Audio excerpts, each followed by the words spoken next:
या राज्यामध्ये महाराष्ट्र सरकारचा गावपाड्यावर खेड्यापाड्यावर जर कोणी प्रतिनिधी असेल तर तो राष्ट्रपतीनंतर आपण जसं खाली पंतप्रधानांकडे तो मुख्यमंत्री राज्याचे सचिव आणि जी खालची आपली यंत्रणा आहे सर्वात महत्त्वाचा माणूस गावखेड्यामध्ये हा ग्रामपंचायतचा कर्मचारी आहे आणि या ग्रामपंचायतच्या कर्मचाऱ्याचंच आज भवितव्य धोक्यामध्ये आहे। जवळपास 60,000च्या आसपास कर्मचारी आपल्या राज्यामध्ये काम करतात। त्यांना निवृत्तीवेतनाचा विषय असेल किंवा त्यांच्यासाठी अनेक समित्या त्या ठिकाणी गठीत केल्या गेल्या, त्या कुठल्याही समितीला आजपर्यंत कुठल्या समितीचा अहवाल आजपर्यंत आपल्याला आलेला नाही। त्यांना उपदान लागू करणे असेल किंवा त्यांच्या भविष्य निर्वाह निधीचा विषय असेल, त्यांचं थकलेलं वेतन असेल, अशा कुठल्याही विषयामध्ये शासन त्या ठिकाणी गांभीर्याने आजपर्यंत निर्णय घेतलेला नाही। आकृतीबंध त्यांचा त्या ठिकाणी मंजूर नाही। त्यांच्यावर लादलेली जी वसुलीची अट आहे की त्यांनीच वसूल केली पाहिजे, पण त्यांच्या पगाराचंच काही ठिकाणं नाही तर त्यांना त्या अशा अटी घालून करणार काय?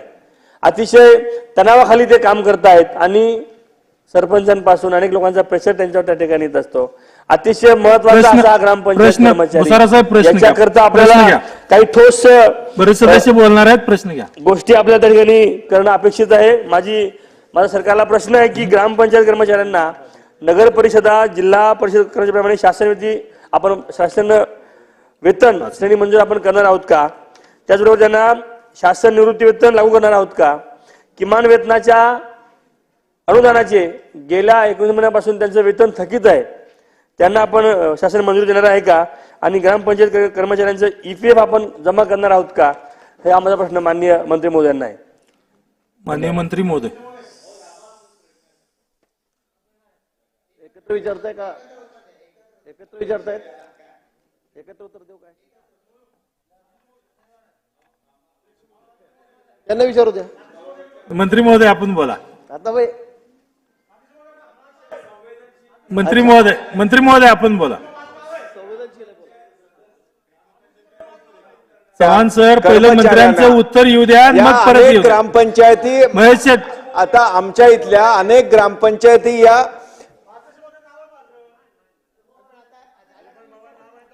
आपण प्रश्न मी आता महेश शेठ मंत्री महोदयांना उत्तर देऊ द्या। उत्तर दिल्यानंतर परत संधी मिळेल सगळ्या सदस्यांना।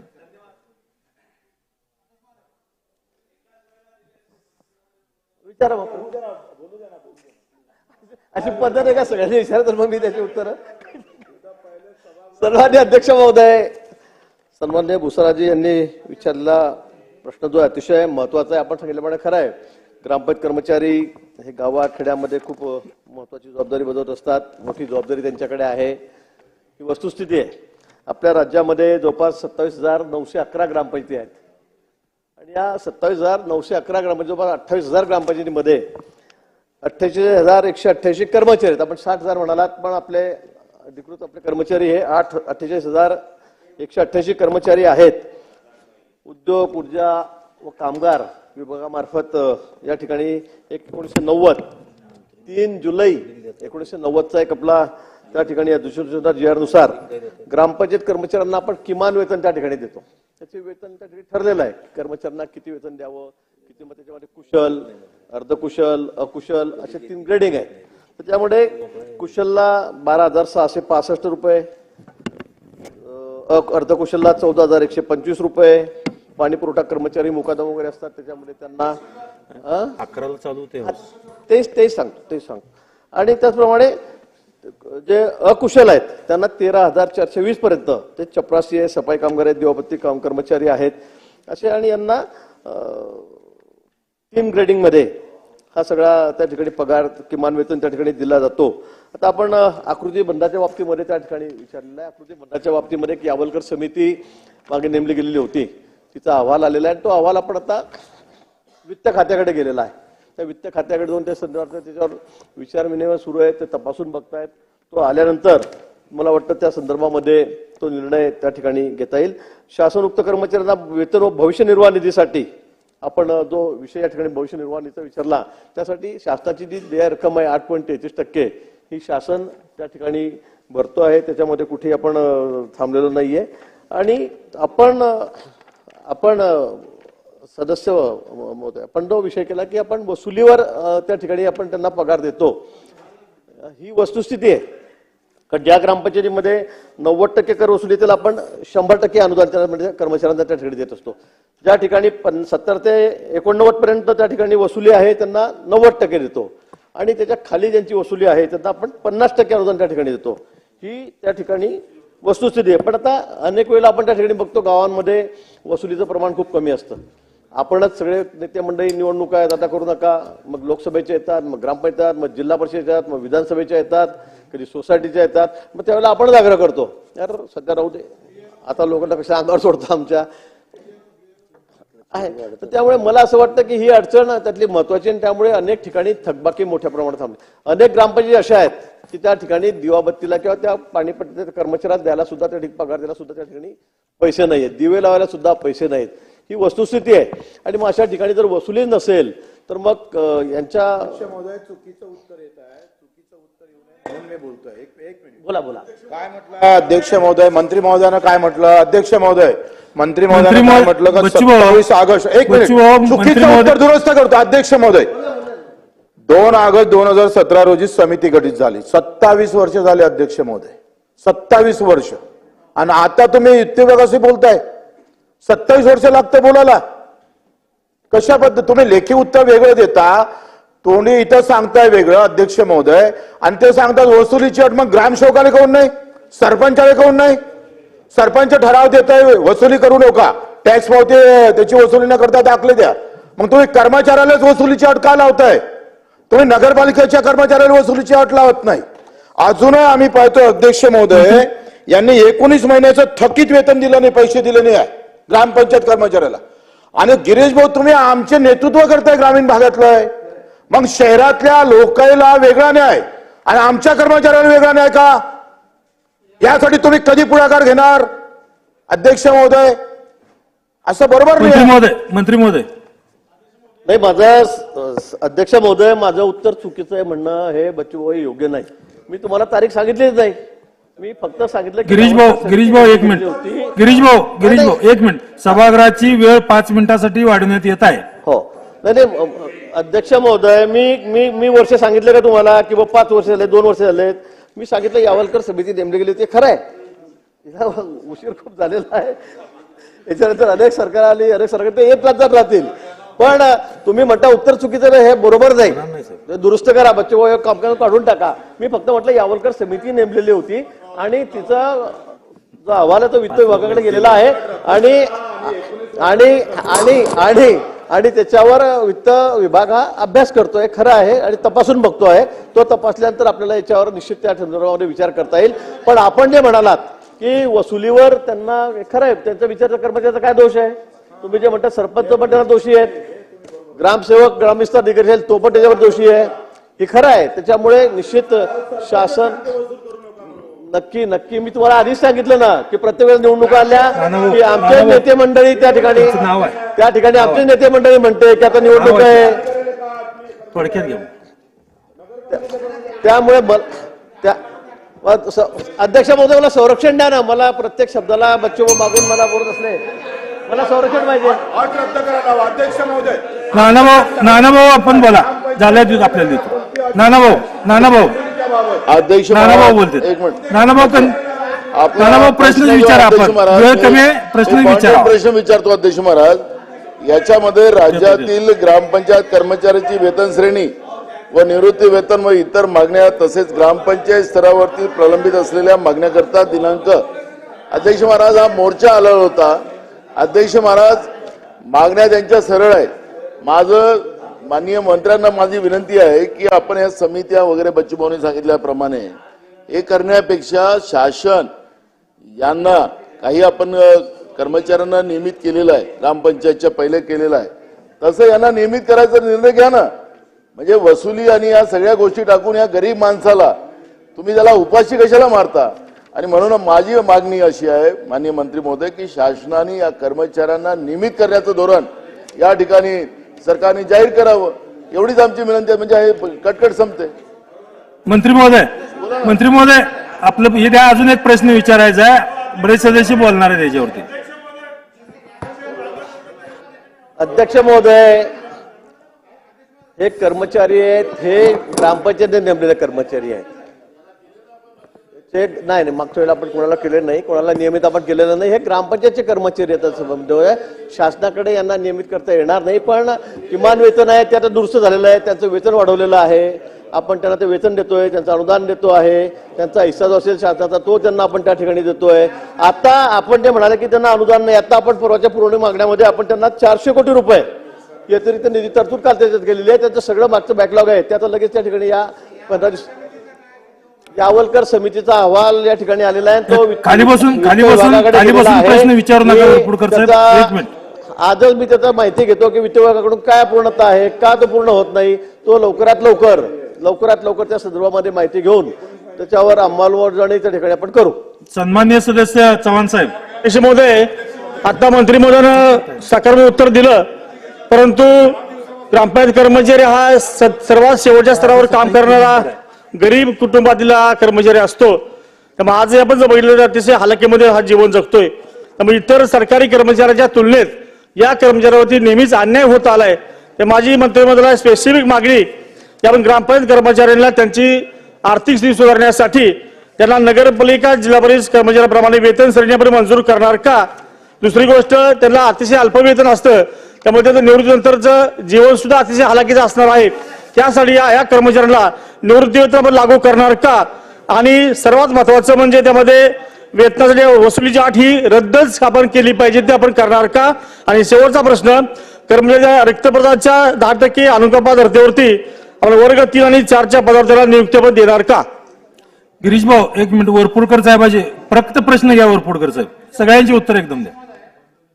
2 महाराष्ट्र राज्य ग्रामपंचायत कर्मचारी युनियन आणि महाराष्ट्र राज्य ग्रामपंचायत कामगार सेना त्याच्या ज्या निवेदनाच्या संदर्भामध्ये जे प्रश्न फक्त प्रश्न घेतो.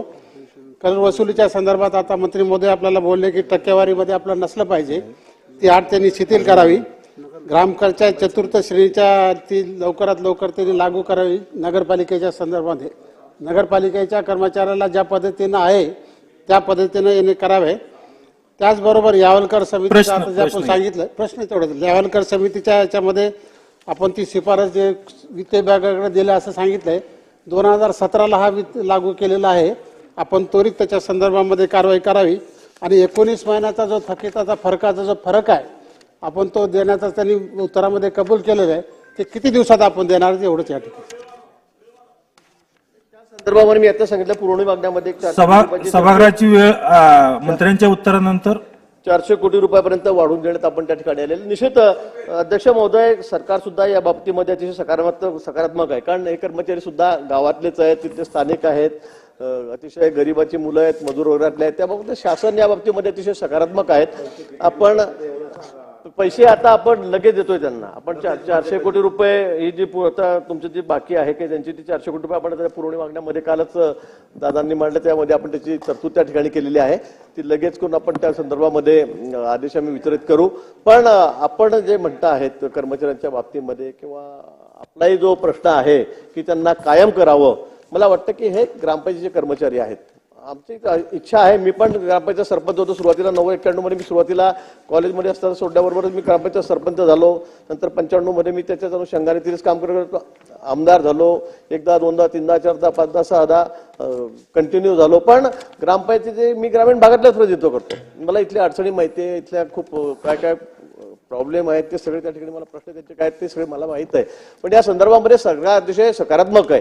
या 10-15 दिवसामध्ये या संदर्भामध्ये आम्ही एक बैठकी घेतलेली आहे. मान्य वित्तमंत्री अजितदादांना मी विनंती केली आहे, फडणवीस साहेबांना सांगितलं, शिंदे साहेबांशी मी बोललेलो आहे की या संदर्भामध्ये कर्मचाऱ्यांना कसं दुखतं त्या ठिकाणी माफ देता येईल किंवा त्या अनुषंगाने त्यांच्या बाबतीमध्ये काय काय चांगले निर्णय घेता येतील ते आम्ही निश्चितपणे या ठिकाणी घेऊ. सभागृहाची विशेष बैठक आता स्थगित होत आहे. सभागृहाची नियमित बैठक सकाळी 11 वाजता भरेल. नंतर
सन्मान्य विरोधी पक्ष नेत्यांनी विचारलेला प्रश्न हाही सुद्धा अतिशय महत्वाचा आहे, कारण अनेक ठिकाणी आपण बघतो की गावाला जात असताना तुमच्याकडे वाड्या आहेत, आदिवासी भाग आहेत, आमच्याकडे पण ग्रामीण तांडे वगैरे आहेत, तर त्या ठिकाणी जात असताना काही रस्ता जर मध्ये थोडासा सरकारी म्हणजे फॉरेस्टचा आला तर त्या ठिकाणी तेवढा रस्ता सोडून द्यावा लागतो. म्हणजे इकडनं 2 किलोमीटर झाला, पुढे जर मध्ये थोडंसं 200-500 फूट आहे तर तोही रस्ता राहून जातो.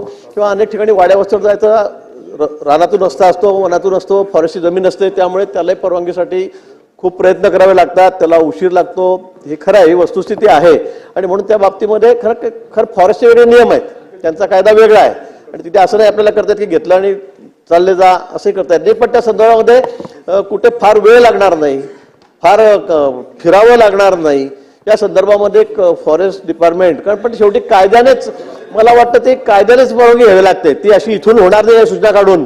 आपण त्या ठिकाणी तालुक्याचा RFO असेल, DFO असेल, CCF असेल, त्यांच्यापर्यंत तो काही काही ठिकाणी. आता मी स्वतः किती फेऱ्या मारलेल्या आहेत, मी वर्षभर फेऱ्या मारल्या एका रस्त्यासाठी माझ्या मतदारसंघाची वस्तुस्थिती आहे. पण ते कायदे थोडे क्लिष्ट आहेत, कडक आहेत, आणि त्यामागचा उद्देश तोच आहे की शेवटी जंगलाचं संवर्धन झालं पाहिजे, निसर्गाचं संवर्धन झालं पाहिजे. हा जरी असला तरी पण लोकांना राहायला जायला येण्यासाठी रस्ते आवश्यक आहे, आणि त्या ठिकाणी वस्ती आहे. आणि म्हणून त्या ठिकाणी आपण सांगितल्याप्रमाणे सन्माननीय वनमंत्री आहेत, त्यांचे अधिकारी आहेत, त्यांना सांगून याच्यात लवचिकता कशी आणता येईल, लवकरात लवकर परवानगी कशी मिळेल, त्यासाठी आपण प्रयत्न करू.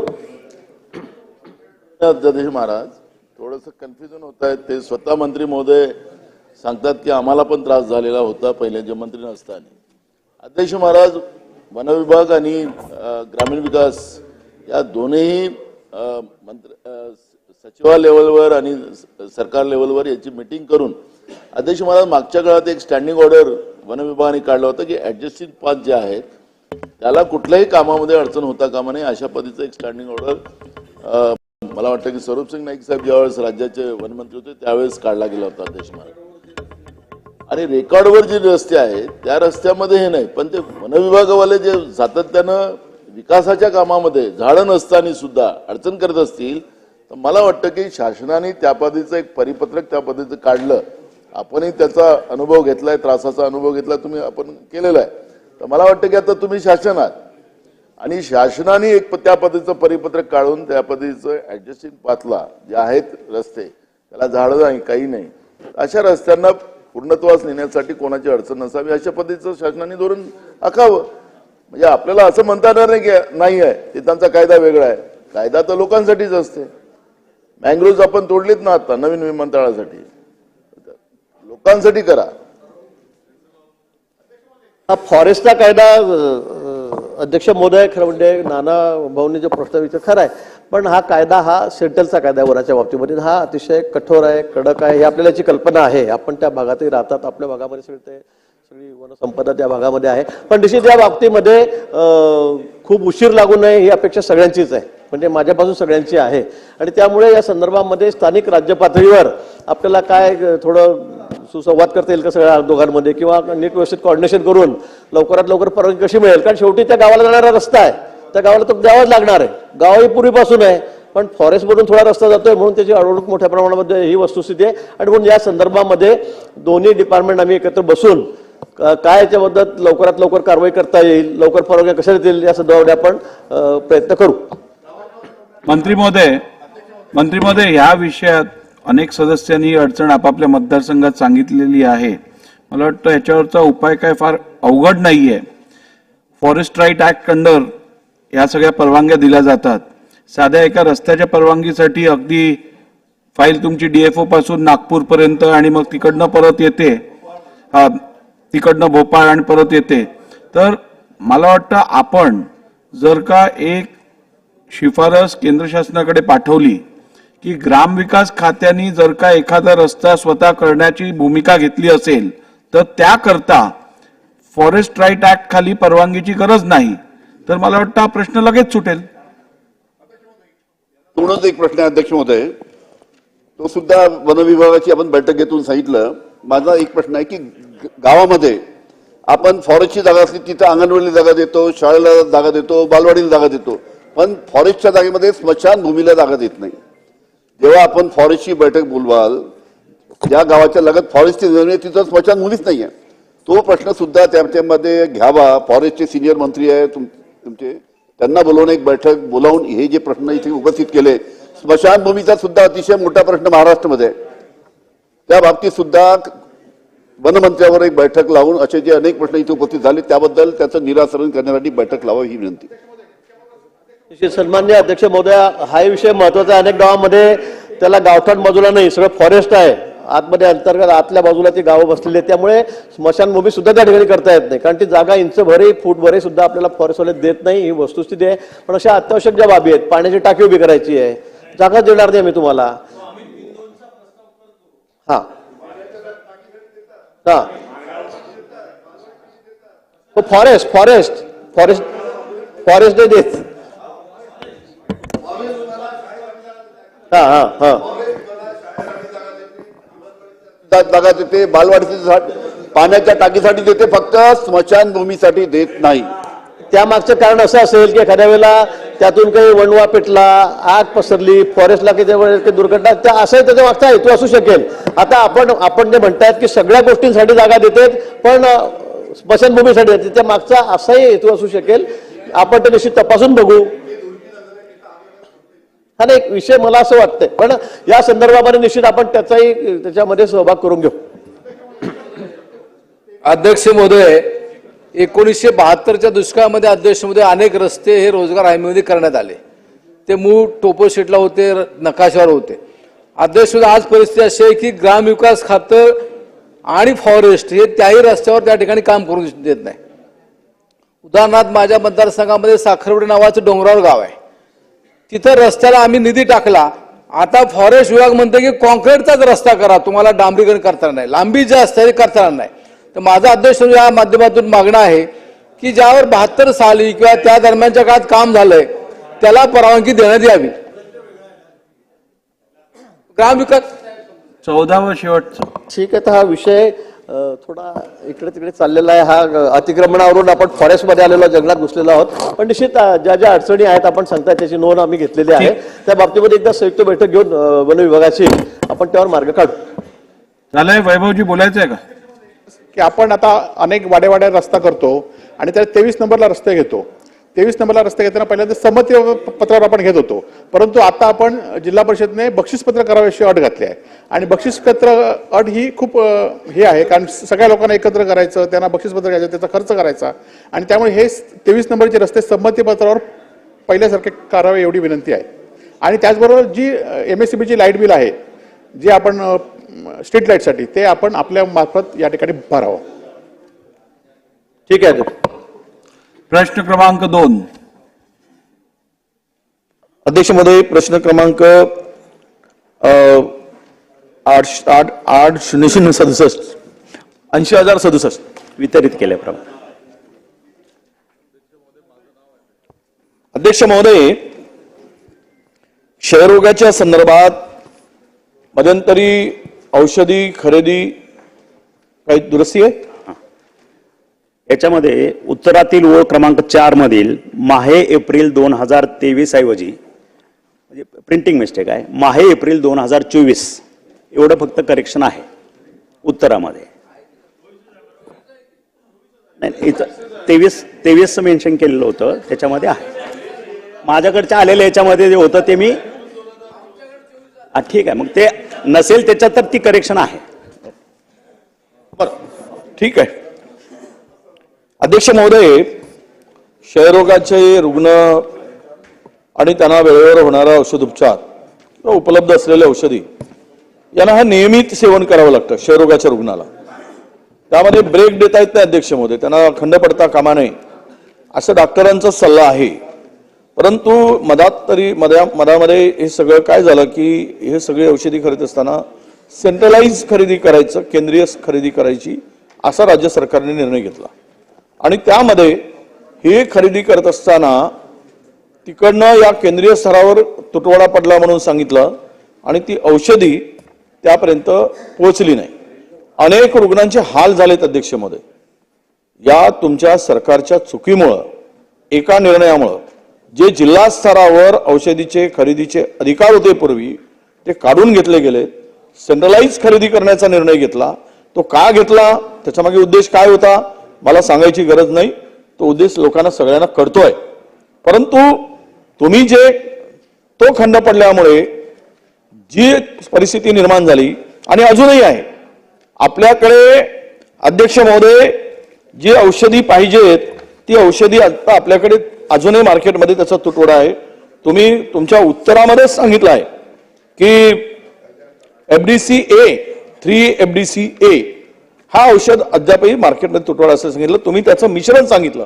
आता त्या क्षयरोगाच्या रुग्णाला काय कळेल हे वाचलं तर टॅब रिफॉर्मेशन 300 ग्राम हे उपलब्ध गोळ्या 18,000 1,86,007 टॅब रिफॉर्मेशन 50 ग्राम्स हे टॅब इथामोडॉल आता 800 ग्राम हे कोण कसं काय मिश्रण करेल आणि ह्यामध्ये क्लिष्ट करून ठेवलाय. खरं तर 3 FDC A या गोळ्यांचा पुरवठा ते नियमित करतात, नियमित सेवन केलं जातं. अध्यक्ष महोदय पुन्हा एक लक्षात आणून येतो आपल्या लक्षात, मागील वर्षी अध्यक्ष महोदय आपल्या यावेळेस कोरोनाचा काळ होता तर त्यावेळेस आरोग्य आणि कुटुंब कल्याण विभागामार्फत युनिव्हर्सल इम्युनायझेशन प्रोग्राम अंतर्गत जे तुम्ही डीप रेफ्रिजरेटर खरेदी केले, रेफ्रिजरेटर ज्यामध्ये सगळ्या प्रिझर्व करायच्या लशी असतात त्या ठेवायच्या असतात, तुम्ही त्यामध्ये ILR 101 युनिट खरेदी केले आणि ILR लहानवाले मोठेवाले 101 576 युनिट ह्या गोदरेज कडून खरेदी केले. अध्यक्ष महोदय हे सर्व युनिट जे खरेदी केलेत म्हणजे रेफ्रिजरेटर हे सर्व बोगस निघाले. त्यामध्ये औषधी ठेवताच येत नाही. मला हे रेफ्रिजरेटर खरेदी केलेत ना आणि हे गोदरेज कंपनीचा अध्यक्ष महोदय फ्रीज मध्ये पाणी गळतो. एक तर फ्रीज मध्ये डीप मध्ये ठेवलं की थंड होत नाही. त्या ज्या औषधी प्रिझर्व करावे लागतात ठेवावे लागतात त्यामध्ये सुद्धा अनेक गोळ्यांचा समावेश आहे. आणि परत अध्यक्ष महोदय हे होऊ नये तिकडे आता साठवणूक करता येत नाही, ते बेकार गेले तेवढे युनिट. हा जवळपास 100-200 कोटी रुपयाचे गेलेत फेकण्यामध्ये जे काही खरेदी झाले असेल. पुन्हा सरकारने गोदरेज कडूनच युनिट खरेदी करायचा अट्टास घेत आहे. ओपन टेंडर काढा ना, यापेक्षा चांगल्या कंपनीचे येतील. गोदरेज काय लागलाय पण पुन्हा काहीतरी 100-150 कोटीची खरेदी आहे आणि तुम्ही तेच खरेदी करताय. गोदरेजचाच स्पेसिफिकेशन तेच टाकले, हे बोगस आहे. तुमच्या खात्याकडे विचारा की त्याची तक्रारीची माहिती घ्या की हे किती बोगस आहे आणि हे संपूर्ण युनिट फेकण्याच्या कामात निर्माण झाले. तुम्हाला फोटो म्हणत असाल तर मी त्या सगळ्या रेफ्रिजरेटरचे फोटो पाठवतो माझ्याकडे आलेल्या तक्रारीचे. आणि इतका गंभीर विषय असताना ही औषधी खरेदी करण्यासाठी तुमच्याकडे पैसे नव्हते, तुम्ही वेळेवर उपलब्ध करून दिलेत. महाराष्ट्रासाठी तुटवडा पडल्यानंतर 1,86,00,000 खरेदी केले. खरं तर आताही बजेटमध्ये 11 कोटी रुपये होते. मला कळत नाही मागच्या वर्षी सुद्धा तुम्ही 13 कोटी रुपये त्या बजेटमध्ये प्रोव्हिजन केली होती तर तुटवडा का पडला? तुम्ही जिल्हा स्तरावर का अधिकार दिले नाहीत?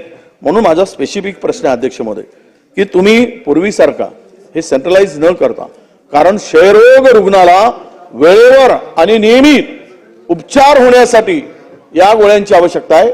म्हणून माझा प्रश्न असा आहे की ते जिल्हा स्तरावरचे अधिकार पुन्हा देणार का? पुरेसा निधी त्यासाठी उपलब्ध करून देणार का?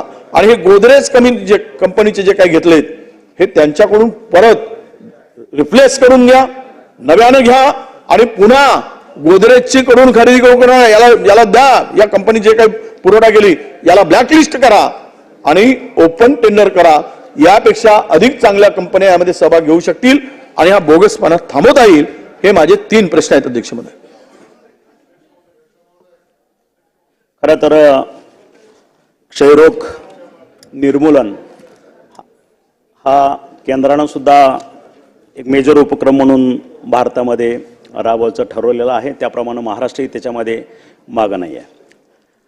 याच्यात जे काही 3 मुद्दे उपस्थित केले की 3 FDCA ह्या औषधाचा तुटवडा आणि त्याचं पत्र केंद्रानं आपल्याला सांगितलं की हे औषध आम्ही तुम्हाला एप्रिलच्या नंतर आम्ही तुटवडा पडण्याची शक्यता आहे, त्यासाठी तुम्ही सजग राहा.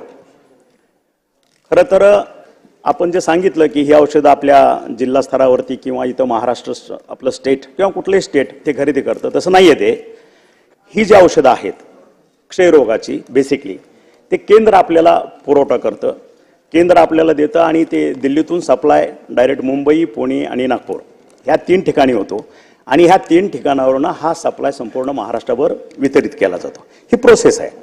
आणि त्यांचा फेब्रुवारीमध्ये 2 फेब्रुवारी 24च्या पत्रानं आपल्याला त्यांनी कळवलं, सूचना केली की अशा अशा औषधाचा तुटवडा होण्याची शक्यता आहे फेब्रुवारीला. तर तुम्ही सजग राहा, तुमचं ते काय अल्टरनेटिव्ह अरेंजमेंट असेल तर तुम्ही तयारीत राहा. आणि त्याप्रमाणे आम्ही इमिडिएट तातडीनं 1,63,00,000 रुपये सर्व जिल्ह्यांना वितरित करून टाकले की ही औषधाचा तुटवडा पडू नये. आणि आपण जे सांगितलं की बाबा ह्या औषधामधले ज्या कंटेंट होत्या 3 FDCA मध्ये त्याच्यात 3 औषधं आहेत कंटेंट बेसिकली आणि त्याची एक टॅबलेट बनवली जाते. पण आपल्याकडं ज्या तुम्हाला वेगवेगळ्या त्याचं डिटेल्स दिलेले आहेत, प्रत्येक गोळीच्या ते 3 मेडिसिन त्याच्यामध्ये आहेत, प्रत्येकाचा कंटेंट किती, तर आपल्याकडं सुट्या प्रमाणात त्या गोळ्या उपलब्ध होत्या.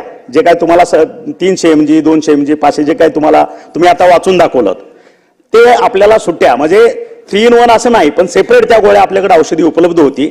आणि आपण इमिजिएट पत्रानं खाली प्रत्येक जिल्ह्याला आदेश केलं की ह्या गोळ्याचा जरी तुटवडा आपल्याकडं समजा भविष्यात झाला तरी ह्या प्रमाणात वेगवेगळ्या गोळ्या आहेत ते डोस आपण तयार करा आणि त्या क्षयरोग जे आहेत रुग्ण आपल्याकडं त्यांच्याकडे वाटण्याची तरतूद इमिजिएट तयार करा. म्हणजे औषधाचा तुटवडा आपल्याकडे नव्हताच. जसं 3 FDCA किंवा 4 FDCA एक गोळी ह्याचा तुटवडा होऊ नये म्हणून आपल्याकडे वेगवेगळ्या पद्धत कंटेंटमध्ये त्या गोळ्या अवेलेबल होत्या आणि त्या पद्धतीच्या डोसेस आपण त्या ठिकाणी तयार केल्या. औषधाचा तसा फिजिकली कुठेही तुटवडा पडलेला नाही, ही वस्तुस्थिती आहे.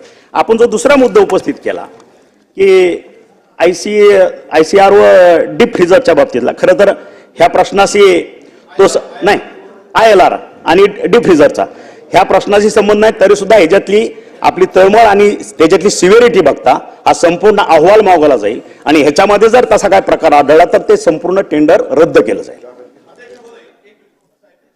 मी हे फोटो पाठवतो सगळ्या ठिकाणचे आलेले आणि महानगरपालिकांनी पाठवलेला एक तक्रार खुद्द महानगरपालिका चंद्रपूरने की जेवढे पुरवठा केलेले आहेत हे युनिट सगळे खराब आहेत, हे उपयोगी नाही. ग्रामीण भागातील माझ्याकडे तक्रारी आहेत. अध्यक्ष महोदय आपल्या माध्यमातून पाठवतोय. मी या संदर्भातलं पत्रही दिलंय माननीय मंत्र्यांना की हे खरेदी करताना जे काही अनियमितता झाली असेल किंवा चुकीचं काही पुरवठा केला असेल त्या संदर्भात आपण चौकशी करा आणि कारवाई करा म्हणून. पण मी पत्र दिल्यानंतर सुद्धा अध्यक्ष महोदय तेच रेफ्रिजरेटर ते ILR छोटे आणि मोठे जवळपास ते मोठ्या प्रमाणात खरेदी करायचा निर्णय होतोय. तुम्ही हे करत असताना तेवढंच लक्षात घ्या की तुम्ही त्या बोगस कंपन्या पुन्हा ते येतील आणि पुन्हा पैसे वाया जातील. ठीक आहे. जर का काही अनियमितता आढळून आली तर फोटो वाटल्यास मंत्री महोदयांनी तक्रारीचंही घेऊन घ्या. चौकशी नंतर जर का कोणती अनियमितता आढळून आली तर आपण त्या संबंधित कंपनीला ब्लॅकलिस्ट करावं. निदेश. अध्यक्ष महोदय, मंत्री महोदयांना मला असं सांगायचंय की MMRDA जे अध्यक्ष महोदय एरिया आहे या MMRDA एरियामध्ये माझ्या माहितीप्रमाणे खूप मोठ्या पद्धतीनं ड्रग रेजिस्टन्स अध्यक्ष महोदय या ज्या 3 FDC आहे याला ड्रग रेजिस्टन्स ची प्रमाण खूप वाढलेलं आहे अध्यक्ष महोदय. तर ते अध्यक्ष महोदय ते वाढलेलं आहे का? मंत्री महोदयांना त्याच्याबाबतची माहिती आहे का अध्यक्ष महोदय? आणि खऱ्या अर्थाने त्याच्या संदर्भातल्या काय उपाययोजना केल्या पाहिजे अध्यक्ष महोदय? TBचा विषय क्षयरोगाचा असा आहे की साधारण 6 महिने ह्या 3 FDCच्या गोळ्या ह्या रेग्युलर घ्याव्या लागतात आणि अध्यक्ष महोदय त्या जर नाही घेतल्या तर मग ते 6 महिन्याच्या ऐवजी 18 महिने घ्यावे लागतात आणि त्यामुळे अध्यक्ष महोदय हा क्षयरोग जो आहे अध्यक्ष महोदय हा इन्फेक्शियस आहे, संसर्गजन्य आहे आणि तो खूप मोठ्या पद्धतीने पसरतो आणि ते पसरू नये या दृष्टिकोनातून गव्हर्नमेंट ऑफ इंडियानी सुद्धा TB फ्री इंडिया म्हणून 2025 पर्यंतचा टार्गेट ठेवलेला आहे आणि म्हणून हे टार्गेट पुढच्या वर्षी अध्यक्ष महोदय TB फ्री इंडिया हे टार्गेट खऱ्या अर्थाने अचीव करण्यासाठी महाराष्ट्र त्याच्या दृष्टिकोनातून तयारी करतंय का? अशा ड्रग रेजिस्टन्सचा जर भाग झाला तर मग अध्यक्ष महोदय त्या दृष्टिकोनातून काय उपाययोजना केली जाणार अध्यक्ष महोदय? तो एक महत्त्वाचा माझ्या समोरचा प्रश्न आहे. आणि आपण IEC म्हणून इन्फॉर्मेशन एज्युकेशन कम्युनिकेशन, कारण हा शेवटी संसर्गजन्य असल्यामुळे IEC करणं आवश्यक आहे, लोकांना एज्युकेट करणं आवश्यक आहे. त्या दृष्टिकोनातून अध्यक्ष महोदय काय उपाययोजना जाणीवपूर्वक केल्या जात आहेत आणि नंबर 3 प्रश्न एवढाच आहे की यामध्ये रिक्त जागा टीबी या सेक्शनला रिक्त जागा एकूण महाराष्ट्रामध्ये किती आहेत? खरं तर ड्रग रेजिस्ट्रेशनच्या बाबतीत जर ते उपचार वेळेवर जर नाही घेतले, ते दिलेले औषध वेळेवर न घेणं, 6 महिन्याचा संपूर्ण उपचार न घेणं आणि व्यसनाधीन असलं, ह्याच्यामुळं ड्रग रेजिस्टन्स टीबी पुढं मग तो 6 महिन्याचा कोर्स राहत नाही, तो पुढं 18 महिन्यामध्ये कन्वर्ट होतो. त्यासाठी आपल्याला केंद्र शासनाने जे दिले की क्षयरोग मुक्त भारत 25 आणि आपल्या महाराष्ट्रानेही अधोरेखित केले की क्षयरोग मुक्त महाराष्ट्र. त्यासाठी जर बघितलं तर आपल्याला जे निकष दिलेले आहेत त्या निकषाप्रमाणे जर आपण बघितलं तर संपूर्ण महाराष्ट्रामध्ये आणि मुंबईमध्ये ह्याच्यामध्ये 2022च्या दरम्यान जर बघितलं महाराष्ट्रात रुग्णसंख्या 2,33,872 होती आणि मुंबईमध्ये त्याच्यातला 65,435 होती. 2023ला ही संख्या महाराष्ट्रामध्ये 2,27,646 होती आणि मुंबईमध्ये 63,887 म्हणजे 28% टोटल याच्या. आणि आता जून अखेर 2024ला 1,10,896 आणि मुंबईमध्ये 30,519 म्हणजे मुंबईची लोकसंख्या जर आपण महाराष्ट्राच्या कंपॅरिझनमध्ये घेतली तर ती आहे 16% आणि रुग्णांची संख्या 27% आहे. म्हणजे हा क्षयरोग जनरली हाय डेन्सिटी एरिया, हाय पॉप्युलेशन एरिया ह्या ठिकाणी होतो, मुंबईमध्ये जास्त प्रमाणात आहे आणि त्या ठिकाणी म्हणून आपल्याला हे जे अभियान आहे ते मोठ्या प्रमाणात राबवण्याची गरज आहे. आणि त्या पद्धतीनं आपण वेगवेगळ्या पद्धतीचं अभियान आपण प्रौढांसाठी सुद्धा या ठिकाणी राबवतोय. साधारणतः पहिल्या 1 वर्षामध्ये आपण पहिली BCGची लस आपण देतो आणि आता त्याच्यानंतर शासनानं, केंद्र शासनानं परत अधोरेखित केले की 18 वर्षावरील नागरिकांना सुद्धा अशा पद्धतीची TB लस देण्याची मोहीम आखली पाहिजे आणि त्याच्यात त्या 11 राज्यामध्ये महाराष्ट्राचा सुद्धा समावेश केलेला आहे. आणि त्याच्यामुळं मला वाटतं ही मोहीम आणखी तीव्र केली जाईल, ह्या लसीचाही प्रसार केला जाईल आणि जो TB ड्रग रेजिस्टिव्ह जो प्रकार आहे त्याच्यासाठी सर्व नागरिकांचं काउन्सिलिंग करून पहिला डोस कसा घेतला जाईल ह्याच्याकडे कॉन्सन्ट्रेशन केलं जाईल. तनपुरेजी अध्यक्ष झालं विचारलं ना. अध्यक्ष महोदय हे बघा अध्यक्ष महोदय, या ठिकाणी UPचे लोक जे बाहेरून येतात अध्यक्ष महोदय, ते लोक थोडे दिवस काम करतात नंतर निघून जातात. यावर अध्यक्ष महोदय मॉनिटरिंग करणं फार गरजेचं असतं आणि त्यासाठी जे निक्षय नावाचं जे पोर्टल आहे अध्यक्ष महोदय, या TB फ्रीच्या दृष्टिकोनातून त्या निक्षय पोर्टलवर त्यांचा फोन नंबर पण असतो, ऍड्रेस असतो. ज्यावेळी ते UPला जातात अध्यक्ष महोदय त्यावेळी कोणीही तिथे त्यांचं मॉनिटरिंग करून टॅबलेट्स घेतल्यात का नाही हे बघितलं जात नाही. अध्यक्ष महोदय, ही व्यवस्था करणं आवश्यक आहे की जे लोक तिकडे शिफ्ट झाले त्यांच्या राज्यात तर त्यांना अध्यक्ष महोदय त्या ठिकाणी ते शिफ्ट झाले त्याची माहिती तिथल्या यंत्रणेला देणं गरजेचं आहे, जेणेकरून ते मॉनिटरिंग करतील आणि तर देश खऱ्या अर्थाने आपण TB फ्री इंडिया 25 होऊ शकेल. तर त्या बाबतीतलं जे पोर्टल आहे निक्षय अध्यक्ष महोदय पोर्टल, त्याच्यावर जे लोक शिफ्ट होत आहेत तिकडे त्या राज्यामध्ये आपल्या राज्यांनी कळवणं आवश्यक आहे जेणेकरून मॉनिटरिंग ते राज्य करू शकतील. अध्यक्ष महोदय ते करणार का हा महत्वाचा प्रश्न आहे. खरं तर हे या सर्वांचं संनियंत्रण निक्षय औषधी हे पोर्टलवरनं केलं जातं आणि जे मजूर आपल्या महाराष्ट्रात येतात किंवा पर्टिक्युलरली मुंबईमध्ये असतात आणि त्या कुठल्याही राज्यामध्ये इतर राज्यामध्ये जे परत शिफ्ट होतात, खरं तर हे सर्व माहिती तिथल्या आरोग्य विभागाला शिफ्ट झाल्यानंतर कळवणं गरजेचं आहे आणि त्याची दखल घेऊन आपण त्या पद्धतीची कार्यप्रणाली जर करत नसतील तर त्या आपण इमिजिएट त्वरित करण्यास आपण आरोग्य विभागाला आदेशित करू. तनपुरेजी बोला. अध्यक्ष महोदय, मागच्या वर्षी सरकारनं Maharashtra medical goods procurement authority act आणला होता आणि त्या ऍक्ट अन्वये ही सेंट्रलाइज एजन्सी स्थापन केली होती ऑथॉरिटी. तर अध्यक्ष महोदय, आम्ही काही वृत्तपत्रातल्या बातम्यांमधून आम्हाला कळालं की ह्या ऑथॉरिटी नेमली पण ह्याच्यामध्ये आवश्यक ते मनुष्यबळ भरलेलं नाही, त्यांना ऑफिसला जागा नाही, अशा आम्ही मागच्या वर्षी वृत्तपत्रातून बातम्या ऐकल्या होत्या. तर यावर देखील मंत्री महोदय खुलासा करतील का की एवढी राज्यभरातलं सेंट्रलाइज खरेदी करण्याची एवढी मोठी ऑथॉरिटी असताना त्याचं मनुष्यबळ सगळं जे काय ऍक्टमध्ये तरतुदीप्रमाणे सगळं मनुष्यबळ भरलंय का? आणि आता उत्तरात मंत्री महोदय बोलले की केंद्र सरकारने पूर्वकल्पना दिली होती की बॉ तुटवडा पडणार आहे, मग त्या अनुषंगाने या ऑथॉरिटीने काही ऍक्शन घेतल्यात का? एवढे 2 स्पेसिफिक प्रश्न आहेत.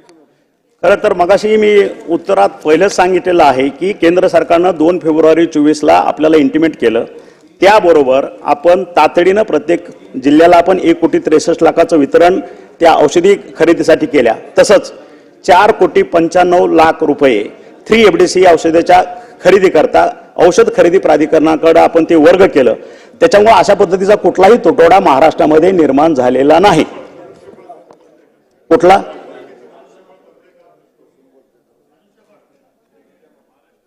गुड्स प्रोक्युरमेंट ऑथॉरिटीचं मनुष्यबळ नाहीये, तिथं माणसं नाहीयेत आणि त्याचा अफेक्ट कामावरती होतोय. नाही, औषध त्याचा- खरेदीवर. त्याचा- ते भरलंय का? हा एक मनुष्यबळ जे आहे रिक्वायरमेंट प्रमाण आहे ते भरलेलं आहे आणि बरंचसं मनुष्यबळ हे आउटसोर्सिंग करतोय, त्याची प्रक्रिया चालू आहे. चला आशिष शेलारजी बोला. अध्यक्ष महोदय, सन्माननीय मंत्री महोदयांनी उत्तर विस्तृत दिलंय, पण अध्यक्ष महोदय मुंबईसाठी हा विषय थोडासा चिंताजनक आहे.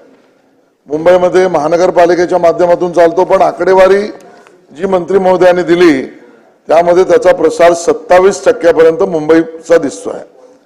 आणि अध्यक्ष महोदय याच्याबरोबर जो प्रश्न टोपे साहेबांनी विचारला, आपण चर्चा तर या प्रश्नामध्ये ड्रग ससेप्टेबल टीबीचा करतोय. त्याच्याबरोबर दुसरा टीबी जो आहे जो ड्रग रेझिस्टंट टीबी आहे आणि या ड्रग ससेप्टेबल टीबीच्या औषध खरेदीचा प्रश्न सन्माननीय विरोधी पक्षांनी विचारला, पण त्याच्याबरोबर त्याला इफेक्टिव्ह असलेलं औषध जे रॅम्पाफिन वगैरे जी औषधं आहेत या ड्रग्ज रेझिस्टंट टीबीला उपयोगीच नाहीच पडत. आता 27% ड्रग ससेप्टेबल वाढतोय. ड्रग जो आपल्याला रेझिस्टेबल आहे तो टीबी किती टक्क्याने वाढतो याची आकडेवारी आपल्या समोर नाही आहे. याचा अर्थ मुंबई शहरातल्या केवळ असं म्हणता येणार नाही की एका पर्टिक्युलर भागामध्येच तो वाढतोय. उच्चभ्रू भागात, मध्यमवर्गीयामध्ये, निममध्यमवर्गीयामध्ये, झोपडपट्टीमध्ये सगळीकडे तो वाढतोय. कारण त्याला येणारा कॉन्टॅक्ट हा त्याचं कारण आहे. मला असं वाटतं की माननीय मंत्री महोदय असं उत्तर देतील का, मुंबई शहरामध्ये ड्रग ससेप्टेबल आणि ड्रग रेझिस्टंट दोन्ही टीबीच्या वाढणाऱ्या प्रभावाला बघता मुंबई महानगरपालिका मार्फत चालणाऱ्या योजनेचा रिव्ह्यू करून त्याच्यावर एक एक्सपर्ट कमिटी बसवून त्या बाबतीत एक धोरण मुंबईसाठी आणण्यात येईल का, हा माझा प्रश्न आहे. खरं तर हा अतिशय सेन्सिटिव्ह विषय आहे. 2025ला जर आपल्याला क्षयमुक्त महाराष्ट्र करायचा असेल तर ह्याचा रूट कॉज नेमका काय आहे ह्याच्या खोलात जाणं गरजेचं आहे आणि ही सूचना अतिशय स्वागतार्थ आहे. आणि म्हणून खरं तर हे अधिवेशन संपण्याच्या आत म्हणजे आता 2 दिवसातच आपण आरोग्याचे संचालक यांच्या अध्यक्षतेखाली एक 3 तज्ज्ञ लोकांची समिती नेमून, जसं 27% मुंबईमध्ये हा क्षयरोग फैलावतोय आणि उर्वरित महाराष्ट्रामध्ये जे काय आहे त्याच्यावरती ही कमिटी पूर्ण अभ्यास करेल. त्याला 1 महिन्याचा आपण अवधी देऊ आणि दोन्ही शेवटचे 2 प्रश्न आता. आणि त्याप्रमाणे ती समितीचा अहवाल आल्यानंतर त्याच्यावरती योग्य ती कारवाई केली जाईल. अध्यक्ष महोदय, उत्तरामध्ये मंत्री महोदयांनी अधिक माहिती दिलेली आहे, परंतु मी त्यांना स्पेसिफिक प्रश्न या ठिकाणी विचारू इच्छितो की नागपूर शहरात संबंधित गरीब रुग्णांना पोषक आहार मिळावा यासाठी फूड किटची संकल्पना राबविण्यात असल्यामुळं ही शासनाची महत्वाकांक्षी योजना फोल ठरली आहे. शासकीय रुग्णालयात औषधोपचार घेणारे रोगी फार गरीब असल्यानं पोषक आहार किट मिळण्याकरिता शासन आणखी काय उपाययोजना करणार, हा माझा स्पेसिफिक प्रश्न आहे अध्यक्ष महोदय. खरं तर निक्षय पोषण आहार योजना केंद्रामार्फत NHM अंतर्गत निधी देण्यात येतो आणि डायरेक्ट DBT मार्फत हे पैसे त्या रुग्णाच्या खात्यावरती जमा केले जातात. TB रुग्णांना दरमहा 500 रुपये त्यांच्या खात्यावरती जमा केले जातात. 2023 मध्ये जवळपास 74,32,00,000 रुपये आपण रुग्णांच्या खात्यावरती जमा केले आणि आता जून एंड पर्यंत 2024 मध्ये 8,74,00,000 रुपये त्या ठिकाणी आपण त्यांच्या खात्यावरती जमा केले आहेत. आणि खरं तर पैसे जमा करणं म्हणजे आहार त्यांनी घेतला असणं तर ते मॉनिटर करणं गरजेचं आहे. आरोग्य यंत्रणेनं त्या ठिकाणी ह्याचं मॉनिटर करण्यासाठी त्याच्यावरती आदेशित केलं जाईल.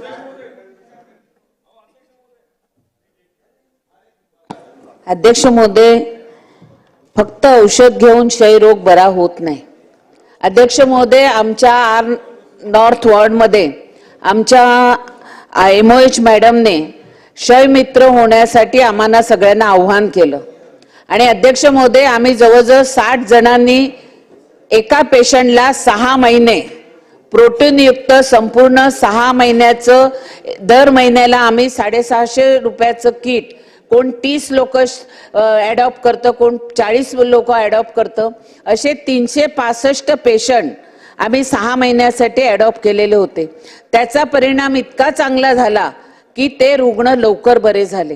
तर माझं सरकारला विनंती आहे की आपण सर्वांना क्षय मित्र होण्यासाठी आव्हान करावं आणि औषधाबरोबर त्यांना प्रोटीनयुक्त किट आपण जर दिले तर ते पेशंट लवकर बरे होतात.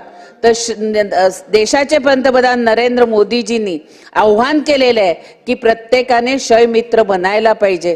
तर सभागृहातल्या तमाम माझ्या सर्व लोकप्रतिनिधी विनंती आहे की आपण सर्वांनी क्षय मित्र होऊन सरकारला जर सहकार्य केलं तर ज्या औषधाबरोबर त्यांना प्रोटीनची आवश्यकता आहे ह्याचा जोड मिळाला तर आपण क्षयमुक्त महाराष्ट्र करू शकतो.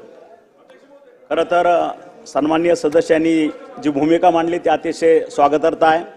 आणि त्याच्यामुळं अशा पद्धतीचं आव्हान प्रत्येक सन्माननीय सदस्यांना केलं जाईलच. तरीसुद्धा गावोगाव ह्या पद्धतीचा प्रचार करण्यासाठी फ्लेक्स रूपात प्रत्येक गावातील जे काही माननीय असतात त्यांना आव्हान करून क्षय रुग्ण मित्र ही संकल्पना राबवण्यात येईल. अध्यक्ष महोदय, आता मंत्री महोदय उत्तर देत असताना त्यांनी सांगितलं की आपली ही जी मेडिकल अथॉरिटी आहे त्याला जे मनुष्यबळ लागणार आहे ते तुम्ही आउटसोर्स करणार आहे. आउटसोर्स करणार म्हणजे कॉन्ट्रॅक्टवर घेणार. अध्यक्ष महोदय, देवेंद्र फडणवीस साहेबांनी वर्षापूर्वी जेव्हा आम्ही सगळ्यांनी मिळून आंदोलन केलं होतं त्यांनी सांगितलं होतं आम्ही कॉन्ट्रॅक्टवर लोक घेणार नाही. तर तुम्ही जे आउटसोर्स करणार असं म्हणत आहात त्याचा अर्थ कॉन्ट्रॅक्ट निघतो का आणि तुम्ही कॉन्ट्रॅक्टवर घेणार आहात का तिथं हायर करणार आहे असा माझा पहिला प्रश्न. दुसरा, अध्यक्ष महोदय, ही जी सगळी औषधं आहेत ती स्टँडर्ड औषधं आहेत. आपण जर सगळ्याच गोष्टी सेंट्रलाइज करत गेलो त्याच्या मागे कारण काय कसं काय हे आपल्याला खोलात जाऊन बघावं लागेल, पण त्याच्यामुळे उशीर होऊ शकतो. त्यामुळे डिसेंट्रलाइज करून जिल्हा लेवलला जर या पद्धतीने परवानगी दिली हे औषधं सगळं घ्यायला तर तिथं वेळ लागणार नाही. अध्यक्ष महोदय, गेल्या वेळेस थंडीच्या काळामध्ये थंडी ताप नाही तर खोकल्याची औषधं सुद्धा दुर्दैवाने या महाराष्ट्रामध्ये सरकारकडनं पुरवली गेली नव्हती. कारण का हपकिन नावाचा हा जो व्यक्ती त्याचा शोध हा अपुरा राहिला. अध्यक्ष महोदय, याच्यामुळे सामान्य लोकांना अडचणी येतात. त्यामुळे सगळ्याच गोष्टी सेंट्रलाइज करण्यापेक्षा हे जे स्टँडर्ड औषध आहेत ते डिसेंट्रलाइज आपण करणार आहात का? तुम्ही ऑडिट करण्याचा अधिकार ठेवा, पण वेळ जाऊ नये, गरिबांना अडचण होऊ नये याची दक्षता आपल्याला घ्यावी लागेल. खरं तर हा आउट ऑफ स्कोपचाच प्रश्न आहे. प्राधिकरण ह्याच्यात प्रॉक्युरमेंट जे आहे त्याच्यामध्ये घुसवलं तरी सुद्धा ह्याच्यामध्ये पार्टली जे काही तज्ज्ञ मंडळी आहेत ते आपण आउटसोर्स करतो. म्हणजे 100% आउटसोर्स कॉन्ट्रॅक्च्युअल घेत नाही. याच्यामध्ये जे काही स्ट्रक्चर केलेलं आहे प्राधिकरणाचं त्याच्यामध्ये FD आहे, आरोग्य विभाग आहे आणि मेडिकल शिक्षण ते आहेत आणि त्याचे अध्यक्ष सन्माननीय मुख्यमंत्री आहेत, हे लक्षात घ्या. आणि त्याच्यामुळं हे काम आता स्ट्रीमलाईन करतोय. तामिळनाडूमध्ये हे प्राधिकरण 1992 पासून अस्तित्वात आलेलं आहे. अतिशय चांगल्या पद्धतीनं काम करत आहे आणि त्याच ह्याच्यावरती मॉडेलवरती आपण ह्या ठिकाणी ते इनकॉर्पोरेट केलेलं आहे. आणि त्या पद्धतीनं की ह्याच्यामध्ये कुठलाही पद्धतीचा एक मिसकम्युनिकेशन किंवा प्रॉक्युरमेंटमध्ये कुठलीही गडबड होता कामा नये. त्याच्यासाठी e godowns, e procurement, e logistic आणि ई पासबुक ही संकल्पना त्याची आहे. अजून ती 100% परिपूर्ण ते अजून इम्प्लिमेंट झालेलं नाही. त्याला थोडा वेळ लागेल, पण ह्याचे चांगल्या पद्धतीचे तुम्हाला परिणाम पुढे भविष्यात दिसले जातील. प्रश्न क्रमांक 3. अध्यक्ष महोदय, एक मिनिट. प्रश्न क्रमांक 83. अध्यक्ष महोदय, आपल्या क्षयरोगाबद्दल मला एक महत्वाचं विचारणा आपल्याला करायची. अध्यक्ष महोदय, युनोनी 2030 पर्यंत जगाला क्षयमुक्त करण्याची घोषणा केली होती, परंतु आपल्या देशाचे पंतप्रधान यांनी 2025 पर्यंत देशामध्ये म्हणजे महाराष्ट्रात यात आला 2025 पर्यंत देशाला क्षयमुक्त करण्याची घोषणा केलेली आहे 5 वर्ष आधी. आता सध्या परिस्थिती पाहिली, आज महाराष्ट्रात 2.25 लाखापेक्षा जास्त रुग्ण आहेत, रुग्णांची संख्या वाढत आहे. त्यामुळं आपण प्रधानमंत्र्यांना विनंती करून ही तारीख वाढून घेणार आहे का आपली तारीख आली गेली आणि काही झालं नाही असं करणार आहे? कारण हे होताना शक्य वाटत नाही. त्याच्यासाठी आपण आता सन्माननीय सदस्य आशिषजी शेलार यांनी सांगितलं की अशा पद्धतीची कमिटी आपण फॉर्म करतोय.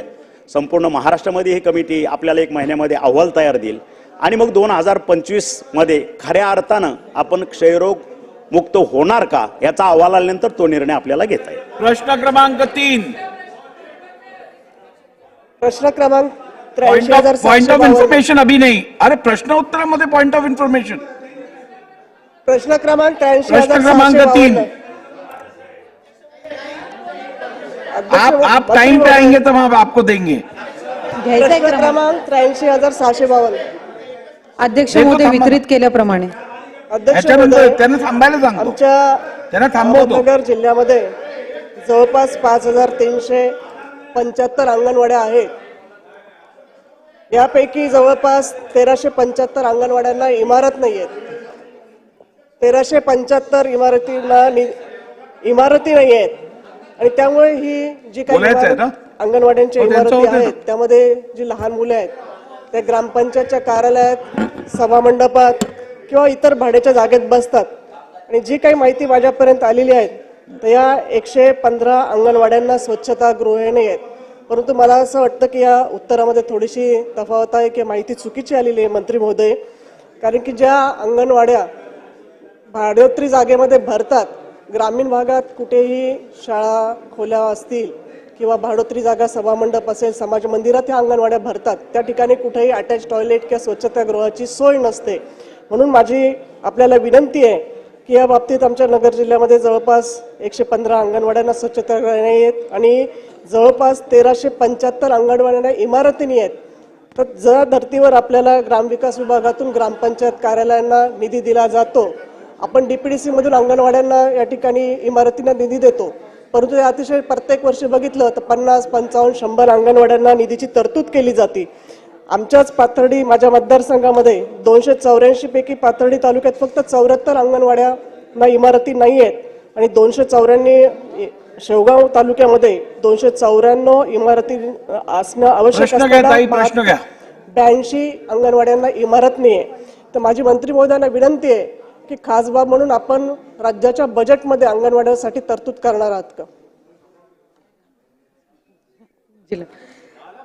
अध्यक्ष महोदय, सन्मान्य सदस्य महोदयांनी जो या ठिकाणी प्रश्न उपस्थित केलाय, अहमदनगर जिल्ह्यामध्ये साधारणपणे 5,300 अंगणवाड्या आहेत. त्यापैकी 4,065 म्हणजे जवळपास 75% अंगणवाड्यांच्या इमारती या स्वमालकीच्या आहेत आणि उर्वरित जे 1,310 सुमारे जे 25% अंगणवाड्या आहेत याच्यापैकी 98 अंगणवाड्या या 15व्या वित्त आयोगातून मंजूर केलेल्या आहेत आणि 118 ज्या अंगणवाड्या आहेत त्या DPDCच्या माध्यमातून घेतलेल्या आहेत. खरं तर अध्यक्ष महोदय, याच्यासाठी स्वतंत्र अंगणवाडींच्या बांधकामासाठी काही हेड किंवा तरतूद ही स्टेट लेवलला नाही आहे. कारण जिल्हा नियोजनमध्ये नवीन अंगणवाड्यांच्या बांधकामांसाठी त्याचबरोबर अंगणवाड्यांच्या दुरुस्तीसाठी ही त्या ठिकाणी दोन्ही हेड हे आहेत आणि त्याचबरोबर 3% निधी जो महिला व बालविकास अंतर्गत आहे त्याच्यामध्ये सुद्धा नवीन अंगणवाड्या या प्रस्तावित करता येत असतात. या व्यतिरिक्त मानव विकास मिशन, डोंगरी विकास कार्यक्रम याच्यामध्ये किमान 25% तरतूद ही कंपल्सरी शाळेच्या इमारती आणि अंगणवाड्यांसाठी ठेवली जाते. स्थानिक आमदार निधी असेल, आदिवासी उपाययोजना असेल आणि 13 वित्त आयोगातून सुद्धा असणारा जो शिल्लक निधी आहे हा अंगणवाडींच्या बांधकामासाठी दिला जातो. त्यामुळे सन्मान्य सदस्य महोदयांनी जो या ठिकाणी त्यांच्या मतदारसंघातील किंवा जिल्ह्यातील काही नवीन अंगणवाड्या त्या ठिकाणी मंजूर होण्याच्या दृष्टिकोनातून जी काही या ठिकाणी मागणी किंवा विनंती केलेली आहे, मी अध्यक्ष महोदय आपल्या अनुमतीने अधिकाधिक अंगणवाड्या त्यातील निश्चितपणाने यंदाच्या जिल्हा नियोजनमध्ये कशा समाविष्ट करण्यात येतील यासाठी विभाग सुद्धा पाठपुरावा करेल. याचबरोबर या व्यतिरिक्त एक निर्णय जो विभागाने सन्मान्य उपमुख्यमंत्री वित्त व नियोजन यांच्या दालनामध्ये जी अध्यक्षतेखाली त्यांच्या मीटिंग झाली त्याच्यामध्ये जिल्हा परिषदेच्या शाळेच्या ज्या वर्ग खोल्या रिक्त आहेत किंवा वापरात नाही आहेत अशा वर्ग खोल्या अंगणवाडी सुरू करण्याच्या दृष्टिकोनातून उपलब्ध करून याव्या यासाठीचा एक प्रस्ताव विभागाने महिला व बालविकास विभागाने म्हणजे आमच्या विभागाने ग्रामविकास विभागाकडे आणि शालेय शिक्षण विभागाकडे त्या ठिकाणी प्रस्तावित केला. त्याला त्यांनी मंजुरी दिलेली आहे आणि साधारणपणे राज्यामधल्या 22,500 इतक्या अंगणवाड्या म्हणजे 15,000 आणि आता सुरू असणाऱ्या 7,999 इतक्या अंगणवाड्यांच्या इमारतीचा प्रश्न मिटणार आहे. आम्ही त्या अंगणवाड्या पुढच्या कालावधीमध्ये स्मार्ट करण्याच्या दृष्टिकोनातून सुद्धा पावलं उचलत आहोत. या व्यतिरिक्त शौचालयांचा जो विषय सन्माननीय सदस्य महोदयांनी या ठिकाणी काढला त्याला केंद्र शासनाकडून सुद्धा निधी हा प्राप्त झालेला आहे.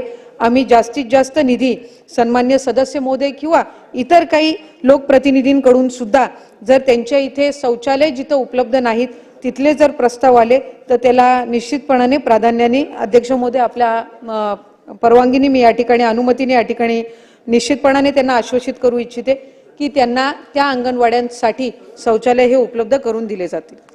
भास्करराव जाधव साहेब बोला. सन्माननीय अध्यक्ष महोदय, मंत्री महोदय, हा प्रश्न जरी नगर जिल्हा पुरेसा मर्यादित असला तरी आपण संपूर्ण राज्याची एकंदरीत परिस्थिती सभागृहाच्या निदर्शनात आणून दिली. आपण इथं बोलत असताना असं म्हणालात की अशा अंगणवाड्या बांधण्याकरता म्हणून याच्यामध्ये कोणतंही हेड उपलब्ध नाही. मी आपल्या एक गोष्ट लक्षात आणून देऊ इच्छितो की 2009 ते 2014 या दरम्यानच्या काळामध्ये महाराष्ट्र राज्यामध्ये मोठ्या प्रमाणामध्ये अंगणवाडीच्या इमारती बांधल्या जाव्यात याकरता सरकारनं मोठ्या प्रमाणामध्ये निधी उपलब्ध करून दिला होता आणि त्या संदर्भामध्ये एक हेड ओपन केलं होतं. त्याचबरोबर जिल्हा नियोजन मंडळाला महाराष्ट्र राज्याच्या तिजोरीतील अध्यक्ष महोदय अंगणवाडी इमारती आणि शौचालय बांधण्याकरता स्वतंत्र निधी उपलब्ध करून दिला होता आणि त्याचबरोबर शाळा खोल्यांकरता सुद्धा स्वतंत्र निधी उपलब्ध करून दिला होता. हा मागचा सगळा निर्णय आपण तपासून घेऊन आपण आपल्या विभागामार्फत अंगणवाडी बांधण्याकरता म्हणून स्वतंत्र निधी उपलब्ध करून द्याल का? त्याचबरोबर शौचालयाला सुद्धा स्वतंत्र निधी उपलब्ध करून द्याल का? केवळ आपण डीपीटीसीवर अवलंबून राहून चालणार नाही आणि म्हणून हा मागचा निर्णय तपासून आपण त्या संदर्भामध्ये कारवाई करण्याचा या ठिकाणी आपण विचार कराल का? सन्मान्य सदस्य महोदय भास्करराव जाधव साहेबांनी जो या ठिकाणी प्रश्न उपस्थित केला त्यात 2009 ते 2014 मध्ये जी काही तरतूद करण्यात आलेली होती ही 13व्या वित्त आयोगाकडील जो शिल्लक निधी होता यातून करण्यात आलेली होती. ती आपल्या स्टेट बजेटमधून नव्हती. आत्ताही आपण 13व्या वित्त आयोगाकडून शिल्लक निधी जो असतो त्याच्यातून काही प्रमाणामध्ये अंगणवाड्या उपलब्ध करून देत असतो. 3% राखीव निधी जो जिल्हा नियोजन मध्ये आता गेल्या वर्षीपासून जो सुरू झालेला आहे याच्यामध्ये आपण नवीन अंगणवाड्या आणि दुरुस्ती घेऊ शकतो.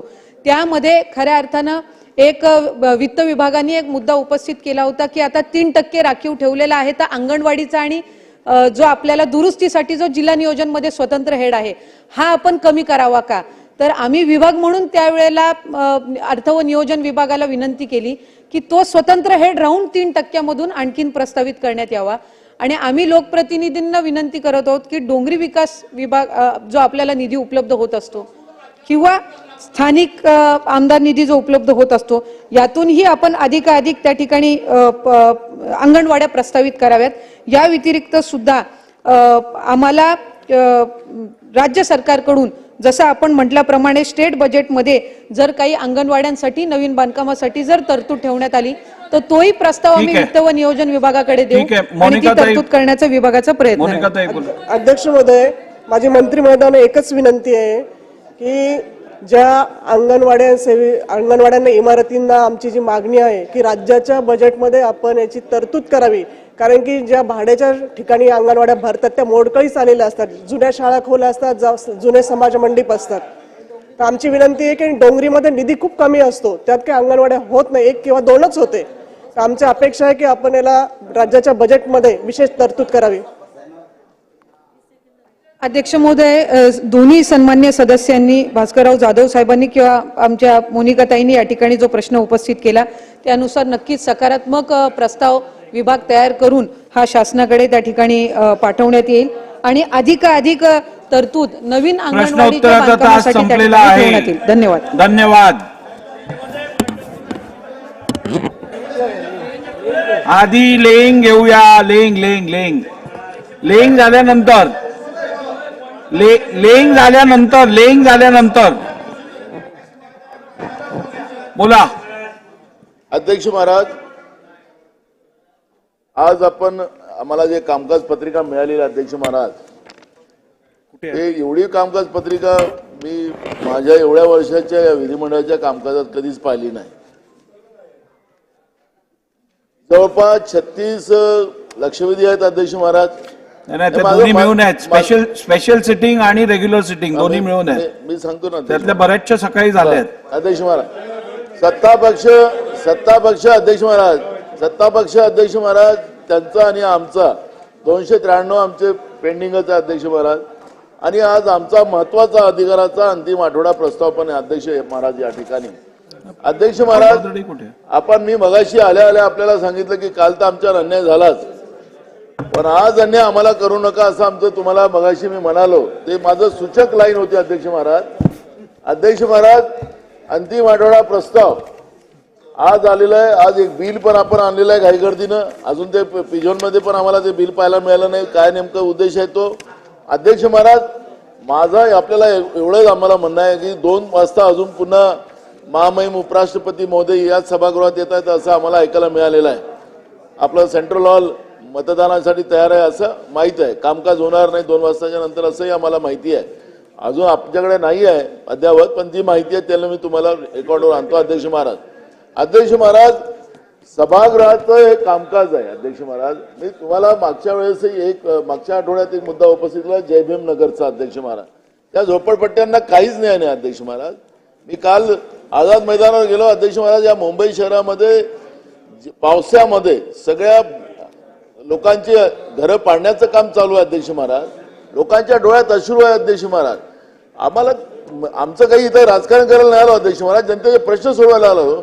आम्हाला तुम्ही न्याय द्या. अध्यक्ष महाराज, तुमच्याकडून आम्हाला अपेक्षा आहे. या सरकारकडून तर नाहीच आहे. नाना भाऊ, आपण ती उद्या बैठक घेत आहोत. कशाची अध्यक्ष महाराज? तीच तुमची जय नाही, मला हे कामकाज होतं अंतिम आठवडा प्रस्तावावरचं आमची करूया ना, चर्चा काय. पण आपण घेणारच आहोत. मी कधीच ऐकलं नाही. कसं घेणार हे बघा, आपण प्रायोरिटी ऐकून घ्या, वेळेचं नियोजन ऐकून घ्या. थोडक्यात वेळेचं नियोजन तर ऐकून घ्या. अध्यक्ष महोदय, सन्माननीय नाना पटोले साहेबांनी हा जो पॉइंट ऑफ प्रोसिजरच्या माध्यमातून आपलं लक्ष याकडे वेधलं आहे. अध्यक्ष महोदय, आपण इतके वर्ष झालेत, आपणही सभागृहात काम करताय. आम्ही पण आता 25-26 वर्ष झालेत. आम्हालाही 26 वर्ष सुरू आहे. अध्यक्ष महोदय, विषय असा आहे, आम्ही पण आता इतके वर्ष काम करत असताना सभागृहाच्या मध्ये कामकाज किती तासासाठी किती असावं आणि काही स्ट्रॅटेजी ठरवून, मी हेतुआरोप करत नाही आपल्या, मला वाटतं की विरोधकांच्या प्रस्तावावर चर्चा होऊ नये अशी सत्ताधाऱ्यांची काही स्ट्रॅटेजी दिसली. अध्यक्ष महोदय, पहिल्या आठवड्यापासून आपण जर कामकाजाची पद्धत पाहिली तर त्यामध्ये 2 दिवस या आठवड्यातले वाया घालवले. सोमवारचा दिवस गेला, काल तर चक्क सत्ताधाऱ्यांनी सभागृह बंद पाडला. हेही नाव तुमचं ग्रीनिज बुकात नोंद होईल. त्याची सत्ताधाऱ्यांनी दिवसभराचं कामकाज चालू दिलं. ठीक आहे, काय बाहेर झालं त्याचा विषय. अध्यक्ष महोदय, मी नाव घेतलं नाही त्यामुळे मंत्र्यांनी उभं राहायचा अधिकार नाही. अधिकार मंत्र्यांना उभं राहून असा क्रॉस करता येत नाही. हे जे काही पद्धत आहे, मंत्री लगेच उभे होतात. ही कुठली पद्धत आहे? आम्ही ज्यावेळेस पटकन उभे व्हायचा. अध्यक्ष महोदय, काल पण दिवसभर यांनी वाया घालवले. मंत्री घसा बोंबलत होते, घसा कोर्टापर्यंत. ही काय पद्धत आहे अध्यक्ष महोदय? म्हणून यांना थांबवा. माझं म्हणणं पूर्ण ऐकून घ्या. अध्यक्ष महोदय, काल दिवस गेला, परवाचा सोमवार दिवस गेला. वर्किंग पिरियड काढा अध्यक्ष महोदय, कामकाजाचा पिरियड काढा. आज 3 आठवड्याच्या कामामध्ये आमचे 3 प्रस्ताव, विरोधकांचे 3, सत्ताधाऱ्यांचे 3 प्रस्ताव, अंतिम आठवडा हा त्यामध्ये आला. एका याच्यावर आपण कॅल्क्युलेट करा, आपण साधारणतः 2.5 तास 5 तास देता एकाला. एका प्रस्तावावर चर्चा करायला 5 तास देताय. 6 प्रस्तावावर चर्चा करायला 30 तास लागणार आहे. दोघांच्याही मिळून 2.5-5 असे 30 तास. तुमच्या लक्षवेधीवर जर 3 मिनिट धरले तर 36 लक्षवेधी म्हणजे किमान 2 तास. उद्या बिल मांडलं गेलं आहे. बिलावर चर्चा साधारणतः काही कमी जास्त झाली तरी 1.5 तास त्याचा विषय गेला. अध्यक्ष महोदय, मला विनंती आहे आपली, उद्या मतदान आहे. उद्या कामकाज किती होईल माहित नाही. आज महामहिम आमचे आपल्या उपराष्ट्रपती महोदयांचा याच सभागृहात आहे. 2 वाजता आपण सिक्युरिटीच्या साठी कारण करून आपण 2 वाजताच सगळी बाकीच्यांना बाहेर काढणार आहोत. तसं नाहीये, तसं नाहीये. ठीक आहे, तुम्ही 5 चुकीची वाजता माहिती सभागृहात आम्हाला जी माहिती सांगायला पाहिजे ती मिळाली नाही. म्हणून मला संधी द्या माहिती मी द्यायला मानून आपल्याला. झालं की आपण हे कारण चूक झाली असेल आमची. ठीक आहे, आपण 5 वाजता बंद करणार सभागृह. त्यानंतर आपण त्या महामहिम आपल्या उपराष्ट्रपतींच्या महोदयांच्या सन्मानार्थ काही भोजन चहा पान ठेवलाय, याच्यात वेळ जाईल. म्हणजे आज कामकाज किती तास होईल, म्हणून माझं कामकाज या निमित्तानं पॉइंट ऑफ प्रोसिजरच्या माध्यमातून हे 2-3 दिवस आपण वाया घालवले. यामध्ये हे सभागृह किमान 1 दिवस तरी वाढवण्यासाठी तयारी ठेवा ना, सत्ताधाऱ्यांनी ठेवावी आणि आम्ही ठेवू. हे चालली पाहिजेत. आमच्या कुठल्याही प्रस्तावावर चर्चेला सुरुवात झाली ना अध्यक्ष महोदय, मागचा आठवडा आणि ठीक आहे, आपण काही आठवडा या विषयावरती आपण आता गेली 10 मिनिटं चर्चा केली आहे. मी आपल्याला थोडी माहिती देऊ इच्छितो. बसून घ्या. हे बघा, सर्वप्रथम विरोधी पक्ष नेते आपण जी आता भावना व्यक्त केली की लक्षवेधी लावून आपल्या प्रस्तावावर चर्चा होऊ नये असं काहीतरी विचार आहे, हा अत्यंत चुकीचा विचार आहे. मी आपल्याला सांगू इच्छितो, विरोधी पक्षाचा पूर्ण प्रस्ताव आपण चर्चेला घेऊन संपवलेला आहे. सत्तारूढ पक्षाचा एकही प्रस्ताव आपण अजून संपवलेला नाहीये. 1 नंबर 2, आपण आज जी भूमिका मांडलीत की लक्षवेधींना प्रायोरिटी देऊ नये, प्रस्तावांना प्रायोरिटी द्यायला पाहिजे, त्याच्याशी मी सहमत आहे. आपण केवळ 1 तास लक्षवेधीसाठी देणार आहोत. त्या 1 तासात जेवढ्या लक्षवेधी होतात तेवढ्या आपण घेऊ. त्यानंतर आपण प्रस्तावावरती चर्चा चालू करू. महामहिम उपराष्ट्रपती आज विधान भवनात येणार आहेत आणि विधानसभेच्या या सभागृहात दोन्ही सभागृहाच्या सदस्यांबरोबर ते त्यांना संबोधित करणार आहेत. त्यावेळेला 5 वाजता हा कार्यक्रम आपण घेतलेला आहे. आपण हाऊस साधारण 4 वाजता अडजर्न करू आणि 6:30 वाजता आपण सभागृहाचं कामकाज चालू करणार आहोत आणि तुमचा प्रस्ताव संपेपर्यंत सभागृहाचं कामकाज मी चालू ठेवीन. चला.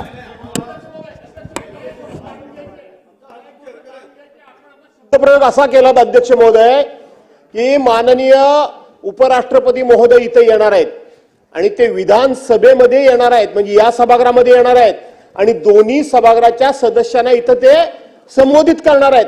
अध्यक्ष महोदय, मला माहित नाही पण 30 वर्षामध्ये किंवा 40-50 वर्षामध्ये असं कधी घडलंय की या विधान असेल तर आम्हाला सांगा की इथं दोन्ही सदस्याचे वास्तविक सेंट्रल हॉलमध्ये तो घेतला पाहिजे कार्यक्रम. इथं कसे येऊ शकतात दोन्ही सभासद आणि इथं कसं काय स्टेज येऊ शकतो? असं पूर्वी झालंय का?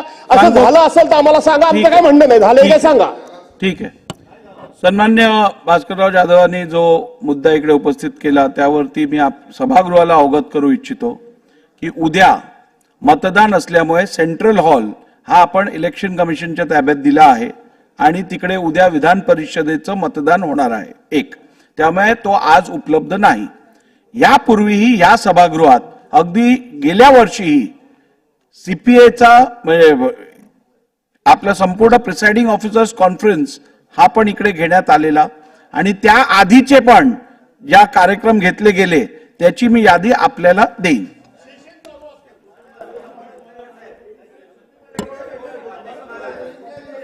अध्यक्ष महाराज, चुकीचं रेकॉर्डवर येतं अध्यक्ष महाराज.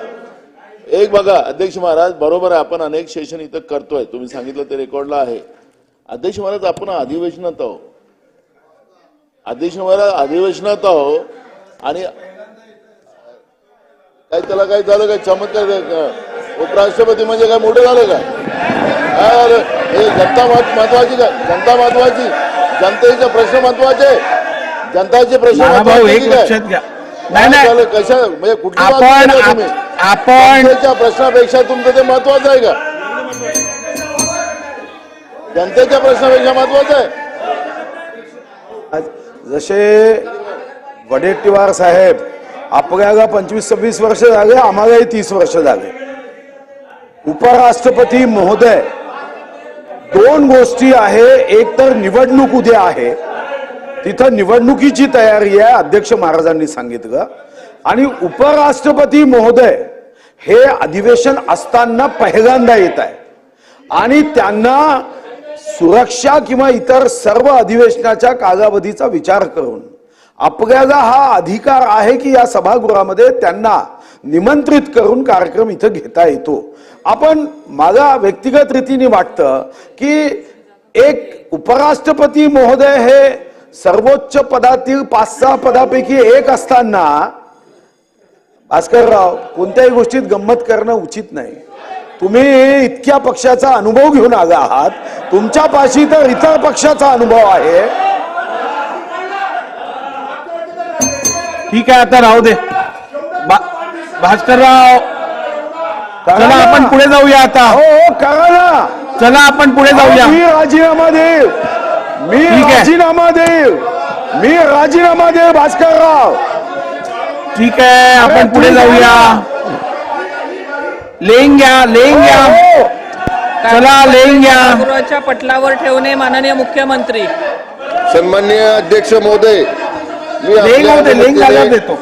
महाराष्ट्र लोकायुक्त आणि उपलोकायुक्त अधिनियम 1971 च्या कलम 12 पोट कलम 7 अन्वये लोकायुक्त आणि उपलोकायुक्त महाराष्ट्र राज्य यांनी दिनांक मंत्री महोदय 29 मे 2014, बसून घ्या. दिनांक 18 जून 2014, दिनांक 13 जून 2014, हे झाल्यावर दिनांक देतो. 9 जुलै 2014, दिनांक हे झाल्यावर 21 देतो डिसेंबर लगेच. 2015, दिनांक 31 हे मे झाल्यावर 2016, देतो. दिनांक 10 एप्रिल 2013, दिनांक 16 सप्टेंबर 2013, दिनांक 8 डिसेंबर 2015, दिनांक 17 डिसेंबर 2015, दिनांक 1 जानेवारी 2018, दिनांक 1 जानेवारी 2018, दिनांक 5 जानेवारी 2018, दिनांक 11 ऑक्टोबर 2017, दिनांक 11 ऑक्टोबर 2017, दिनांक 11 ऑक्टोबर 2017 चे माननीय राज्यपाल महोदयांना सादर केलेले असे एकूण 16 विशेष अहवाल त्यावरील स्पष्टीकरणात्मक ज्ञापनासह सभागृहासमोर ठेवतो. नाही, एक मिनिट, त्यांचा पॉइंट ऑफ ऑर्डर आहे. अध्यक्ष महोदय, पॉइंट ऑफ आता पॉइंट ऑफ ऑर्डर आजच्या कार्यक्रम पत्रिकेबद्दल आहे. नाही, आपण- तुमचा ह्या लेंगच्या विषयात आहे का? नाही लेख नाही, मग एक मिनिट, मला हे लेंग कम्प्लीट कर दे, मग आपण घ्या. पत्रिकेबद्दल आहे, सगळ्या कार्यक्रम पत्रिकेबद्दलच आहे. हो, मग एवढं लेंग होते मग आपण मांडा. मी देतो कार्यक्रम आपल्याला. पत्रिकेबद्दल आक्षेप असेल तर लिंक कसं करणार आपण? मला एक लोकायुक्त व उपलोकायुक्त यांचे विशेष अहवाल स्पष्टीकरणात्मक ज्ञानासह सभागृहासमोर ठेवण्यात आले. सदर अहवाल विधिमंडळाच्या संकेतस्थळावर उपलब्ध करून देण्यात येतील.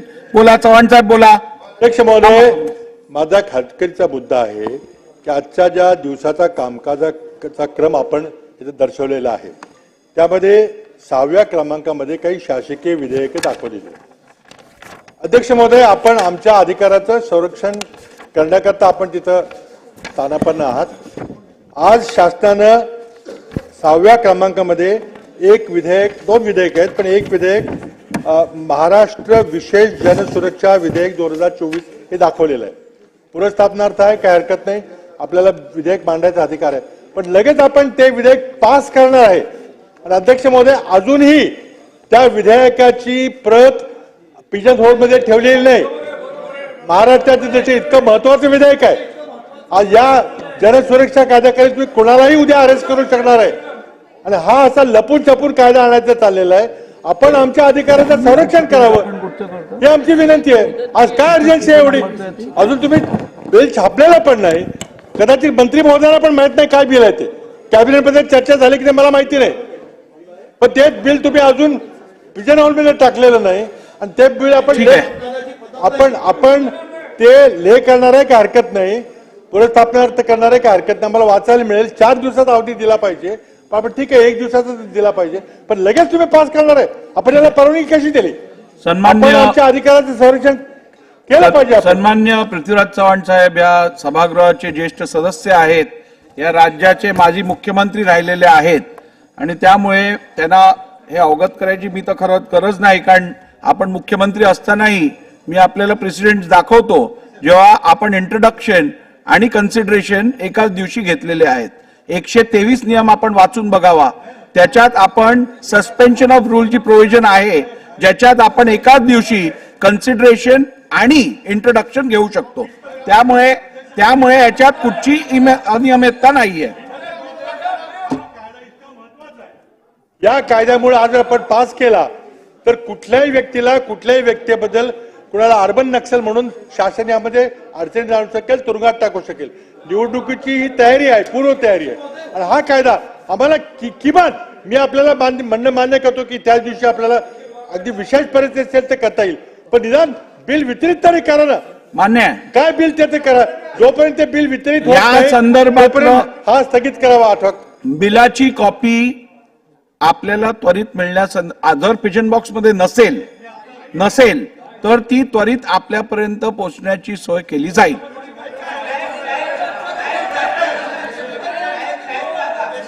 एक मिनिट, चला. एक मिनिट. आता अध्यक्ष पुढे महोदय, जायला पाहिजे, हे काय योग्य असं नाही. आहे, अध्यक्ष आपण महोदय, म्हणता- अध्यक्ष महोदय देतो आपल्या साहेब, पाठवून देऊ ना. एक मिनिट बाबा.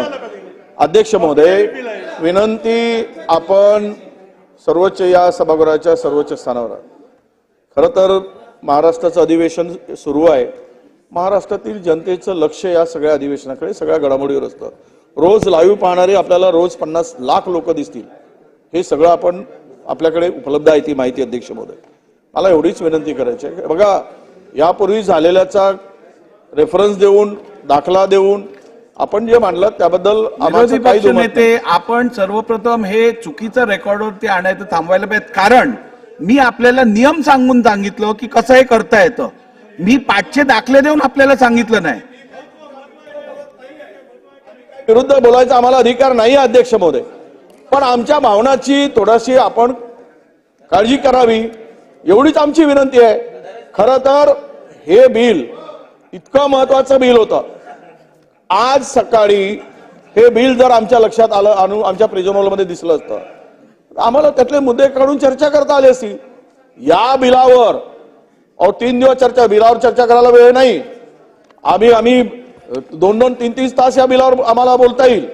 परंतु अध्यक्ष महोदय, लगेच बिल इंट्रोड्यूस केलं आणि पुन्हा संमत करायसाठी हे चुकीचं होतंय. कुठेतरी महत्वाचं बिल आहे म्हणून साधा बिल असेल तर विचारलं तर आम्हीच म्हणतो करा मंजूर, लगेच करून टाका, सहमती झाली तर. पण यामध्ये मात्र थोडासा वेळ द्यावा. आज इंट्रोड्यूस करावं बिल आणि उद्याला या बिलावर चर्चा घ्यावी, माझी विनंती आहे. निर्णय आपला आहे, अधिकार आपला आहे, आपण जो निर्णय घ्याल तो आम्हाला मान्य आहे. पण आमची विनंती आहे विरोधी पक्षनेता म्हणून, विरोधी पक्षातर्फे, की हे बिल आज इंट्रोड्यूस करावं आणि उद्या यावर चर्चा करून संमत करावं. ठीक आहे, या संदर्भातला आपण निर्णय घेऊ आणि मग मी सभागृहाला अवगत करीन. आपण आता पुढे जाऊया. लेंग कंप्लीट करा. मी अध्यक्ष महोदय, मी आपल्या अनुमतीने छत्रपती संभाजीनगर जिल्ह्यातील सिडकोच्या वाळूज प्रकल्पाबाबत या विषयावरील श्री प्रकाश सोळंके विधानसभा सदस्य यांच्या दिनांक 15 डिसेंबर 2023 रोजी झालेल्या महाराष्ट्र विधानसभा नियम 105 अन्वय लक्षवेधी सूचनेच्या चर्चेदरम्यान दिलेल्या आश्वासनाबाबतची अधिक माहिती सभागृहासमोर ठेवतो. अधिक माहिती सभागृहासमोर ठेवण्यात आली. माननीय उपमुख्यमंत्री तथा वित्तमंत्री. अध्यक्ष महोदय, मी आपल्या अनुमतीने लिंगभाव अर्थसंकल्प विवरणपत्र, जनरल बजेट स्टेटमेंट व बाल अर्थसंकल्प विवरणपत्र, चाइल्ड बजेट स्टेटमेंट 2024-25 हे प्रकाशन सभागृहाच्या पटलासमोर ठेवत आहे. प्रकाशन सभागृहाच्या पटलासमोर ठेवण्यात आले. माननीय सांस्कृतिक कार्य मंत्री.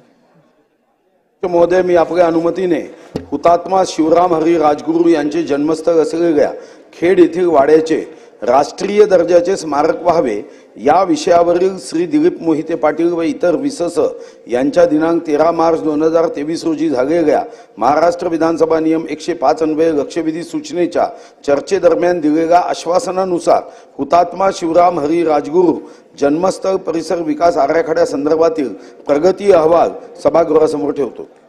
हुतात्मा शिवराम हरी राजगुरू जन्मस्थळ परिसर विकास आराखड्या संदर्भातील प्रगती अहवाल सभागृहासमोर ठेवण्यात आला. माननीय उच्च व तंत्र शिक्षण मंत्री.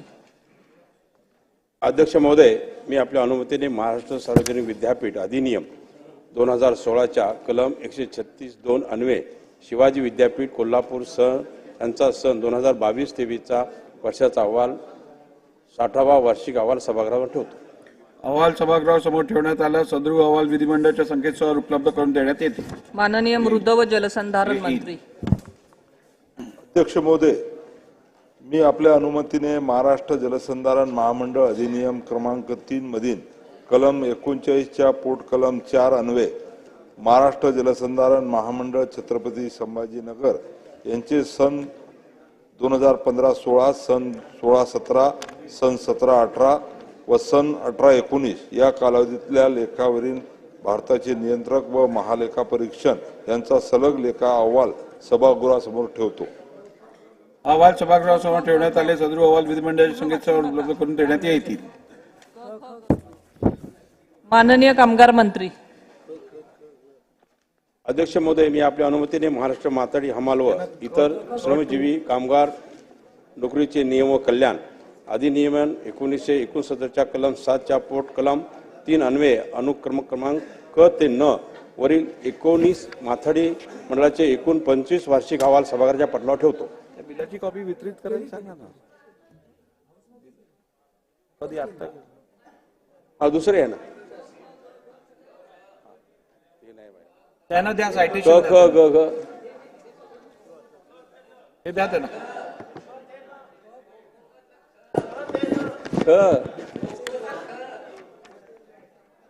हे द्या.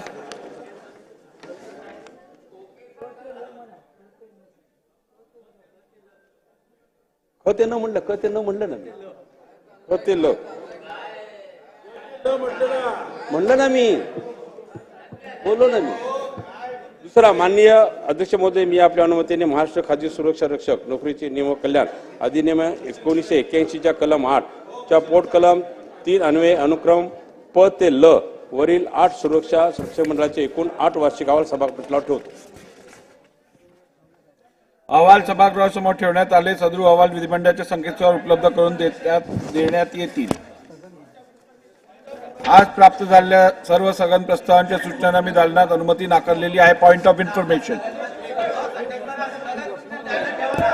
अध्यक्ष महोदय, मी आपल्या निदर्शनास एक पॉइंट ऑफ इन्फॉर्मेशनद्वारे शासनाच्या जमिनीची विल्हेवाट कशी लावली गेली एवढाच एक विषय आहे. अगदी अध्यक्ष महोदय, मौजे मासळ तालुका कल्याण जिल्हा ठाणे येथे ज्या मारळ सामुदायिक शेती सहकारी संस्था यांना शासकीय जमीन 63 एकर ही जमीन त्या संस्थेला शेती करायसाठी 2008 मध्ये जिल्हाधिकारी तत्कालीन झेंडे यांनी त्यांना ती जमीन अध्यक्ष महोदय दिली होती.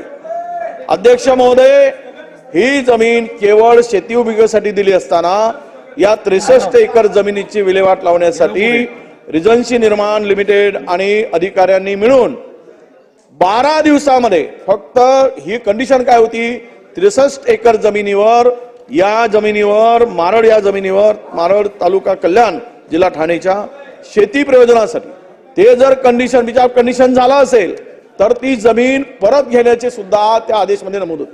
परंतु अध्यक्ष महोदय, मोठा विषय असा आला की 12 दिवसामध्ये करारनामा करून आज या ठिकाणी त्या जमिनीचं व्हॅल्युएशन कमी दाखवून 4.5 कोटीमध्ये फक्त ती जमीन बिल्डराच्या घशात त्या तत्कालीन अधिकाऱ्यांनी घालून 7,000 कोटीचा घोटाळा अध्यक्ष महोदय केला. यानंतर तक्रारी झाल्या, महसूल मंत्र्याकडे सुनावणी झाली. अध्यक्ष महोदय, महसूल मंत्र्यांनी सांगितलं 1 सदस्यीय समिती करू आणि चौकशी करू. अध्यक्ष महोदय, 3 महिने झालेत, ती चौकशी पूर्ण झाली नाही. पुन्हा मुदत वाढवून दिली आणि ती मुदत वाढवत आज तिथे या 63 एकर जागेचा पूर्ण ताबा, शासकीय जमीन, सरकारी जमिनीचा ताबा बिल्डरांनी घेतला आणि यातून अध्यक्ष महोदय 30,000 कोटी रुपये हा बिल्डर कमवणार आहे. अध्यक्ष महोदय, म्हणून माझी विनंती आहे, या प्रकरण जे चौकशीचे आदेश महसूल मंत्र्यांनी दिले ते 1 महिन्याच्या आत ती चौकशी पूर्ण करून घ्यावी आणि ज्या कंडिशन मध्ये शेती दिली, जागा दिली, त्याची ते कंडिशन किंवा ज्या नियमानुसार अटी आणि शर्तीचा भंग झाल्यामुळे ती जमीन परत महसूल विभागाकडे, शासनाकडे जमा करावी, ही माहिती म्हणून आपल्याकडे देतोय. मोठं प्रकरण आहे. आपण शासनाला सूचना करून 1 महिन्याच्या आत चौकशी करावी, एवढे निर्देश द्यावेत अशी विनंती आहे. शासनाने नोंद घेऊन उचित कारवाई करावी. नानाभाऊ बोला. अध्यक्ष महाराज, उमेद महाराष्ट्र राज्य महिला आणि कंत्राटी कर्मचारी कल्याणकारी संघटनेच्या वतीनं अध्यक्ष महाराज एक भव्य मोर्चा आझाद मैदानावर आलेला अध्यक्ष महाराज मागच्या वेळेसही हा मोर्चा आला आणि सरकारने आश्वासन देऊन या उमेद कर्मचारी जे आहेत महाराष्ट्र राज्य महिला आणि कंत्राटी कर्मचारी यांना सरकारने आश्वासन देऊन इथून त्यांना वापस पाठवलं. पण अध्यक्ष महाराज सरकारने जो विश्वास त्यांना दिलेला होता त्याचं पालन सरकारने केलं नाही. पुन्हा आता या भर पावसामध्ये महाराष्ट्रातल्या कान्याकोपऱ्यामधून असंख्य महिला एकीकडे लाडली बहिणं आपल्या चाललेल्या आहेत आणि एकीकडे लाडल्या बहिणींना चिखलामध्ये त्या आझाद मैदानावर त्या ठिकाणी त्या आपल्या न्यायिक हक्कासाठी मांडतात. अध्यक्ष महाराज त्यांच्या त्या 2 मागण्या होत्या अध्यक्ष महाराज, त्या काही मोठ्या नाहीत, अनेक राज्यांनी त्या लागू केलेल्या आहेत. उमेद महाराष्ट्र राज्य ग्रामीण जीवनोन्नती अभियानास ग्रामविकास व पंचायत राज विभागातील शासनाचा एक नियमित विभाग म्हणून आस्थापनेला मान्यता देणे व त्यांचा अंतर्गत कार्यरत कंत्राटी अधिकारी व कर्मचारी आणि समुदाय संसाधन व्यक्ती यांना शासनाचा समकक्ष पदावर कायमस्वरूपी सेवेत समावेश करून घेणे जेणेकरून निरंतरपणे काम होण्यास मदत होईल. तसंच दुसरा त्यांचा एक मागणी होती की प्रभाग संघ स्तरावरील केडर, कृषी व्यवस्थापक, पशु व्यवस्थापक, मत्स्य व्यवस्थापक व प्रभाग संघ व्यवस्थापक याचे इतर उमेद अभियानातील केडर प्रमाणे मानधन वाढ करावी व वर्धित त्यांना देखील पूर्णवेळ काम देण्यास यांचे समुदायस्तरीय संस्थान सक्षम होण्यासाठी पुरेशा प्रमाणात निधी उपलब्ध करून देण्याबाबत असं 2 मागण्या त्यांच्या होत्या अध्यक्ष महाराज. अनेक राज्यामध्ये हे लागू आहे. माननीय मुनगंटीवार साहेब फार आपण सेन्सिटिव्ह आहेत त्याच्यामुळे आणि भुजबळ साहेब पण या मोहिमेमध्ये पुढे आहेत. माझं म्हणणं आहे की मागच्या वर्षाला आपण यांना आश्वासन देऊन रवाना केलेलं होतं. लाडक्या बहिणी आहेत, आपण योजना चालवतो. आता या लाडल्या बहिणींना खाली हातानं वापस न पाठवता या उमेदचं जो आलेलं मोर्चा या पावसामध्ये भर पावसामध्ये त्या चिखलामध्ये आहे त्यामध्ये आपण पुढाकार घ्यावा आणि तातडीने यांच्या 2 मागण्या पूर्ण करून या लाडल्या बहिणींना आनंदित रवाना करावं एवढीच आमची विनंती. अध्यक्ष महाराज आपण या सरकारला निवेदन करायला लावा. अध्यक्ष महाराज सूचना करा की निवेदन करा. अध्यक्ष महाराज सरकारला निवेदन करायला लावा. अध्यक्ष महाराज सन्मान्य सदस्य नानाभाऊ पटोलेंनी जी माहिती आत्ताच सभागृहात मांडली आहे त्याची नोंद घेऊन शासनाने उचित कारवाई करावी. हे बघा, एक लक्षात घ्या, मी संपूर्ण सभागृहातल्या सगळ्या सदस्यांना काही पॉइंट ऑफ इन्फॉर्मेशन मांडायला देऊ शकत नाही. सकाळी माझ्याकडे काही लोकांनी विनंती केली, काही सन्मान्य सदस्यांनी विनंती केली आहे, त्यांना मी संधी देणार. अनिल देशमुख साहेब बोला. अध्यक्ष महोदय, ज्यांची नावं आहेत त्यांना देणार.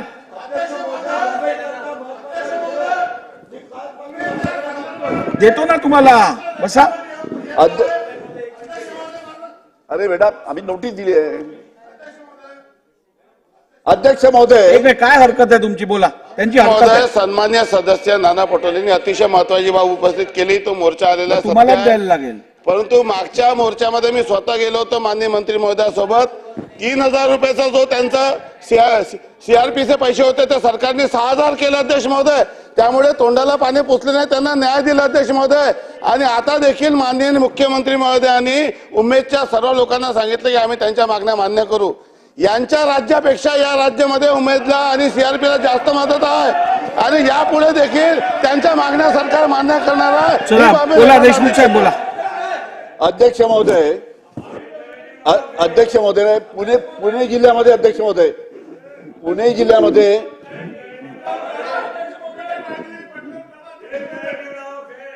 अध्यक्ष महोदय, पुणे जिल्ह्यामध्ये आंबेगाव तालुका, शिरूर तालुका, हवेली तालुका या तालुक्याच्या गावामध्ये अध्यक्ष महोदय गेल्या 8 दिवसापासून रात्री 10:30 ते 11 वाजेच्या दरम्यान त्या ठिकाणी ड्रोन फिरतात, ड्रोन.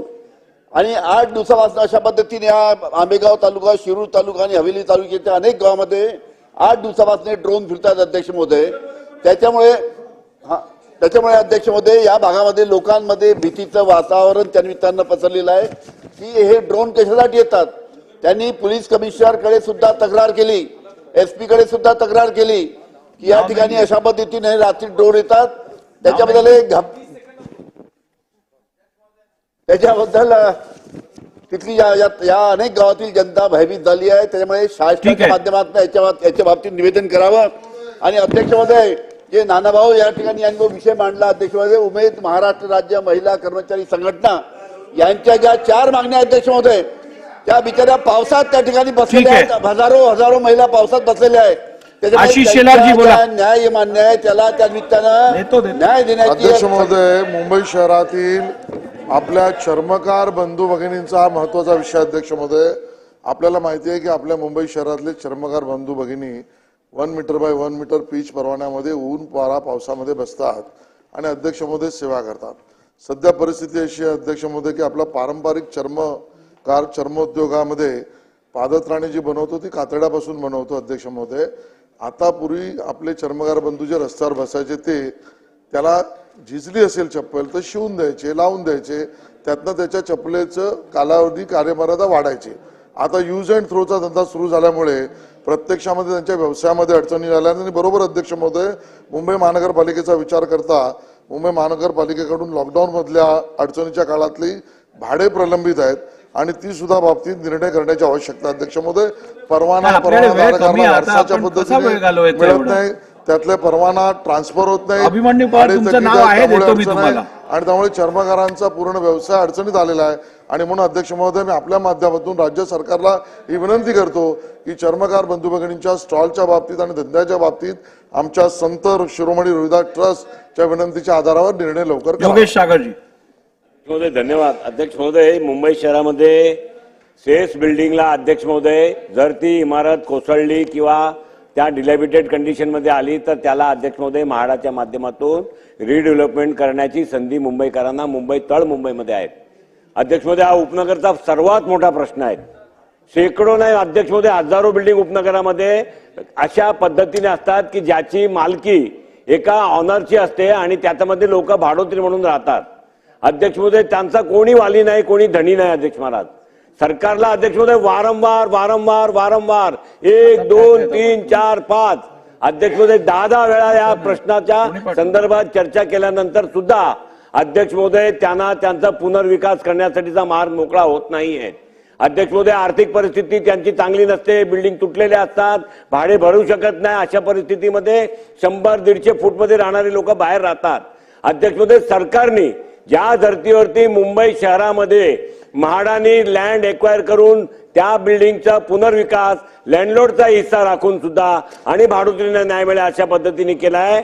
माझी अध्यक्ष महोदय सरकारला आपल्या माध्यमातून विनंती आहे आणि आपण सरकारला तसे निर्देश द्यावे, आदेश द्यावे की उपनगरातील हजारो भाडोत्री ज्या पद्धतीने आपल्या घराच्या बाहेर पडलेत किंवा आज बिल्डिंग पडेल, उद्या बिल्डिंग पडेल, लँडलॉर्ड वाट पाहून राहतो की बिल्डिंग पडली की मी मोकळा. अध्यक्ष महोदय, त्याचा मार्ग काढण्याची आवश्यकता आहे. म्हाडाला नोडल एजन्सी नेमून अशा पुनर्विकासच्या मार्गावर पडून राहिलेल्या भाडोत्री बिल्डिंगाचा पुनर्विकास सरकारने केला पाहिजे असे निर्देश आपण सरकारला अध्यक्ष महाराज. आपण अध्यक्ष महोदय सरकारला या संदर्भात अध्यक्ष महाराज नावा आली तेवढीच.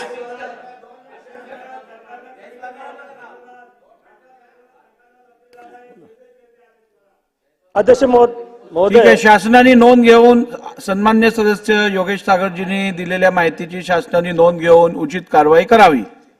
महोदय, अवघ्या महाराष्ट्राचे नव्हे तर देशाचं आराध्य दैवत असलेले छत्रपती शिवाजी महाराज यांनी वापरलेले व लंडन येथील संग्रहालयात असलेले वाघनखे हे महाराष्ट्रासाठी शौर्याचे प्रतीक असून महाराष्ट्राची अस्मिता या वाघनखांशी जोडलेली आहे. ही वाघनखे लंडन येथील व्हिक्टोरिया अँड अल्बर्ट संग्रहालयात राज्यातील समस्त जनता व शिवप्रेमींसाठी राज्यात आणण्याकरिता शासनाचे प्रयत्न सुरू आहेत असे अनेक वृत्तपत्रातून किंवा सुधीर भाऊच्या निवेदनातून समजले. लंडन मधून आणली जाणारी वाघनखे ही छत्रपती शिवाजी महाराजांनी वापरलेली वाघनखे नाहीत असा दावा इतिहास संशोधक इंद्रजित सावंत यांनी 8 जुलै 2024 ला केला आहे. पत्रकार परिषदेतून केला. आणि म्हणून छत्रपती शिवाजी महाराजांची वाघनखे राज्यात आणण्याचा प्रयत्न जरी महाराष्ट्र करत असेल तरी सदर वाघनखे राज्यात आणण्याकरिता प्रतिनिधी मंडळ लंडन येथे जाण्यापूर्वी 2 दिवस अगोदरच या इंद्रजित सावंत नावाच्या गृहस्थांनी असा आरोप केला आहे. यापूर्वी मात्र अशा प्रकारचा कोणताही दावा एक टाइमलाईन समजून घ्या अध्यक्ष महोदय. ठीक आहे. आज 2022 पासून सुधीर भाऊ प्रयत्न करून आले, परंतु 2 वर्षात कधीच यांनी केलं नाही. पण जसं समिती जाणार होती लंडनला तसं 2 दिवस आधी यांनी अशी पत्रकार परिषद घेतली आणि म्हणून इंद्रजित सावंत यांच्या दाव्यातल्या तथ्याबद्दल सुधीर भाऊ किंवा शासनानं निवेदन करावे. अध्यक्ष महाराज, शासनातर्फे सुधीर भाऊ निवेदन करतील. अध्यक्ष महाराज, एका संवेदनशील मुद्द्यावर, आमच्या अस्मितेशी संबंधित असणाऱ्या मुद्द्यावर चर्चा खरं तर का झाली हा माझ्याही समोरचा प्रश्न आहे. संवेदनशील मुद्द्यावर एकमेकाशी चर्चा करता येते. काही मुद्दे असे असतात, विदेशी नीती असेल किंवा आपली अस्मिता असेल. छत्रपती शिवाजी महाराज आपल्यासाठी प्राण आहे, आस्था आहे, अस्मिता आहे, अभिमान आहे. कोणत्याही जातीचा, धर्माचा, रंगाचा, वंशाचा असू द्या, तो कोणत्याही पक्षाचा असू द्या, हृदयामध्ये शोभा आहे. या संदर्भामध्ये अध्यक्ष महाराज हा खुलासा होणं गरजेचं होतं. खरं तर हा खुलासा सोमवारी करायचा होता, पण पाऊस आलं, सभागृह विसर्जित झालं.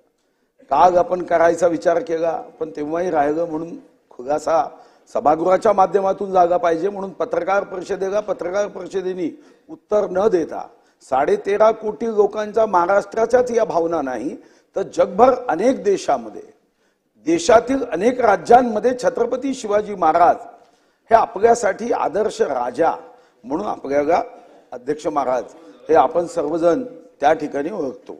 अध्यक्ष महाराज, 5 नोव्हेंबर 2022 या ठिकाणी अनेक शिवभक्त वारंवार एक निवेदन घेऊन यायचे. ह्या शिवभक्तांची मागणी होती की अफजल खानाच्या कबरीच्या जवळ केलेलं अतिक्रमण हे हटवलं पाहिजे. आणि 5 नोव्हेंबर 2022ला मग जेव्हा हजारो शिवभक्तांच्या या मागण्या लक्षात घेऊन ती फाईल आमच्यापाशी आली, तेव्हा 5 नोव्हेंबर 2022ला एक बैठक घेऊन ते कबरीचं अतिक्रमण हे हटवण्याचा निर्णय झाला.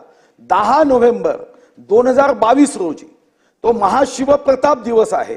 कारण 10 नोव्हेंबर तारखेनुसार 1659 मध्ये अफजल खानाचा या छत्रपती शिवाजी महाराजांनी तो वध केला होता आणि त्याच दिवशी ते अतिक्रमण हटलं. त्यानंतर शिवभक्तांमध्ये उत्साह आला आणि शिवभक्तांनी वारंवार मागणी केली. काहींनी पुरावे दिले, काहींनी कागद दिली, काहींनी जुने वर्तमानपत्राचे कात्रणे दिले. काही लोकांनी या म्युझियम मध्ये असणाऱ्या वाघ नखाच्या संदर्भातली माहिती ही सुद्धा त्या म्युझियमच्या मध्ये असणाऱ्या वेबसाईटवरून आणि त्या ठिकाणच्या फोटोवरून ही उपलब्ध केली. ही उपलब्ध केल्यावर आपण त्याच्या संदर्भातला पत्रव्यवहार सुरू केला की छत्रपती शिवाजी महाराजांची वाघनखं ही महाराष्ट्राच्या शिवभक्तांच्या दर्शनासाठी देण्यात यावी.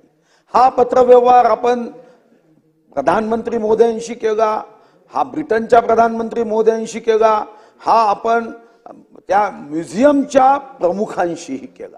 आणि एक दिवस त्यांचं उत्तर आलं आणि त्या उत्तरासोबतच ही जी वाघनखं ज्या डब्बीत 1825 मध्ये ही डब्बी बनवली होती आणि त्या डब्बीमध्ये डब्बीच्या चित्रासहित त्यांनी इतर सर्व माहिती, the वाघनख of Shivaji with which he killed the Mughal general. मग आम्ही पुन्हा काही संशोधकांकडून माहिती घेतली की असं कुठं जगामध्ये उपलब्ध आहे का. कारण या संदर्भामध्ये जे पुरावे आम्हाला देण्यात आले अध्यक्ष महाराज, त्या पुराव्यामध्ये सुद्धा या संदर्भामध्ये अतिशय स्पष्टपणे माहिती ही देण्यात आली. आणि या संदर्भात ही वाघनखं व्हिक्टोरिया व अल्बर्ट संग्रहालय लंडनकडे जायच्या आधी ज्यांनी ही वाघनखं या व्हिक्टोरिया आणि अल्बर्ट संग्रहालयाला दिली, त्यामध्ये ब्रिटनमध्ये त्याच्या अगोदर प्रदर्शनही करण्यात आलं.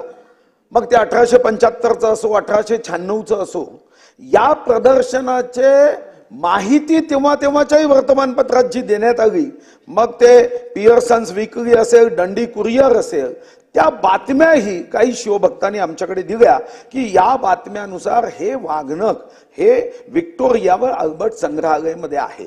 आम्ही जेव्हा त्यांना मागणी केली तेव्हा त्यांनी असं कधीही म्हटलं नाही की हे वाघनख आमच्याकडे जे आहे याच्याबद्दल त्यांनी असं म्हटलंच नाही. आपलं पत्र स्पष्ट आहे, पत्र लेखी स्वरूपामध्ये गेली आहे आणि हा पत्र व्यवहार आणि हे सर्व बघितल्यानंतर त्यांनी पहिल्यांदा 1 वर्षासाठी हे वाघनख दर्शनासाठी देऊ असं सांगितलं.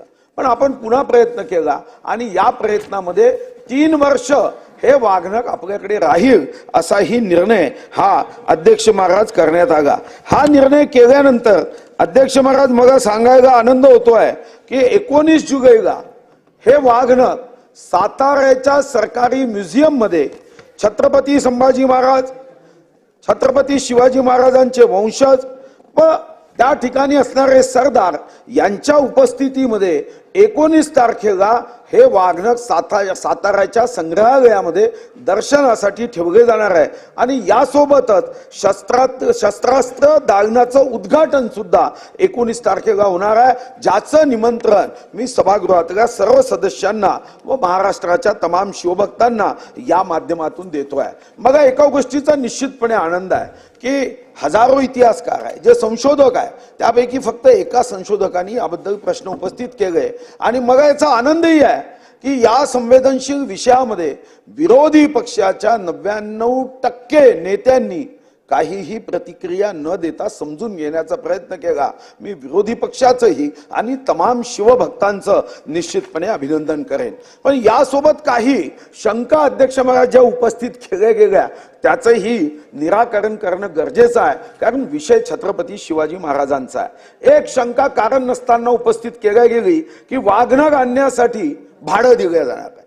मी आपल्या माध्यमातून तमाम शिवभक्तांना आश्वस्त करतोय की 1 नवीन पैशाचा भाडं हे कधीही दिल्या गेलं नाही आणि कोणीही मागितलं नाही आणि 1 रुपयाचं भाडं दिलं जाणार नाही. मग दुसरा प्रश्न अध्यक्ष महाराज उपस्थित केला की हे आणण्यासाठी करोडो रुपये खर्च झाला.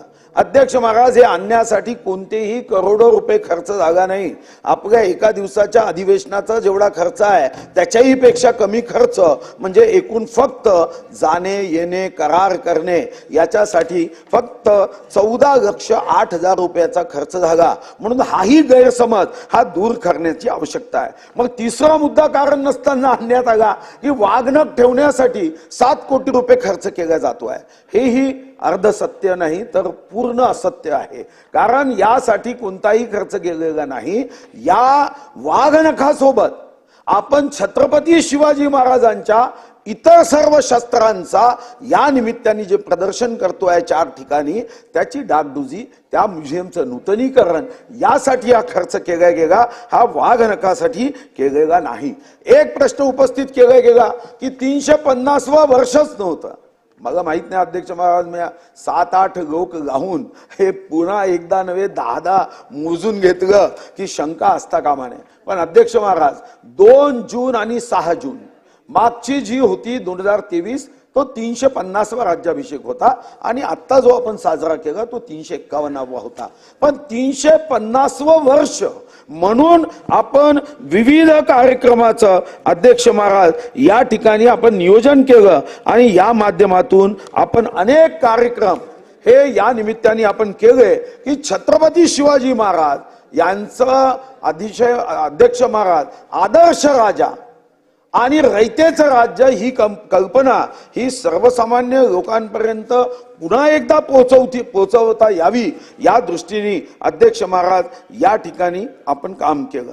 एक अध्यक्ष महाराज शंका केली की मग अनेक वाघनख आहे, पण 1875 मध्ये ही जी बॉक्स तयार केली गेली आहे ती इतर कोणत्याही वाघनखाच्या संदर्भामध्ये नाही आणि म्हणून हा प्रश्न ही गैर आहे आणि कोणीही इतर वाघनखाबद्दल हा दावा केला नाही की हे छत्रपती शिवाजी महाराजांनी वापरलेली वाघनख आहे.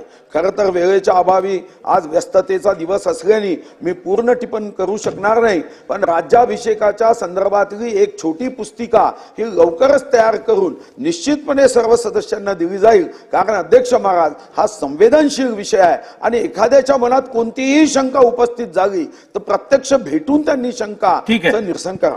मुफ्ती जी. अध्यक्ष महोदय, मेरी कॉन्स्टिट्यूंसी मालेगांव सेंट्रल में 26 मई बरोज इतवार जूना आगरा रोड पर रात में 12:30 बजे मालेगांव के एक से मेयर अब्दुल मालिक MIM के सकाळपासून मेरी दोनदा. पार्टी के नासिक जिला के सदर अब्दुल मालिक यूनुस ईसा पर फायरिंग हुई, जिन्हें 3 गोलियां लगी, जानलेवा हमला हुआ और 1 महीने तक हॉस्पिटल में एडमिट रहे।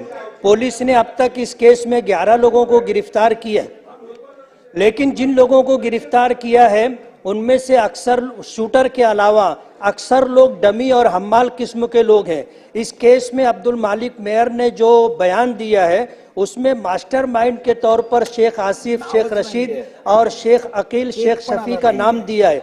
पुलिस डिपार्टमेंट ने जो कार्रवाई की है उस कार्रवाई से मालेगांव के लोग मुतमईन नहीं है।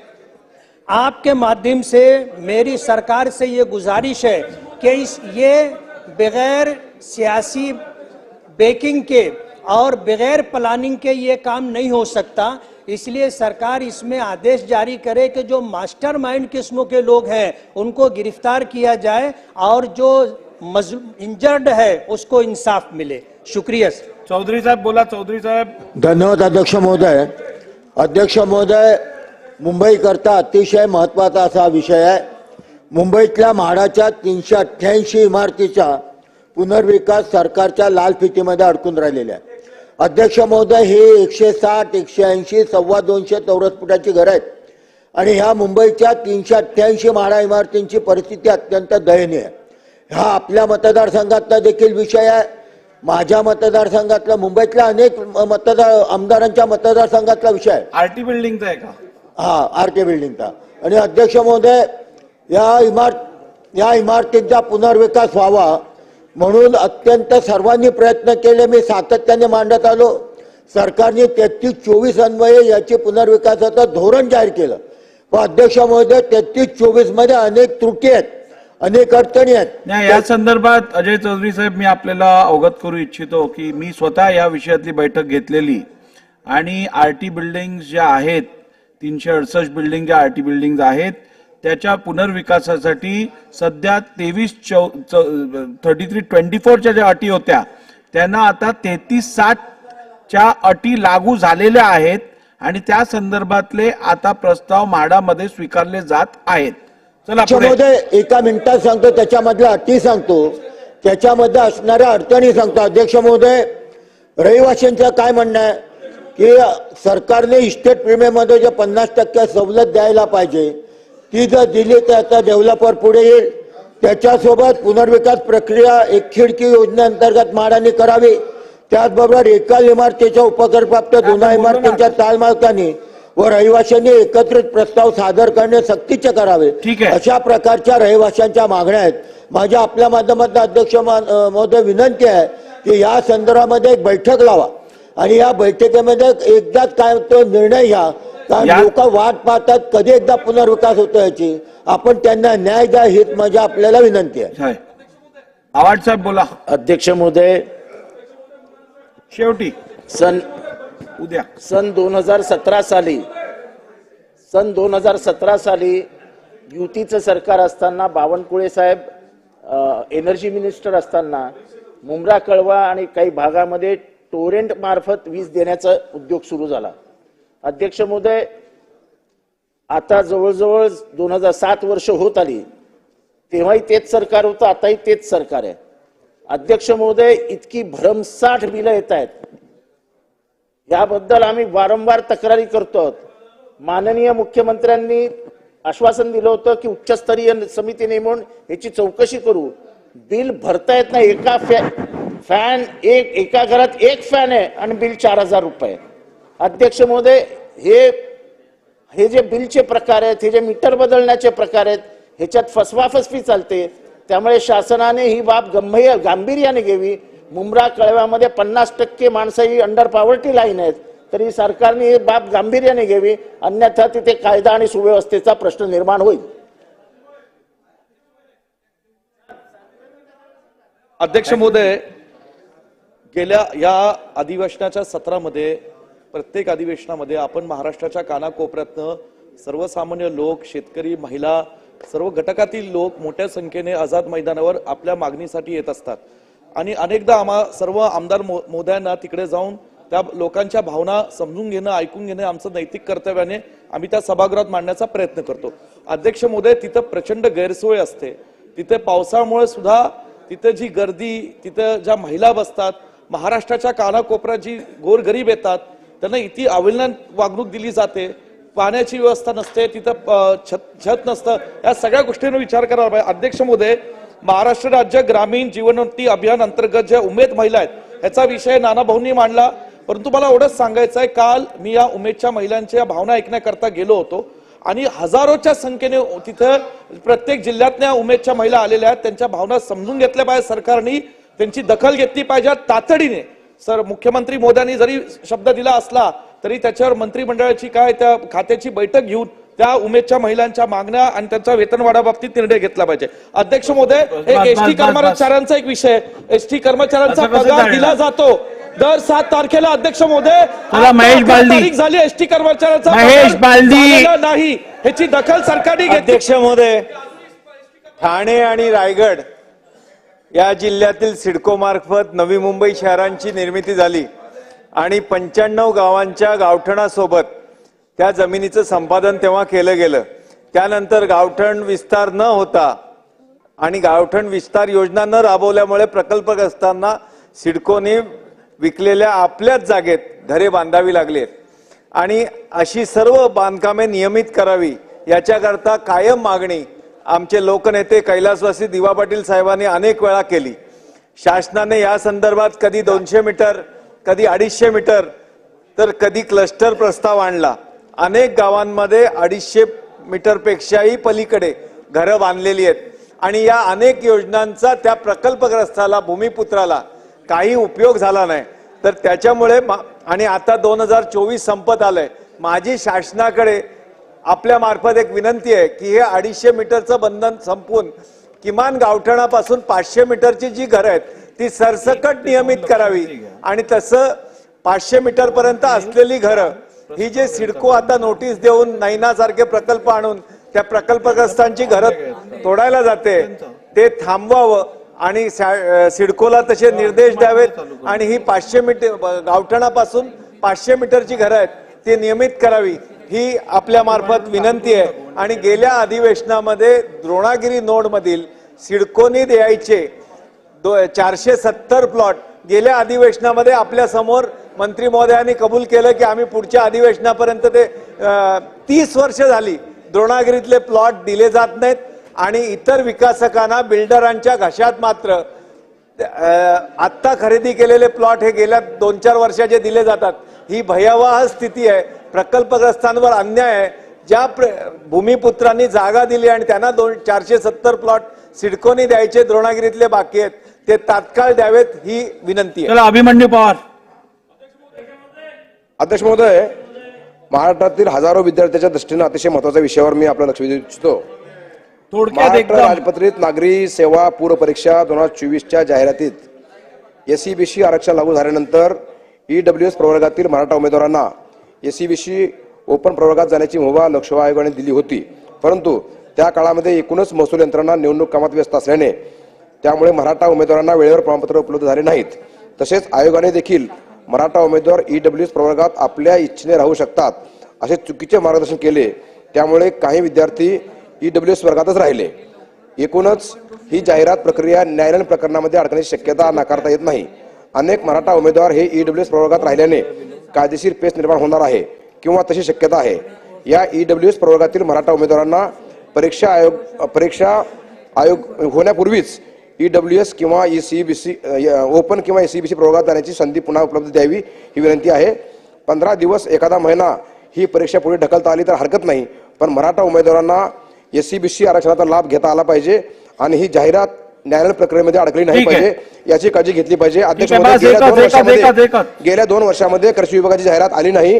कृषी विभागाला 258 पदे भरण्याची परवानगी वित्त विभागाने दिली आहे. या पदाचा येणाऱ्या जाहिरातीमध्ये समावेश करावा आणि मराठा उमेदवारांना कृषी उमेदवारांना एकदाच न्याय देता येतो. 1 महिना पुढे ढकलावी आणि कृषीला याच्यात समावेश करावा, एक जाहिरात काढावी अशी माझी मागणी आहे. अब्बू आजमी साहब. धन्यवाद अध्यक्ष महोदय, मैं धन्यवाद करता हूं आपका, आपने मुझे बनने का अवसर दिया. अध्यक्ष महोदय, इसी हाउस में महाराष्ट्र के विधानसभा में इसी हाउस में 2009 से 2013 के सेशन में मुसलमानों का रिजर्वेशन पास हुआ था. अध्यक्ष महोदय, वो रिजर्वेशन जब पास हुआ तो सब कुछ देख भाल के हुआ था कि कौन से कैटेगरी में हो सकता है, कौन से कैटेगरी में नहीं हो सकता। अध्यक्ष महोदय, कुछ लोग कोर्ट में गए, कोर्ट ने कहा कि मुसलमानों को 5% रिजर्वेशन इमीडिएट दे दिया जाए। अध्यक्ष महोदय, वो दिन है और आज का दिन है, आज तक रिजर्वेशन मिला नहीं। इस हाउस में मराठा रिजर्वेशन की बात होती है, ओबीसी रिजर्वेशन की बात होती है, लेकिन जो लोग हमारा वोट भी लेना चाहते हैं वो भी हमारे रिजर्वेशन में बात नहीं करते। अध्यक्ष महोदय, आज चंद्रबाबू नायडू से अध्यक्ष महोदय, आज चंद्रबाबू नायडू से अब्बू आझमीजी काय म्हणतात का काँग्रेस आणि राष्ट्रवादी होट घेतं पण ते बोलत नाही याच्यावर, तर बोललं पाहिजे ना त्यांनी। अध्यक्ष महोदय, आज चंद्रबाबू नायडू नीतीश कुमार से अलायंस है, वो बीजेपी के साथ में, वहां पे अध्यक्ष महोदय वो 10% रिजर्वेशन दे रहे हैं। अध्यक्ष महोदय, नीतीश कुमार रिजर्वेशन दे रहे हैं सर, बिहार में रिजर्वेशन है, कर्नाटक में रिजर्वेशन है, कौन सा लॉ ऐसा है कि जो महाराष्ट्र में रिजर्वेशन नहीं दे सकता? अध्यक्ष महोदय, ये बहुत बड़ी नाइंसाफी है। मैं अब ये आखिरी दिन है अध्यक्ष महोदय, कल के बाद से खत्म हो जाएगा और नया इलेक्शन होगा। आने वाले लोगों से मैं कहना चाहता हूं, अगर आश्वासन नहीं दोगे तो फिर याद रखना ये समाज बहुत क्रोध में है। अध्यक्ष महोदय, हम ही को कातिल कहे कि दुनिया हमारा ही कत्लेआम होगा, हम ही को कातिल कहे कि दुनिया हमारा ही कत्लेआम होगा, हम ही कुएं खोदते फिरेंगे और ये पानी हम ही पे हराम होगा।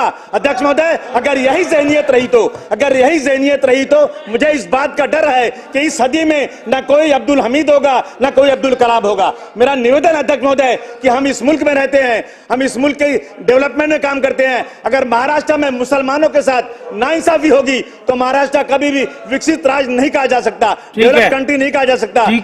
महोदय, इस बात का मैं आपसे निवेदन करता हूं कि ऑर्डर कीजिए, मुसलमानों को इंसाफ मिलना चाहिए। धन्यवाद अध्यक्ष महोदय। अध्यक्ष महाराज, सन्माननीय सदस्यांनी अतिशय एक संवेदनशील आणि महत्वाचा मुद्दा मांडला। मी सन्माननीय सदस्याला हे सांगू शकतो की मुस्लिम धर्म में जो पिछड़ी जातियां है, वो पिंजारी है, बाकी है, उनको आरक्षण अभी भी मिल रहा है। अपने संविधान में पिछड़े और एक मिनट साहब, एक मिनट, संवेदनशील मुद्दा है ना। अपने संविधान में धर्म के आधार पे आरक्षण नहीं है। सुनो तो पूरा सुनो ना भैया। इसके पहले जिन राज्यों ने मतों के लिए ऐसा आरक्षण दिया, अपने भी राज्य में यह प्रयोग हुआ था, वो सभी आरक्षण अगर हम न्याय व्यवस्था पे और संविधान पे विश्वास रखते हैं तो कोर्ट ने बड़े स्पष्ट रूप से कहा है कि धर्म के आधार पे नहीं दिया जा सकता। उसके बाद चाहे वो हिंदू हो, मुस्लिम हो, सिख हो, ईसाई हो, पारसी हो, भारत माता का सपूत है, हम सब भाई भाई है। इसी आधार पे इकोनॉमिकली वीकर सेक्शन को 10% जो आरक्षण दिया गया नरेंद्र मोदी जी की सरकार ने, इसका कारण वो था कि चाहे देखो आरक्षण का आपको आवश्यकता नहीं है, मगर मुस्लिम धर्म का कोई पिछड़ा व्यक्ति होगा तो वो कोई धर्म, संविधान में धर्म को आरक्षण नहीं है तो क्या पिछड़ा रहे क्या? उसको जीने का अधिकार नहीं है क्या? तो मोदी जी ने कहा हाँ, उसको भी उसकी गरीबी ये उसको बेसहारा बनाने के लिए कोई कारण नहीं बननी चाहिए, और इसलिए इकोनॉमिकली वीकर सेक्शन को भी दिया। इकोनॉमिकली वीकर सेक्शन में अभी ये 1500 रुपए की योजना है, ये कोई जात पे है क्या? कोई रास्ता बनता है कोई जात पे है क्या? जो हमने हज अनुदान को एजुकेशन में देने का निर्णय किया है, मैं आपको भाई साहब बताता हूं, ये वोटों की राजनीति के चक्कर में धर्म में मत करो। हम सब एक है, भारत माता के सपूत है। यशोमती ताई। अध्यक्ष महोदय, मी अतिशय थोडक्यात हा विषय मांडते। आता इथे मुस्लिम आरक्षण बद्दल बोललं गेलं। अध्यक्ष महोदय, ते कशा प्रकारे देण्यात येईल आणि कोर्टात कसं काय स्टँड होईल याचं बघण्यात यावं। दुसरं अध्यक्ष महोदय, आमच्याकडे कोळी समाज जो आहे तो अर्ध्या महाराष्ट्रात कोळी समाजाला सर्टिफिकेट मिळतं, अर्ध्या महाराष्ट्रात मिळत नाही। विदर्भातला जो कोळी समाज आहे त्यांना ते सर्टिफिकेट देण्यात यावं। आणि तिसरा विषय अध्यक्ष महोदय, धनगर समाज हा आपण एनटी मध्ये घेतो पण बाकी राज्यामध्ये तो एससी मध्ये येतो, तर धनगर समाजाच्या आरक्षणात देखील आपण लक्ष द्यावं अशी विनंती आहे। चला गोरंट्याल जी बोला। सर, अध्यक्ष महाराज धन्यवाद। सर, जालना शहर के अंदर पिछले 10 दिन के अंदर 4 मर्डर हुए सर। सर मी 1 वाजता लक्षवेधी चालू करतोय, बाकी सगळे पॉइंट ऑफ इन्फॉर्मेशन आपण त्या लक्षवेधी नंतर घेऊ। सर 6 जुलाई को लक्ष्मण गायकवाड़ इसकी हत्या हुई। चलो, सर, 8 conclude जुलाई करो। को समीर शाह बोल के बच्चे का मर्डर हुआ और 9 जुलाई के साहब रेलवे स्टेशन अनोळखी का एक मृतदेह मिला। और पिछले 10 दिन में 4 मर्डर हुए सर। जालना शहर में लॉ एंड ऑर्डर कहीं भी नहीं है। शासन से मेरी गुजारिश है, इसके बारे में निवेदन देना चाहिए और जो संबंधित पुलिस अधिकारी है उनकी तड़काफड़ की बदली करना चाहिए। मैं ये विनती करता हूँ सर। आपणास घोषणा आपणास विदित आहे की महाराष्ट्र विधान परिषदेच्या शतक महोत्सवी वर्षानिमित्त कार्यक्रमाचा एक भाग म्हणून देशाचे माननीय उपराष्ट्रपती महोदय गुरुवार दिनांक 11 जुलै 2024 रोजी सायंकाळी 5 वाजता विधान मंडळाच्या दोन्ही सभागृहाच्या सदस्यांना विधानसभा सभागृह येथे मार्गदर्शन करणार आहेत। तरी कृपया सर्व सदस्यांनी उक्त कार्यक्रमास उपस्थित राहावे। आज प्राप्त झालेल्या सर्व स्थगन प्रस्तावांच्या सूचना मी दालनात अनुमती नाकारली आहे केली आहे।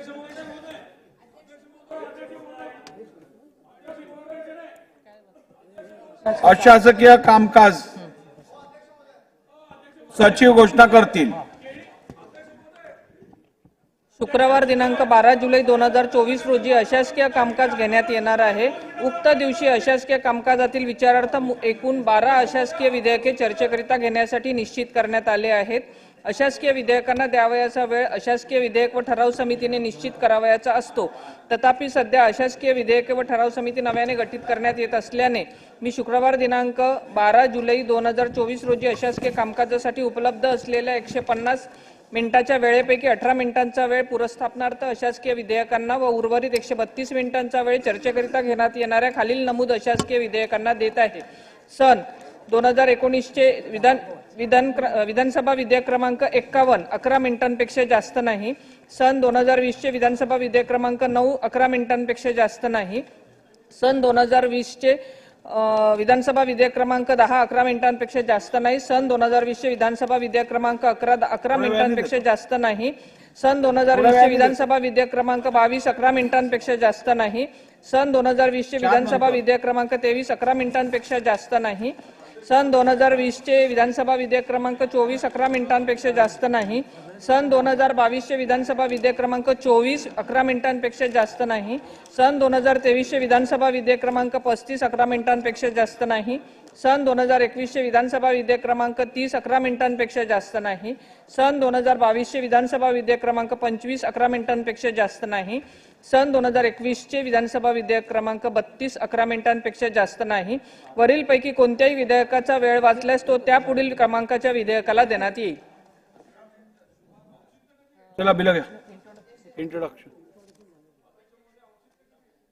शासकीय विधेयके पुरस्थापनार्थ सन 2024 चे विधानसभा विधेयक क्रमांक 20 महाराष्ट्र विशेष जन सुरक्षा विधेयक 2024। अध्यक्ष महोदय, सन 2024 से विधानसभा विधेयक क्रमांक 20 महाराष्ट्र विशेष जनसुरक्षा विधेयक 2024 मांडण्यास मला सभागृहाची अनुमती मिळावी। प्रस्ताव असा आहे की सन 2024 से विधानसभा विधेयक क्रमांक 20 महाराष्ट्र विशेष जन सुरक्षा विधेयक 2024 मांडण्यास अनुमती देण्यात यावी। प्रश्न असा आहे की सन 2024 से विधानसभा विधेयक क्रमांक 20 महाराष्ट्र विशेष जन सुरक्षा विधेयक 2024 मांडण्यास सभागृहाची अनुमती आहे का? अनुकूल असतील होय म्हणावे, प्रतिकूल असतील नाही म्हणावे। होयचे बहुमत आहे, होयचे बहुमत आहे। प्रस्ताव संमत झाला। अध्यक्ष महोदय, मी आपल्या अनुमतीने सन 2024 से विधानसभा विधेयक क्रमांक 20 महाराष्ट्र विशेष जनसुरक्षा विधेयक 2024 मांडतो। सन 2024 से विधानसभा विधेयक क्रमांक 20 महाराष्ट्र विशेष जन सुरक्षा विधेयक 2024 मांडण्यात आले। सन 2024 से विधानसभा विधेयक क्रमांक 21 महाराष्ट्र कारागृह व सुधार सेवा विधेयक 2024।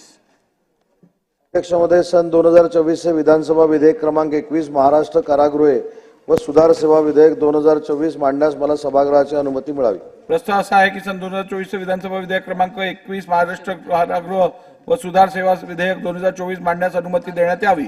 प्रश्न असा आहे की सन 2024 से विधानसभा विधेयक क्रमांक 21 महाराष्ट्र कारागृह व सुधार सेवा विधेयक 2024 मांडण्यास सभागृहाची अनुमती आहे काय? अनुकूल असतील तरी होय म्हणावे, प्रतिकूल असतील तरी नाही म्हणावे। होयचे बहुमत आहे, होयचे बहुमत आहे। प्रस्ताव संमत झाला। महोदय, मी आपल्या अनुमतीने सन 2024 विधानसभा विधेयक क्रमांक 21 महाराष्ट्र कारागृह व सुधार सेवा विधेयक 2024 मांडतो. सन 2024 विधानसभा विधेयक क्रमांक 21 महाराष्ट्र कारागृह व सुधार सेवा विधेयक 2024 मांडण्यात आले. एक मिनिट. रोहित पवार, तुमचं. अध्यक्ष महोदय, या ठिकाणी मी औचित्याचा मुद्दा मांडत आहे.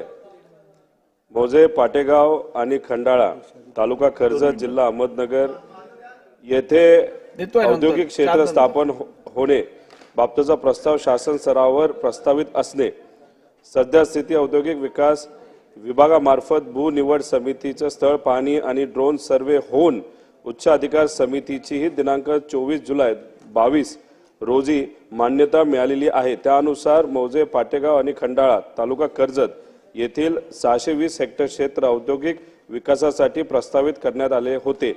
त्यापैकी तलाव, डोंगर, वन जमिनी, अभयारण्य इतके इको सेन्सिटिव्ह आणि बफर क्षेत्र वगळता 458.72 हेक्टर क्षेत्र महाराष्ट्र औद्योगिक विकास अधिनियम 1961 प्रकरण 6 खंड 2 ग च्या तरतुदी लागू करण्यास तत्वता मान्यता देण्यात आलेली आहे. परंतु मौजे, पाटेगाव आणि खंडाळा, तालुका कर्जत, जिल्हा अहिल्यानगर येथे औद्योगिक क्षेत्राची अधिसूचना शासनाकडून जाहीर न झाल्यामुळे संबंधित विभागाचे सचिव, औद्योगिक विकास महामंडळाचे मुख्य कार्यकारी अधिकारी तसेच माननीय उद्योग मंत्री महोदयांकडे वारंवार पत्रव्यवहार केला, स्मरणपत्र देखील लिहिलेली, तरीही कारवाई होत नसल्याने सदरचा विषय दिनांक 7/12/2022 रोजी विधिमंडळाच्या कामकाजात समाविष्ट असलेल्या लक्षवेधीद्वारे मांडला. निवेदनात माननीय मंत्री महोदय यांनी तत्कालीन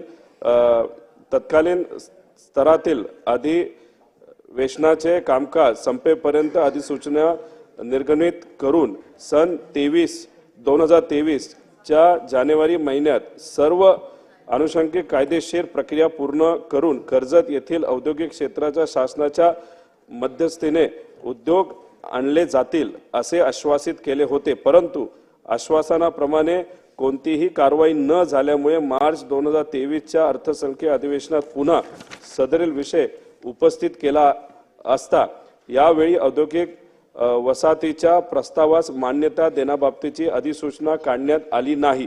राजकीय आकासापोटी व काही जणांच्या दबावापोटी ही अधिसूचना काढण्यास दिरंगाई होत असल्याने या दिरंगाईमुळे माझ्या मतदारसंघातील तरुणांचे अतोनात नुकसान होत आहे.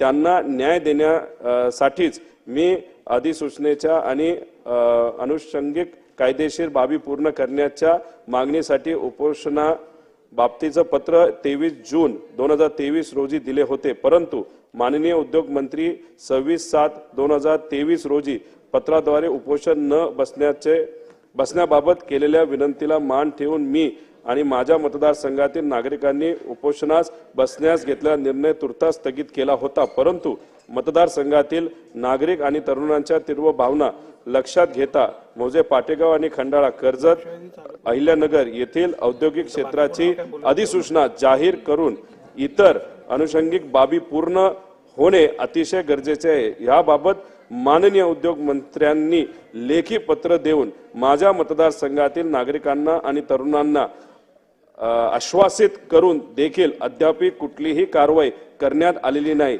त्या प्रश्नांना न्याय देण्याची मागणी या औचित्याच्या माध्यमातून शासनाकडे मी करीत आहे. पुढे लक्षवेधी. ठीक आहे, शासनाने या संदर्भातली नोंद घेऊन उचित कारवाई करावी.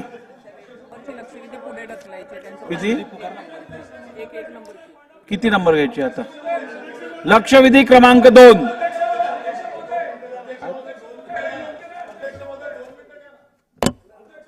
लक्षवेधी संपूया.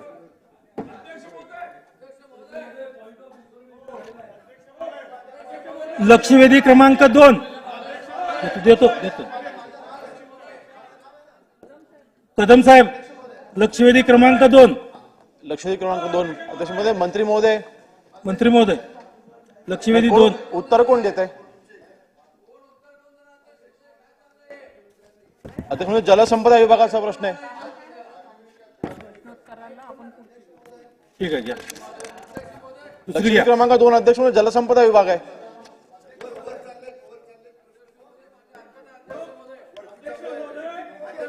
हा वरती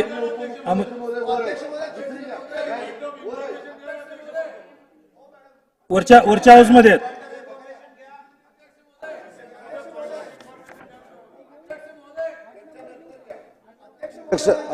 अध्यक्ष महोदय, सन्माननीय मंत्री महोदय देसाई साहेबांनी जे सांगितलं, सन्माननीय उपमुख्यमंत्री महोदय विधान परिषदेमध्ये लक्षवेधीची उत्तरं देतात, प्रश्नाची उत्तर देतात, ती आल्यानंतर बाकीचे लक्षवेधी होऊ शकतात. पाच घेऊया. सामंत साहेब 5. सुनील प्रभू आहेत. 8 नंबर आहे का? लक्षवेधी क्रमांक 8. अध्यक्ष महोदय, 8 नंबरची सुनील राऊत साहेब बोलतात. लक्षवेधी क्रमांक 8. अध्यक्ष महोदय,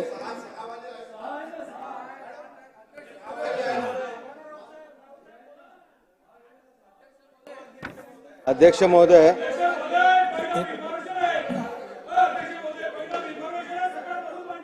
बाळासाहेबजी पटेल. माझी हरकत अशी आहे की अध्यक्ष महोदय या ठिकाणी 2 नंबरची लक्षवेधी अध्यक्ष महोदय आपण पुकारली होती. ती पुकारल्यानंतर इथं संबंधित मंत्री महोदय नाहीत. आपण त्या मंत्री महोदय अध्यक्ष महोदय बोलवलं पाहिजे. आता काय चाललंय की कोण म्हणतंय 6, कोण म्हणतंय 8. आता खालून जर सभागृह चालला अध्यक्ष महोदय तर शिस्तीला धरून होणार नाही. माझं विनंती आहे की 2 नंबरची लक्षवेधी घ्या आपण. सन्मान्य उदय सामंत साहेबांनी सांगितलं, मी सांगितलं, 2 नंबरची लक्षवेधी जलसंपदा विभागाशी संबंधित आहे. माननीय उपमुख्यमंत्री यांच्याकडे जलसंपदा विभाग आहे. परिषद सभागृहामध्ये प्रश्न उत्तर सुरू आहेत. त्यांची प्रश्न उत्तराचा आजचा वार तिथं आहे. ते झाल्यानंतर येतो असा त्यांनी निरोप दिलेला आहे. त्याच्यामुळे आम्ही म्हटलं त्यांचे फक्त विषय मागे ठेवा, बाकीच्या लक्षवेधी पुढे घ्या. त्याचा अध्यक्ष महोदय ठरवतील. सन्माननीय सदस्यांनी ज्येष्ठ सदस्य बाळासाहेब पाटलांनी सांगितलं काही सदस्य बी उपस्थित नाही आहेत, तर त्यामुळं पुढची लक्षवेधी घ्यावी लागते. हा कामकाजाचा भाग आहे. त्यामुळं मी वरून सांगतोय लक्षवेधी क्रमांक 8. अध्यक्ष महोदय, अध्यक्ष महोदय, मुंबईची लोकसंख्या 2 कोटी. राऊत साहेब बोला. आपण मुंबईची लोकसंख्या 2 कोटी. मुंबईमध्ये खासदार 32 आमदार, परंतु या मुंबईची संपूर्ण 2 कोटी लोकसंख्या असताना सुद्धा डम्पिंग फक्त आमच्या मतदारसंघामध्ये एका ठिकाणी आहे. आणि या संपूर्ण मुंबईचा कचरा आमच्या इथे डंप केला जातो आणि त्या ठिकाणी अत्यंत दुर्गंधी, रोगराई असे अनेक आजार तिकडे पसरलेले आहेत. प्रत्येक डॉक्टरच्याकडे लाईन लागलेले आहेत, परंतु त्या ठिकाणची दुर्गंधी या ठिकाणून दुर्गंधी जात नाही. माझी मंत्री महोदयांना विनंती आहे की कांजूर डम्पिंग ग्राउंड हे हायवे पासून फक्त 200 मीटरवरती आहे. संपूर्ण 200 मीटरवरती आहे आणि संपूर्ण कांजूर, मुलुंड, भांडूप, विक्रोळी या ठिकाणी ह्या इकडची लोक आता शिफ्टिंगच्या मागे लागलेले आहेत, कारण त्या ठिकाणी रोज संध्याकाळी डम्पिंगच्या वासाने, दुर्गंधीने लोक त्रस्त आहेत. माझी मंत्री महोदयांना विनंती आहे की ह्याच्यातून काय आपण मुंबईच्या बाहेर डम्पिंग येण्यासाठी काय मार्ग काढणार आहात का, आणि ही जी दुर्गंधी पसरते या दुर्गंधीवरती काय आपण उपाययोजना करणार आहात का. मंत्री महोदय. अन्य सदस्य सुनील राऊत साहेबांनी डम्पिंग ग्राउंडच्या संदर्भामध्ये जी लक्षवेधी या ठिकाणी उपस्थित केलेली आहे, याच्यामध्ये नवीन कॉन्ट्रॅक्टर देखील त्या ठिकाणी नेमण्यात आलेला आहे. आणि ही वस्तुस्थिती खरी आहे की मुंबईचा एकूण कचरा जो 6400 मेट्रिक टन आहे, त्याच्यातला 5800 मेट्रिक टन कचरा हा या संपूर्ण परिसरामध्ये या डम्पिंग ग्राउंडमध्ये टाकला जातो. आणि जे ठेकेदार नेमलेले आहेत त्यांना दुर्गंधी पसरू नये यासाठी उपाययोजना कराव्या अशा सूचना देखील महानगरपालिकेने दिलेल्या आहेत. परंतु सन्मान्य सदस्यांनी ज्या गोष्टीचा उल्लेख या ठिकाणी केलाय यासाठी तातडीनं मुंबई महानगरपालिकेच्या आयुक्तांना सन्मान्य सदस्यांबरोबर पुढच्या आठवड्यामध्ये बैठक घेण्याच्या सूचना, निर्देश दिले जातील. आणि या दुर्गंधीवर काय उपाययोजना करून ही दुर्गंधी थांबवण्यात येईल या संदर्भातली उपाययोजना करावी हे देखील निर्देश दिले जातील. दुसरा मुद्दा जो सन्मान्य राऊत साहेबांनी या ठिकाणी मांडलाय की 200 मीटरवर हे डम्पिंग ग्राउंड आहे आणि म्हणून मला असं वाटतं की याच्या संदर्भामध्ये देखील महानगरपालिकेला आपण जी विनंती केलेली आहे त्याच्या सूचना देण्यात येतील आणि त्याच बैठकीमध्ये याचं नक्की भविष्यातलं नियोजन काय हे देखील लोकप्रतिनिधी म्हणून आपल्याशी चर्चा करण्यात येईल. सन्माननीय सदस्य सुनीलजी राणे महोदय, अध्यक्ष महोदय, हा जरी भांडूपचा विषय असला, कांजूरमार्ग आणि भांडूपचा, तरी अध्यक्ष महोदय मुंबईमध्ये बोरिवली येथे सुद्धा एक फार मोठं डम्पिंग ग्राउंड आहे आणि कालांतराने त्यावेळेला साधारण 1999 पासून जनतेने हजारो लोकांनी तिथे आंदोलनं केली आणि तो डम्पिंग ग्राउंड बंद केला. पण अध्यक्ष महोदय, त्या डम्पिंग ग्राउंडवर आजही, ज्याला गोराई म्हटलं जातं, त्या गोराई येथे असलेल्या डम्पिंग ग्राउंडवर आता कचरा सेग्रिगेशनच्या नावाने हजारो मेट्रिक टन कचरा आणला जातो. अध्यक्ष महोदय, पावसाळ्याच्या या अशा परिस्थितीमध्ये जवळजवळ 700-800 टन कचरा तिथे जमा झालेला असतो. मी स्वतः जाऊन तिथे अनेक वेळेला त्या डम्पिंग ग्राउंडमध्ये आतमध्ये गेलो. त्या कचऱ्याची विल्हेवाट लावत असताना सेग्रिगेशनच्या नावावर हाच कचरा इथून उचलला जातो आणि तो माहुल पर्यंत किंबहुना तो कांजूरमार्गला पण नेला जातो. प्रश्न घ्या. प्रश्न असा आहे अध्यक्ष महोदय की बोरिवली येथे, गोराई येथे असलेला हे डम्पिंग ग्राउंड कचरा सेग्रिगेशनच्या नावाने सुरू असलेलं, त्याच्या आजूबाजूला अनेक इमारती उभ्या राहिल्यात, हे संपूर्णपणाने बंद केलं पाहिजे आणि नागरिकांना होणारा त्रास, नागरिकांच्या आरोग्याला होणाऱ्या तक्रारी याच्यामधून शासनाने मार्ग काढला पाहिजे. आणि बोरिवली येथे, गोराई 3 येथे असलेलं डम्पिंग ग्राउंड हे पूर्णतः शहराच्या दृष्टीने, बोरिवलीच्या दृष्टीने आरोग्याला घातकच आहे. ते बंद करण्याची मागणी आपल्या मार्फत मी शासनाला करतो. अध्यक्ष महोदय, सन्मान्य सदस्यांनी बोरिवलीच्या संदर्भातला जो हा प्रश्न या ठिकाणी उपस्थित केलेला आहे, परंतु ही जी लक्षवेधी आहे ती सुनील राऊत साहेबांनी कांजूरमार्ग संदर्भातली विचारलेली असल्यामुळे बोरिवली संदर्भातली सध्या माझ्याकडे माहिती नाही, परंतु ती माहिती पटलावर ठेवण्यात येईल. कोरगावकर साहेब, रमेश कोरगावकर साहेब. माझी मंत्री महोदय विनंती आहे की हे डम्पिंग लवकरात लवकर तुम्ही शिफ्ट करणार का आणि कारण मागच्या अधिवेशनामध्ये हा विषयावरती उत्तर असवलं होतं की हे डम्पिंग मुंबईच्या बाहेर कुठेतरी हलवण्यामध्ये येईल, पण हे जर हलवत असाल तर त्याचा अवधी किती असेल, केव्हा हलवणार, याचं उत्तर मंत्री महोदयांनी द्यावं. अध्यक्ष महोदय, सन्मान्य सदस्यांनी जो मुद्दा या ठिकाणी मांडलाय ते डम्पिंग ग्राउंड तातडीनं 15 दिवसात किंवा 20 दिवसात हलवू ही घोषणा करणं योग्य ठरणार नाही. कारण मगाशी मी सांगितलं की 6,800 मेट्रिक टनापैकी 5,800 मेट्रिक टन हा कचरा त्या ठिकाणी टाकला जातो. परंतु दुसरी मागणी जी सन्मान्य सदस्यांनी केलेली आहे की दुर्गंधी त्या ठिकाणी येणार नाही, तिथल्या नागरी वस्तीला त्रास होणार नाही, या संदर्भात बैठकीचं आयोजन केलं जाईल आणि त्याच्यावर प्रतिबंध केला जाईल. आणि जर जागेची उपलब्धता झाली तर तशा पद्धतीचा देखील शिफ्टिंगचा जो मार्ग आहे तो स्वीकारता येतोय का याची देखील पाहणी केली जाईल. सन्माननीय सदस्य आशिषजी शेलार. अध्यक्ष महोदय, सन्मानित सदस्य सुनील राऊत यांनी जो मुद्दा मांडला आहे तो गंभीर मुद्दा आहे. अध्यक्ष महोदय, या विक्रोळी, भांडूप, परिसरामध्ये मुलुंडपर्यंत, कन्नमवार नगर, ठाकूर नगर, हरियाली विलेज, त्या ठिकाणी मुलुंडपर्यंत गेलो जरी आपण तर हायवेने जरी गेलो तरी आपल्याला लक्षात येतं की तो वास येतोय. अध्यक्ष महोदय, या सभागृहामध्ये काही नगरसेवक सदस्य आहेत, योगेश सागर आता नाही आहेत, ते नगरसेवक होते. अध्यक्ष महोदय, ज्यावेळेला डम्पिंग ग्राउंडचा प्रस्ताव हा त्या ठिकाणी महानगरपालिकेमध्ये आला, अध्यक्ष महोदय, त्याही वेळेला आम्ही राऊत साहेब याला बरेच प्रश्न उपस्थित, सुनील प्रभू आहे तिकडे, हे सुद्धा आता मला समर्थन करतील अशी माझी अपेक्षा आहे. आणि त्यावेळेला जो रामकी तुम्ही आणला होता, हो, स्टँडिंग कमिटीने आणला आणि आता ते खासदार झाले. अध्यक्ष महोदय, त्या रामकीला ब्राझीलच्या टेक्नॉलॉजी बरोबर टायप केला आणि अध्यक्ष महोदय आम्हाला सांगण्यात काय आलं, अध्यक्ष महोदय, की ओडरलेस, याच्यात दुर्गंधी येणारच नाही. हे सगळे जे तुम्ही प्रश्न उपस्थित करतायत ना, हे सगळे प्रश्न आम्ही स्थायी समितीमध्ये उपस्थित केले की याच्यातनं दुर्गंधी येईल, वास येईल, पक्षी येतील, त्यातनं लिचिड निघेल, त्यातनं पॉइझनियस गॅस निघेल. त्यावेळेला अध्यक्ष महोदय आम्हाला सांगण्यात आलं की ब्राझीलची एक स्पेशल टेक्नॉलॉजी, त्याचा टायप या रामकेशशी करून या, आणि त्या अर्थानं अध्यक्ष महोदय हे सगळ्या गोष्टीला आळा बसेल किंवा हे होणारच नाही. अध्यक्ष महोदय, म्हणून माझा प्रश्न एवढाच आहे, आज प्रश्न तुम्ही उपस्थित केला तो बरोबर आहे, त्याला तुम्ही काय आपल्याला बाहेर स्थलांतरित करायचंय करा, बैठक घ्यायचे घ्या, पण तुम्ही महानगरपालिकेने मुंबईतल्या लोकांना जे त्यावेळेला फसवलं आणि अध्यक्ष महोदय त्यामध्ये सांगितलं ऑर्डरलेस, हा कॉन्ट्रॅक्टर आणणारा काम जो आहे ऑर्डरलेस आहे, त्याचा टाय ब्राझीलशी आहे. त्या सगळ्या विषयात आम्हाला जे फसवलं त्याची पण तुम्ही चौकशी करणार का, नंबर 1, आणि चौकशी करून त्याचाही अहवाल त्या बैठकीत तुम्ही मांडणार का, नंबर 2. आता हे झालं चौकशीचे भाग.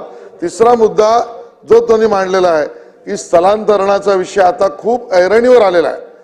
या ईशान्य मुंबईतल्या भागातल्या नागरिकांची मागणी आहे, त्यामुळे त्या विषयामध्ये सरकार महानगरपालिकेला विचार करायला लावेल का, आवश्यक असेल तर स्थलांतरित जागा देण्याचा निर्णय सुद्धा महानगरपालिकेसाठी आवश्यक असेल तर राज्य सरकार करणार का, असा माझा प्रश्न आहे.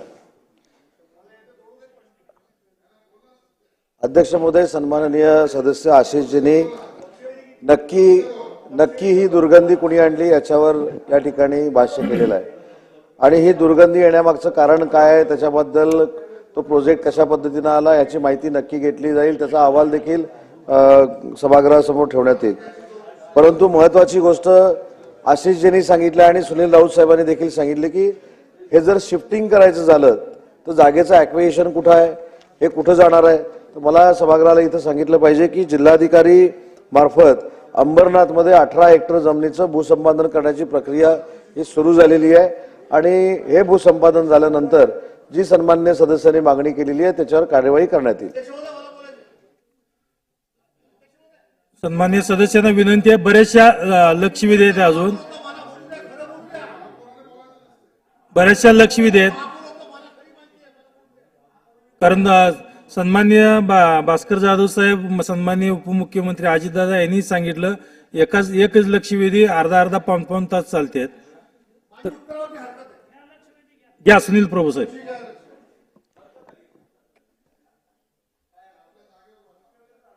अध्यक्ष महोदय, सन्माननीय मंत्री महोदयांनी या ठिकाणी सांगितलं की ती जागा जी आहे ती कुठे शोधण्याचा आम्ही प्रयत्न करतो आणि नंतर मग इकडे असणाऱ्या लोकांना आपण दिलासा देऊ.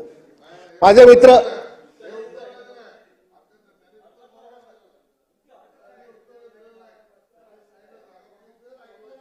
ठीक आहे, त्यांनी जागा बघितली आहे. बोलायचंय अध्यक्ष महोदय, त्यांनी सांगितलं मी जागा बघितलेली आहे, अजून कारवाई झालेली नाही, याच्यावरती हरकत आहे. अध्यक्ष महोदय, बोला प्रभू साहेब. अध्यक्ष महोदय, ही जी टेक्नॉलॉजी या ठिकाणी आणली ती टेक्नॉलॉजी लँड फिलिंग त्यावेळेला पर्यावरणाच्या नियमाप्रमाणे या शहरातल्या आणि देशातल्या ज्या प्रमुख महानगरपालिका आहेत तिकडे ज्या डम्पिंग ग्राउंडवरती तो कचरा येतो तो शास्त्रोक्त पद्धतीने त्याचं विल्हेवाट करावी म्हणून पर्यावरणाच्या नियमानुसार काही अटी या महानगरपालिकेला घातल्या गेल्या आणि त्या कंपल्सेशन मध्ये मुंबई महानगरपालिकेने 1, 2, 3, 4 पर्याय शोधले. आता अध्यक्ष महोदय, त्या काळामध्ये ही जी टेक्नॉलॉजी आणली ना त्याचं सगळं प्रेझेंटेशन तत्कालीन मुख्यमंत्री, तत्कालीन आयुक्त, तत्कालीन स्टँडिंग कमिटीचे सदस्य या सगळ्यांना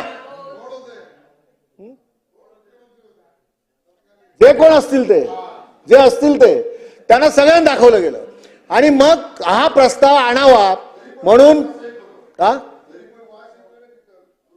तेच तर बोलतोय पुढे मी. ते बोलायचंय मला, ते राहून तुम्ही मला बोलायला अडचण का आणताय? मला जे खरं बोलायचं ते बोलू दे.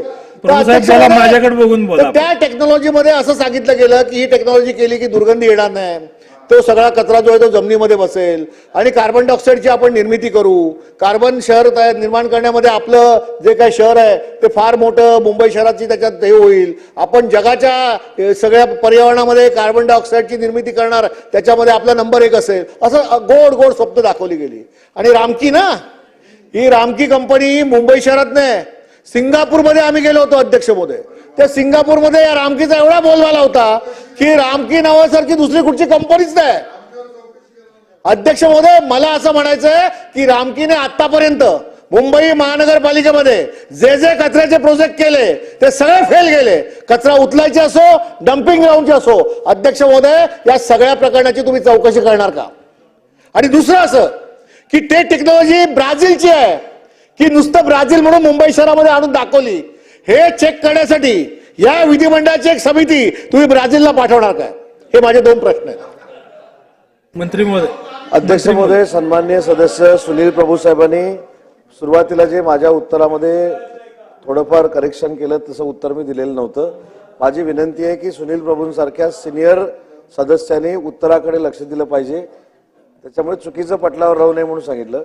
आणि जी मागणी प्रभू साहेबांनी केली तीच मागणी आशिष शेलार साहेबांनी केलेली होती. ही दुर्गंधी तिथं कशी आली, कुणी आणली, या संदर्भातली चौकशी नक्की केली जाईल. त्याच्यात रामकी असेल तर त्याची पण चौकशी केली जाईल आणि त्यावेळेचे जे कोण असतील त्यांची पण चौकशी केली जाईल. लक्षवेधी क्रमांक 9. मध्ये त्रुट आढळली आणि मुंबई महानगरमध्ये नुकसान झालं, ती सगळी नुकसान भरपाई रामकीकडनं भरून घेणार काय? मंत्री महोदयांनी दिले उत्तर. अध्यक्ष महोदय, पुन्हा एकदा सांगतो की प्रभूसाहेब तुमचं उत्तरावर लक्ष नसतं. मी ऑलरेडी सांगितलेलं आहे आणि या चौकशीमध्ये जे काय येईल त्या पद्धतीनं कारवाई आपण करू. अहवाल तरी साहेब होईल. घ्या. लक्षवेधी क्रमांक 9. मंत्री महोदय. लक्षवेधी क्रमांक 9. मंत्री महोदय. वितरित केल्याप्रमाणे अध्यक्ष महाराज यांनी उत्तरामध्येच मला आक्षेप आहे. अध्यक्ष महाराज, इथं 4था मजला म्हटला, मी इथं 5वा मजला म्हटला होता. त्या विकासकांनी अध्यक्ष महाराज जो माहितीचा अधिकार आहे त्या माहितीच्या अधिकाराखाली त्या सर्व्हिस फ्लोअरवर 5व्या मजल्यावर सेवा जे करण्याचं होतं ते काही त्याने केलेलं नाही आहे आणि त्यांनी चुकीचा उल्लेख केला अध्यक्ष महाराज.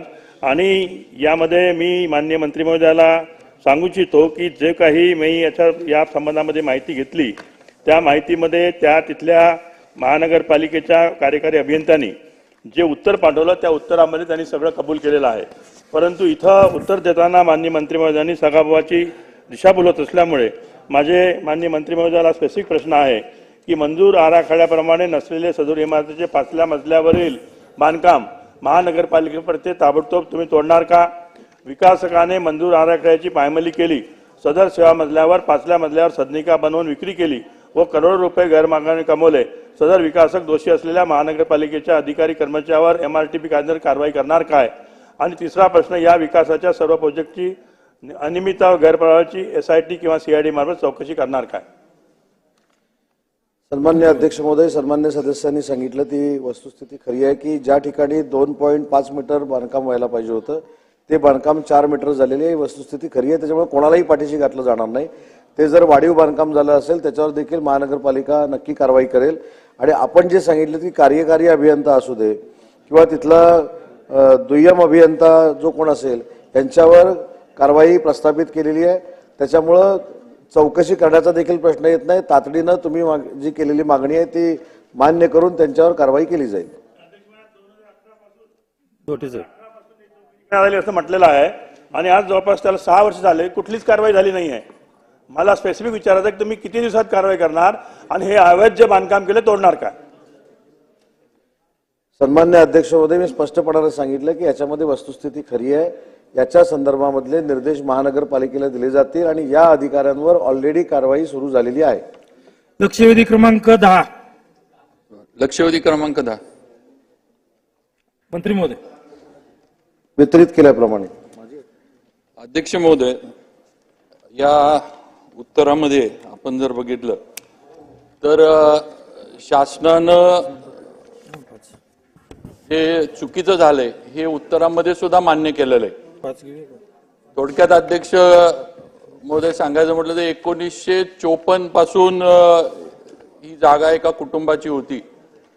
त्याच्यावर रिझर्वेशन नंतर आलं. हे रिझर्वेशन त्या कुटुंबातल्यांनी हायकोर्ट, राज्य सरकार यांच्याकडनं उठवलं, हायकोर्टानं उठवलं आणि त्याच्यानंतर अध्यक्ष महोदय या जमिनीला त्याची व्हॅल्यू जी आहे ही अचानक वाढली आणि याच्यामध्ये जरी हे सगळं प्रकरण अधिकाऱ्याच्या कायदा वगैरे सगळं बाजूला ठेवून निर्णय घेण्याचं असलं तरी अध्यक्ष महोदय हे प्रकरण त्या फलटण नगरपालिकेमध्ये लँड ग्रॅबिंग ज्याला आपण म्हणू त्याचं हे खऱ्या अर्थानं प्रकरण आहे. म्हणजे एखाद्या जमिनीवरचं रिझर्वेशन निघाल्यानंतर त्या जमिनीची किंमत वाढली म्हटल्यावर हे सगळं प्रकरण जे आहे हे तक्रारी करणं आणि तत्कालीन CO आत्ता तिथं कार्यरत असणारे नगर रचनाकार या सगळ्यांनी एक मोडस ऑपरेंडी करून हे सगळं केलंय. माझं शासनाला एकच आहे, म्हणजे आपल्या माध्यमातून मंत्री महोदयांना आहे की कलेक्टरनी हे सर्व आदेश रद्द केलेत, चुकीचे आहेत, बेकायदेशीर आहेत. त्याचबरोबर त्या अधिकाऱ्यांवर चौकशीची पण, डिपार्टमेंटल इन्क्वायरीचे पण आदेश कलेक्टरनी दिलेत. तरी अध्यक्ष महोदय हे अधिकारी अजून सुद्धा पदावर आहेत. यांना शासन सस्पेंड, मंत्री महोदय सस्पेंड करणार का, निलंबन करणार का? आणि हे जे चुकीच्या पद्धतीने झालंय ह्याची मंत्रालयीन स्तरावरनं उच्च पदस्थ अधिकाऱ्यांकडनं चौकशी होऊन योग्य ती कार्यवाही यांच्यावर होणार का? मंत्री महोदय. अध्यक्ष महोदय, सन्माननीय सदस्य शिवेंद्रराजेंनी जो प्रश्न या ठिकाणी उपस्थित केलेला आहे त्याच्या नावासकट माझ्याकडे आहे की कोणी ही जमीन घेतली, त्याच्यानंतर काय निकाल झाले, हायकोर्टाचे निकाल काय झाले, मुख्याधिकाऱ्यांनी जिल्हाधिकाऱ्यांचा निकाल कसा बदलला आणि त्या मुख्याधिकाऱ्यांबरोबर हा निकाल बदलण्यासाठी कोण कोण सोबत होते याची सगळी माहिती माझ्याकडे आहे. त्या नावांमध्ये मी जात नाही, परंतु सन्मान्य सदस्यांनी सांगितलेली वस्तुस्थिती तंतोतंत खरी आहे. त्याच्यामुळं जिल्हाधिकाऱ्यांनी देखील त्या मुख्याधिकाऱ्याची डिपार्टमेंटल इन्क्वायरी लावलेली आहे. उच्चस्तरीय मंत्रालयातल्या अधिकाऱ्याकडनं देखील त्याची चौकशी केली जाईल आणि जोपर्यंत चौकशी होत नाही तोपर्यंत त्याला सक्तीच्या रजेवर पाठवलं जाईल त्या अधिकाऱ्यांना आणि चौकशी अंती जो काही अहवाल येईल त्याच्यानंतर कारवाई केली जाईल. मला वाटतं या सभागृहामध्ये अर्ध्यापेक्षा जास्त वेळ अधिकाऱ्याच्या कामचुकरपणामुळे जातो. तारांकित सगळे जर तपासले आणि या प्रश्नाचं जर संशोधन केलं, विधानसभेच्या कामकाजाचं संशोधनच होणं गरजेचं आहे की कोणते कामं जास्त येतं, प्रश्न कोणते जास्त येतं. एकतर अधिकाऱ्याच्या नाचुकीमुळं, त्यांच्या भ्रष्टाचारामुळं आमच्या सभागृहाचा हा वेळ जातो. हे कायदे मंडळ आहे आणि आम्हाला सभागृहात वेळ घालावं लागतं. कायदा केल्यानंतर अंमलबजावणी होत नाही म्हणून ही अतिशय दुःखाची गोष्ट आहे. तालिका अध्यक्ष म्हणून तुम्ही हे खरं तर निर्णय घेतला पाहिजे का असे अधिकारी तुम्ही सांगा, तुम्ही काय उत्तर दिलं, सक्तीच्या रजेवर पाठवलं जाईल. आज पाठवा, आज. आणि फौजदारी गुन्हे दाखल का नाही करत त्याच्यावर? त्यानं फसवलंय त्या माणसाला, तिथे त्याला हेलपाटे मारावं लागले कोर्टामध्ये, त्याचं शारीरिक नुकसान झालं, वेळ गेला, वय गेलं, आयुष्य गेलं. आणि या दरम्यान जर आत्महत्या झाली असते तर या अधिकाऱ्यानं काय केलं असतं? भरून दिलं असतं. काय होतं असं अध्यक्ष महोदय? आमचं प्रशासन, तुमच्या मंत्र्याचा कारभार हे साताऱ्यातला आहे आणि मुख्यमंत्री साताऱ्यातले आहे. कशी हिंमत केली त्यानं? कशी हिंमत केली? अरे जिथं वाघ असतं तिथं अशा बकऱ्या गिकऱ्या फिरल्या नाही पाहिजे. मला वाटतं तुम्ही हा वचका दाखवा, त्याच्यावर गुन्हे दाखल करा, फौजदारी गुन्हे. शेवढा खर्च आला अशी ऑर्डर करा, ते सगळे वसूल करा आणि आजच्या सक्तीवर पाठवा. मंत्री महोदय. अध्यक्ष महोदय, सन्माननीय बच्चूभाऊंनी सांगितलं त्याच पद्धतीचा निर्णय आणि निर्देश दिले जातील. आजच सक्तीच्या रजेवर पाठवण्यात येईल. परंतु एखाद्या अधिकाऱ्यावर उद्याच्या उद्या काही कारवाई करण्याची जर भूमिका घेतली तर ते कोर्टामध्ये जातात. म्हणून 15 दिवसामध्ये मंत्रालयीन स्तरावर अधिकाऱ्याकडनं चौकशी केली जाईल, कारण ऑलरेडी जिल्हाधिकाऱ्यांनी तो प्रस्ताव मंत्रालयाकडे पाठवलेलाच आहे आणि म्हणून अधिकाऱ्याला पाठीशी घालण्याचा काही प्रश्न येत नाही. जे अधिकारी याच्यामध्ये आहेत त्यांना आजच सक्तीच्या रजेवर पाठवण्यात येईल. 15 दिवसात अहवाल घेऊन जर गुन्हे दाखल करायला लागले तर फौजदारी गुन्हे देखील दाखल केले जातील. बाबा उत्तर समर्पक दिलेलं आहे त्यांनी. बरं, शिवेंद्र अधिकारी, माझी विनंती आहे की तिथं एक अधिकारी नाही आहेत, बरेच अधिकारी या सगळ्या याच्यामध्ये लिंक आहे ती, त्यामुळे सर्वांवर कार्यवाही झाली पाहिजे. एकाला हे नाही, सर्व जे ती एक पूर्ण चेन आहे तिथं. अध्यक्ष महोदय, मुख्याधिकारी, सहाय्यक नगर रचनाकार, लिपिक आणि सहआयुक्त या चारही लोकांना तातडीनं आज सक्तीच्या रजेवर पाठवलं जाईल.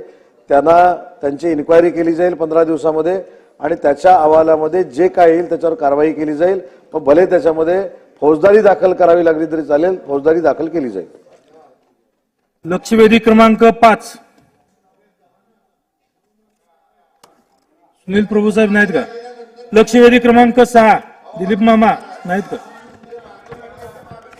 नाही. मंत्री महोदयांचं सगळं पूर्ण होईल. लक्षवेधी क्रमांक 7. अध्यक्ष महोदय, लक्षवेधी क्रमांक 7. अध्यक्ष महोदय, वितरित केल्याप्रमाणे. अध्यक्ष महोदय, माझ्या विधानसभा क्षेत्रामध्ये सणसवाडी म्हणून महानगरपालिकेची मालमत्ता आहे आणि या मालमत्तेची 33/7 अंतर्गत त्याचा पुनर्विकास होत आहे. अध्यक्ष महोदय, 2008 मध्ये विकासकाला LOI मिळालेला आहे, आयओडी काढलेली आहे, पण त्या दिवसापासून आजपर्यंत त्याचा LOI सतत रिन्यू केला जातोय. महानगरपालिकेची मालमत्ता आहे. महानगरपालिकेचा इमारत प्रस्ताव जो विभाग आहे आणि मालमत्ता विभाग आहे, यातले अधिकारी त्या विकासकाची जी आर्थिक स्थिती आहे ती का तपासत नाही? त्याच्यामुळे टेनंट लोक त्याच्यामध्ये सफर होत आहेत. तर अध्यक्ष महोदय, महानगरपालिकेला त्यांची मालमत्ता आहे, त्यांना अधिकार आहेत. हा LOI पूर्णपणे रद्द करून, कारण 2018ला त्याला सांगितलं गेलं की हे विकास तू करू नको, तरी त्याचा LOI वेगळ्या पद्धतीनं ई विभागातले अधिकारी या दोन्ही डिपार्टमेंटचे तो LOI सारखा रिन्यू करत आहेत. अध्यक्ष महोदय, ती मालमत्ता महानगरपालिकेने स्वतःच्या ताब्यात घ्यावी आणि त्याचा विकास महानगरपालिकेने करावा आणि संबंधित दोन्ही विभागाच्या इमारत प्रस्ताव आणि मालमत्ता या विभागाचे अधिकारी या पद्धतीने काम करतात, त्यांच्यावर कारवाई करणार का, हा माझा प्रश्न आहे. मंत्री महोदय. अध्यक्ष महोदय, सन्मान्य सदस्य यामिनीताईने जो मुद्दा मांडलाय त्याच्यामध्ये मेसर्स द डिझायनर्स हे आर्किटेक्ट आहेत आणि मेसर्स ओम शांती प्रॉपर्टीजनं विकासक म्हणून त्याची नेमणूक 2008ला केलेली होती. आजपर्यंत त्याचं बांधकाम झालं नाही, हे देखील वस्तुस्थिती खरी आहे. या संपूर्ण प्रकरणाची चौकशी करण्याचे निर्देश हे मुंबई महानगरपालिकेच्या आयुक्तांना दिले जातील आणि वेळ पडल्यास हा जो प्रस्ताव आहे हा जर रद्द करावा लागला त्या टेनंटच्या मागणीप्रमाणे, तर तो देखील रद्द करण्याची भूमिका महानगरपालिकेला घ्यायला लावली जाईल. लक्षवेधी क्रमांक 11. अध्यक्ष महोदय, लक्षवेधी क्रमांक 11. लक्षवेधी क्रमांक 11 वितरित केल्याप्रमाणे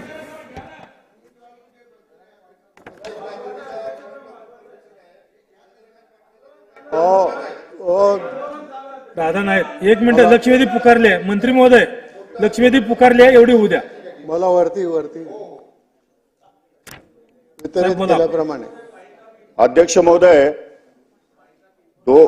2007 आणि 8 साली देशातल्या सर्व शेतकऱ्यांची कर्ज माफ झाली, परंतु दुर्दैवाने महाराष्ट्रातल्या आणि देशातल्या सहकारी उपसा जलसिंचन योजनांचे जे सभासद आहेत, शेतकरी सभासद, त्यांचा या कर्जमाफीमध्ये समावेश केला गेला नाही. कालपर्यंत या संपूर्ण संस्थांचे कर्ज माफ करण्याचा निर्णय झाले नाही, परंतु माननीय मुख्यमंत्र्यांचं अभिनंदन केलं पाहिजे की नांदेड जिल्ह्यामध्ये आणि संभाजीनगर जिल्ह्यामधल्या ज्या 2 जिल्हा मध्यवर्ती सहकारी बँकाच्या संस्था होत्या त्यांचं कर्ज माफ करण्याचा निर्णय सहकारी विभागाने माननीय मुख्यमंत्र्यांनी घेतलेला आहे. त्या धर्तीवर ही माझी लक्षवेधी आहे. अध्यक्ष महोदय, शेतकऱ्यांना जात, धर्म आणि पक्ष नसतो, त्यामुळे काही शेतकऱ्यांना कर्ज माफ झालं, काही शेतकऱ्यांना झालं नाही, किंवा काही संस्थांच्या सभासदांना कर्ज माफ झालं आणि काही सभासदांना झालं नाही, अशा प्रकारचा भेदभाव या ठिकाणी दिसून येतो. त्यामुळे या लक्षवेधीच्या माध्यमातून याही शेतकऱ्यांना न्याय मिळाला पाहिजे, ही माझी या ठिकाणची धारणा होती. अध्यक्ष महोदय, या निर्णयाबरोबरच नाशिक जिल्हा मध्यवर्ती सहकारी बँकेच्या 7 इतर संस्था आहेत आणि या सर्व संस्थांच्या मिळून कर्ज 51 कोटी रुपये आहेत. फार मोठा आकडा नाहीये, त्यामुळे सर्वच्या सर्व संस्था थकबाकीत आहे आणि आतापर्यंत एकाही शेतकरी सभासदाला थेंबर सुद्धा पाणी या ठिकाणी मिळालेलं नाही. त्यामुळे त्या थकीत कर्ज गेल्या अनेक वर्षापासून शेतकऱ्याच्या 7-12 उतारावरती बोजे पडलेले आहेत. अध्यक्ष महोदय, परंतु तरी सुद्धा एखाद्या शेतकऱ्याला जर पैसे भरायचे आले असतील तर तो शेतकऱ्याला नील दाखला बँकेचा मिळत नाही. त्याचं कारण असं आहे की ते उपसा जलसिंचन योजनेला कर्ज प्रस्ताव दिलेला असल्यामुळे वैयक्तिक शेतकरी लाभात नसल्यामुळे त्याचं कर्ज माफ होत नाही किंवा त्याला दाखला या ठिकाणी मिळू शकत नाही. आता जो निर्णय घेतलेला आहे तो नाशिक जिल्हा मध्यवर्ती सहकारी बँकेने 100% NPAची तरतूद केलेली आहे. त्यामुळे ही बँक आता सध्या अडचणीमध्ये पण आहे. 750 कोटीचा प्रस्ताव या ठिकाणी शासनाला भाग भांडवलासाठी या ठिकाणी सादर केलेला आहे जिल्हा मध्यवर्ती बँकेच्या वतीने आणि सहकार खात्याच्या वतीने. त्याचबरोबर याही संस्थांचं कर्ज जर माफ झालं, प्रश्न घ्यावा अध्यक्ष महोदय, याही संस्थांचं कर्ज जर माफ झालं तर निश्चितपणे बँकेला दिलासा मिळेल, शेतकऱ्यांना दिलासा मिळेल आणि फार मोठी गोष्ट या ठिकाणी होणार आहे. तर माझा अतिशय स्पेसिफिक प्रश्न असा आहे की शासनाने हे कर्ज माफ करण्याचा निर्णय घेतलेला आहे, फक्त या नाशिक जिल्हा मध्यवर्ती सहकारी बँकेच्या मी उपस्थित केलेल्या प्रश्नासोबत इतर संस्थांसह याचा समावेश या ठिकाणी होईल का, नंबर 1. आणि नंबर 2, किती दिवसामध्ये हा प्रश्न निकाली राहील, किती दिवसामध्ये कर्जमाफीचा निर्णय होईल. मंत्री महोदय.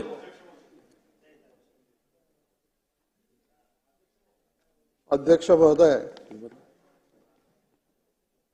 राज्यामधल्या शेतकऱ्यांनी त्यांची शेती सिंचनाखाली आणण्यासाठी सहकारी तत्वावर उपसा सिंचन संस्थांची स्थापना केलेली आहे. सदर संस्थांचा प्रकल्प खर्च जास्त असल्यामुळे लाभधारक सभासदांवरील खर्चाचा भार कमी करून तो काही प्रमाणात शासनाने उचलावा या उद्देशानं सहकार विभागाने 11-11-94 आणि 24-12-13 या शासन निर्णयानुसार आणि 28-2-14 शुद्धीपत्रकान्वये सहकारी उपसा जल सिंचन योजनांना अर्थसहाय्य देण्यात येतं. सदर संस्थांच्या प्रकल्प खर्चाच्या 25% किंवा 1 कोटी यापैकी जी रक्कम कमी असेल ती रक्कम अनुदानाच्या स्वरूपात सहकारी संस्थांना देण्यात येते. राज्यामध्ये एकूण 2659 नोंदणीकृत सहकारी उपसा सिंचन आहेत. त्यापैकी 215 उपसा जल सिंचन सहकारी संस्थांची कर्जबाकी थकीत आहे व 215 संस्थांपैकी 97 संस्था कार्यरत आहेत. तथापि काही संस्था या आर्थिक अडचणीत आल्यामुळे अशा 67 संस्थांची नोंदणी रद्द करण्यात आली असून 51 संस्था अवसायनात आहेत. अशा सहकारी उपसा जलसिंचन संस्थांच्याकडील थकीत कर्ज माफ करण्याबाबत विविध लोकप्रतिनिधींच्याकडून शासनाला निवेदनं प्राप्त झालेली आहेत. त्यानुसार राज्यातील अडीअडचणीतील व अवसायनातील तसेच नोंदणी रद्द झालेल्या सहकारी उपसा जलसिंचन संस्थांचे थकीत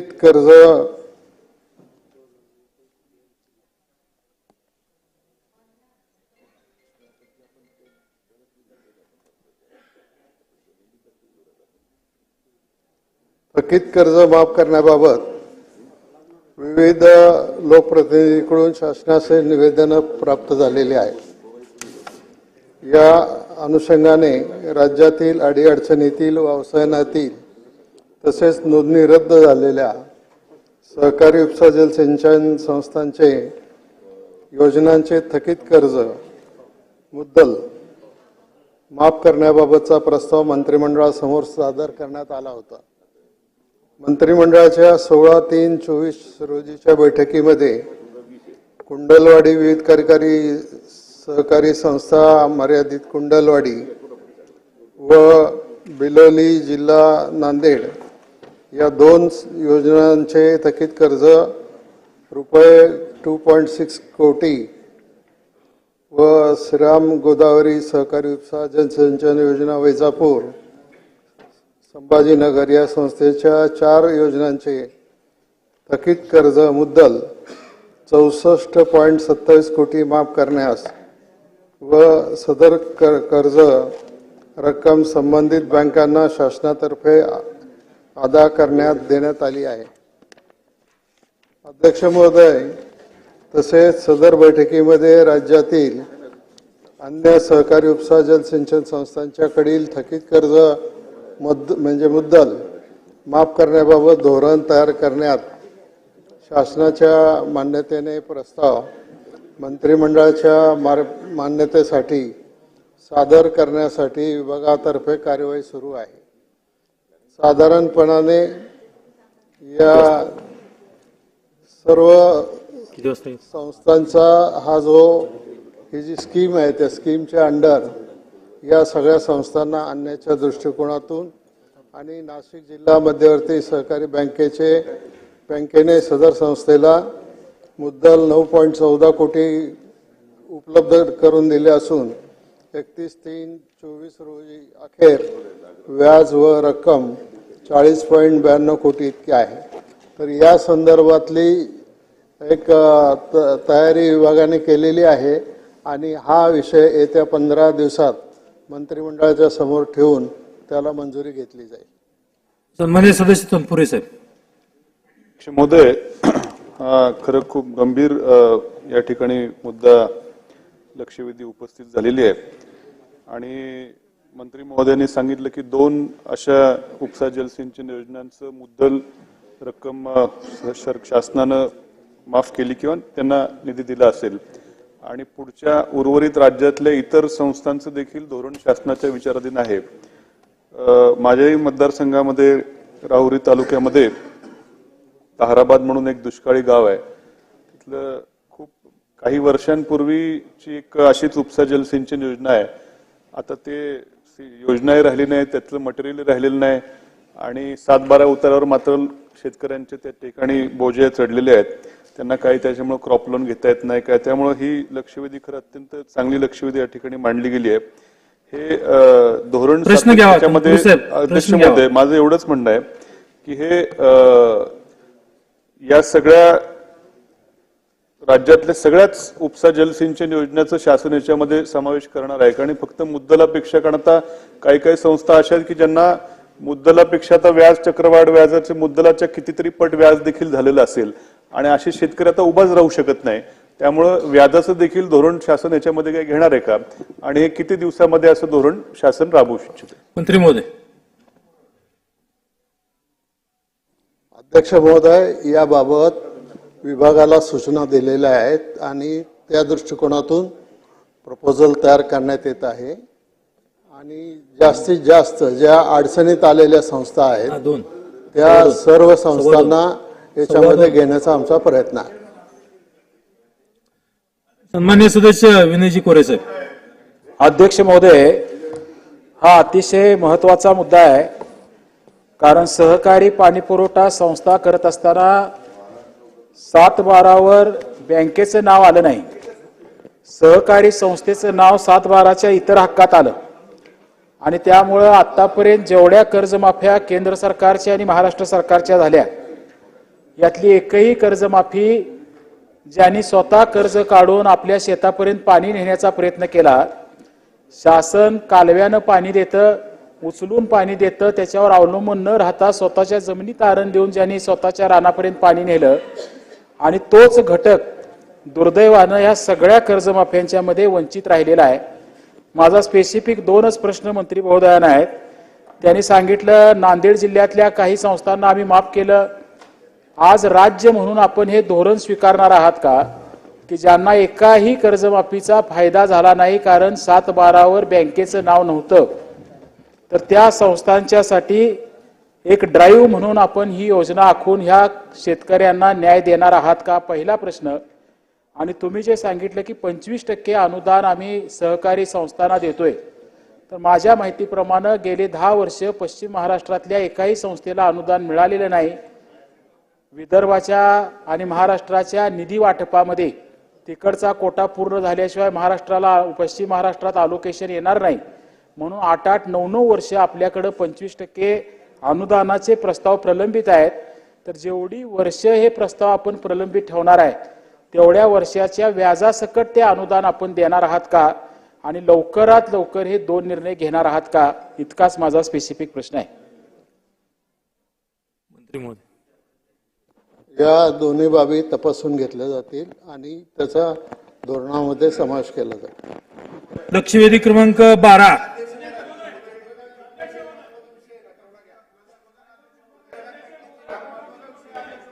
लक्षवेधी क्रमांक 12. काय करायचं? किमान सिरियस घ्या ना. बोला साहेब. अध्यक्ष महोदय, खऱ्या अर्थाने माझ्या जिल्ह्यामध्ये, जळगाव जिल्ह्यामध्ये केळी उत्पादक शेतकरी खूप मोठ्या प्रमाणात आहे. आपलं सरकार खूप सकारात्मक सरकार आहे, पण केळी उत्पादक शेतकऱ्याला 2023-24चा केळी पीक विम्याच्या संदर्भामध्ये 5 तारखेला 5 जुलैला कृषी मंत्र्यांनी जे उत्तर दिलं ते केळी पीक विम्याच्या संदर्भामध्ये 11,000 शेतकरी जे होते त्याच्यामध्ये रिजेक्ट केलेले होते.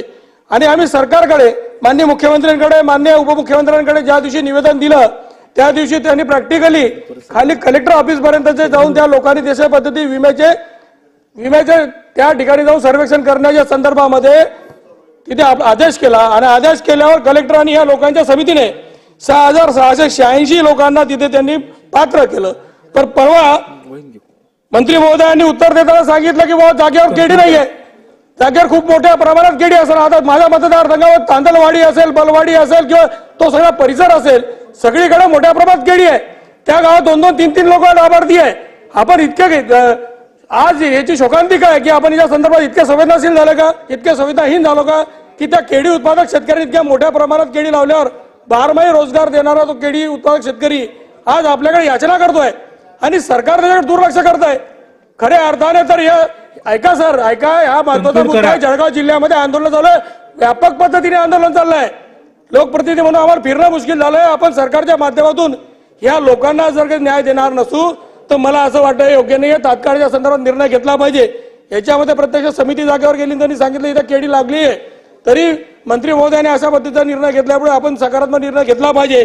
दुसरा सगळ्यात महत्वाचा मुद्दा, या एप्रिल आणि मे महिन्यामध्ये अति टेम्परेचर मध्ये तिथल्या काळामध्ये तिथे जळगाव जिल्ह्यामध्ये 86 मंडळ असताना फक्त 54 मंडळ ग्राह्य धरले गेले. अहो, कलेक्टर साहेबांनी तिथे एक आदेश काढला की या तारखेला कन्क्लूड करा. ऐका, कलेक्टर साहेबांनी आदेश काढला की 43 ते 47 डिग्री सेल्सिअस असल्यामुळे आपल्याकडे तिथे जमावबंदी कायदा लागू केला, 144 धारा लागू केली. 47 डिग्री मध्ये माणसं मरताय, दोरा मरताय, गुरं मरताय आणि तिथे आमच्याकडे तुम्ही टेम्परेचर काय दाखवताय तर 43 डिग्री सेल्सिअस दाखवताय. माझी विनंती अशी आहे की जे मंडळ वगळले गेले ते मंडळ त्याच्यात घेतले पाहिजे. माझ्या मतदारसंघातलं घोडसगाव, अंतुर्ली, करंजी आणि जे मंडळ त्याच्यात राहिले ते म्हणजे मंडळ त्याच्यात घेतले पाहिजे, संवेदना केलं पाहिजे. या संदर्भामध्ये सरकार याच्याकडे लक्ष देईल का? महोदय, सन्मान्य सदस्य चंद्रकांत पाटील साहेबांनी जे मुद्दे उपस्थित केले त्या संदर्भामध्ये आजच माननीय कृषी मंत्र्यांबरोबर चर्चा केली जाईल आणि सन्मान्य सदस्यांची स्वतंत्र बैठक या विषयावर कृषी मंत्र्यांना आयोजित करण्याची विनंती केली जाईल. लक्षवेधी क्रमांक 12. अध्यक्ष महोदय, लक्षवेधी क्रमांक 12. अध्यक्ष महोदय, वितरित केल्याप्रमाणे. सन्माननीय अध्यक्ष महोदय, ही लक्षवेधी माझ्या मतदारसंघातील निगडीत काही लोकांशी आहे. महेश दादा, एक मिनिट. आमच्या मंत्री महोदय बोलते, एक मिनिट. अध्यक्ष महोदय, लक्षवेधी क्रमांक 5 आणि लक्षवेधी क्रमांक 6 इथं आहे. ज्यावेळी सभागृहामध्ये मंत्री नसतात त्यावेळी सदस्यांच्या मी भावना समजू शकतो की मंत्री नाहीत म्हणून ते आक्षेप घेतात. आता गेले 3 दिवस 2 दिवस या लक्षवेधींसाठी मंत्री येऊन बसतात पण सदस्य नाहीत. त्याच्यावर काहीतरी उपाय केला पाहिजे ना. त्या सदस्य लॅप्स करा. त्या सदस्य मंत्री महोदय त्यांच्या नंबरच्या वेळेला जे सदस्य उपस्थित नाही ते लक्षवेधी तुम्ही त्याचं उत्तर पटलावरती ठेवा. या दोन्ही याचं हा दोन्ही पटलावरती ठेवा. धन्यवाद. महेश दादा, आपण बोल. अध्यक्ष महोदय, सदस्य लक्षवेधी ही गलांडे कुटुंबीय जे माझ्या मतदारसंघातलं पुण्यामध्ये गेलेलं आहे त्यांच्या बाबतीतली लक्षवेधी आहे. अध्यक्ष महोदय, या कुटुंबाला कसं फसवलं गेलं याचं जिवंत उदाहरण या लक्षवेधीच्या माध्यमातून मी शासनाच्या पुढं या ठिकाणी आणू इच्छितो. अध्यक्ष महोदय, या कुटुंबाची साधारणतः 33 एकर जमीन ही वडगाव शहरीमध्ये होती. या जमिनीमध्ये काही कारण न देता मंत्री महोदय ही जमीन राष्ट्रपतींनी आणि मिलिटरीने ॲक्वायर केली असं दाखवलं गेलं. परंतु जी ॲक्वायर केली होती जमीन तिचा गट नंबर 38 होता आणि मोजून 7 गुंठे जमीन त्या मिलिटरीनं ॲक्वायर केलेली असताना सुमारे 33 एकराचा भूखंड ज्याचा संबंध नाहीये, जो 7 मध्ये आहे, फेरफार 726 खालच्या लेवलला अधिकाऱ्यांनी केला आणि अक्षरशः 33 एकर जमीन ही म्युच्युअल इलेक्ट्रिकल कंपनीनं ही ताब्यात घेतली. समजा जर ही जमीन जर मिलिटरीनं घेतली असेल, राष्ट्रपतींनी घेतली असेल, असा 7/12चा तिथं त्या ठिकाणी फेरफार धरलेला आहे, तर मग या कुटुंबाला, शासनाला माझी विनंती आहे, माझा प्रश्न आहे की आपण या कुटुंबाला जर शासनानं ही जमीन घेतलेली आहे का आणि घेतली असेल तर आपण यांना त्याचा मोबदला देणार का? आणि जर त्यांना जर मोबदला न घेता हा जर फार मोठा 1200 कोटीचा जर घोटाळा झाला असेल तर याच्यामध्ये आपण चौकशी करणार का? असा स्पेसिफिक प्रश्न माझा आपल्या मंत्री महोदयांना. मंत्री महोदय. अध्यक्ष महोदय, हा प्रश्न सन्मान्य सदस्यांनी जो विचारला आहे हा तर हे सगळे जे व्यवहार आहेत सन्मान्य सदस्यांना मी सांगू इच्छितो फार जुने आहेत. आता हा जो व्यवहार झालाय तो त्यावेळची असणारी आर्मीकडे असणारी जमीन होती ती त्यानंतर खरेदी खातानाच ती म्युच्युअल इलेक्ट्रिकल इंडिया लिमिटेडला 1948 साली देण्यात आली अध्यक्ष महोदय. त्याच्यानंतर मग ज्या ज्या काही फेरफार नंतर त्या निमित्तानं 50 साली तो फेरफार घेण्यात आला 736 नंबरचा. नंतर याच्यामध्ये अध्यक्ष महोदय ही गोष्ट त्यांची जी मागणी आहे याच्यामध्ये की त्या संबंधित गलांडे कुटुंबियांच्या बाबतीमध्ये काही न्याय केला पाहिजे. अध्यक्ष महोदय खरं मी सन्मानित सदस्यांना सांगू इच्छितो की 74 वर्षानंतर त्यांचा अर्ज शासनाकडे आलेला आहे. 74 वर्षानंतर यामध्ये दुरुस्ती व्हायला पाहिजे याचा किंवा मोबदला मिळाला पाहिजे अध्यक्ष महोदय. त्यामुळे 74 वर्षानंतर म्हणजे अशा कुठल्या प्रकारची पुनर्विलोकनाच्या संदर्भातली कुठली तरतूद आपल्या महसूल संहितेमध्ये 1966च्या मध्ये तरतूद नाही अध्यक्ष महोदय. त्यामुळे मला असं अध्यक्ष महोदय या सन्माननीय सदस्यांना एवढीच विनंती करायची आहे की या बाबतीमध्ये खरं आता जर न्याय मागायचा असेल तो दिवाणी न्यायालय आहे अध्यक्ष महोदय. त्यामुळे त्या न्यायालयामध्ये जाऊन त्यांनी तशा प्रकारची मागणी करू शकतात. त्यावेळी काय आपण अध्यक्ष महोदय शासनाला त्या संदर्भात विचार करता येईल. एक मानवतेच्या दृष्टिकोनातून आपण काही भूमिका घेऊ शकतो. परंतु आज 74 वर्षानंतर मात्र ज्यावेळी मागणी पुढे येते अध्यक्ष महोदय ते करता येणार नाही. ते आपल्या अधिकारात नाही. अध्यक्ष महोदय मंत्री महोदयांनी दिलेलं उत्तर जरा मला त्यांच्या कायद्याच्या दृष्टीने योग्य असं आपलं म्हणणं बरोबर आहे. पण अध्यक्ष महोदय हायकोर्टापर्यंत हे कुटुंबीय लढत होतं. आम्ही पण त्यांच्याबरोबर फार 20-25 वर्ष आम्ही लढतोय आणि ते मोबदल्यासाठी आपल्याकडे दिलेल्या पत्राचे पत्रव्यवहार पण माझ्याकडे आहेत. शासनाकडून त्यांना न्याय मिळाला नाही म्हणून आज आमच्याकडे ते न्याय मागण्यासाठी आलेले आहेत. अध्यक्ष महोदय इथं हायकोर्टानं स्पष्ट सांगितलेलं आहे. हायकोर्टानं खालच्या कोर्टाला निर्देश दिलेले होते. त्यामुळे ही काय बाब थांबलेली नाहीये. हे न्यायाधीन बाब आहे. परंतु या ठिकाणी आपल्या स्वतःच्या डिपार्टमेंटनी या ठिकाणी पत्र दिलेली आहेत. त्या पत्रामध्ये त्यांनी सांगितलंय की या गटाचं कुठलंही ॲक्विजिशन हे 100% आमच्याकडं झालेलं नाही अशा पद्धतीचं उपजिल्हाधिकाऱ्यांचं पत्र या ठिकाणी आलेलं आहे. एका बाजूला उपजिल्हाधिकारी सांगतायत की या जागेचं ॲक्विजिशन कुठंही आम्ही केलेलं नाहीये आणि असं असताना आपण तिथे उपजिल्हाधिकारी सांगतायत आणि आपला फेरफार धरलेला आहे. तर हा फेरफार जर अयोग्य असेल तर याच्यावरती कारवाई करण्याचा अधिकार मंत्र्यांना आहे. माझी सन्माननीय मंत्र्यांना फक्त एकच प्रश्न आहे की मंत्री महोदय आपण मानवतेच्या दृष्टिकोनातून याच्यामध्ये काय निर्णय करणार मंत्री महोदय या कुटुंबियांना न्याय देणार.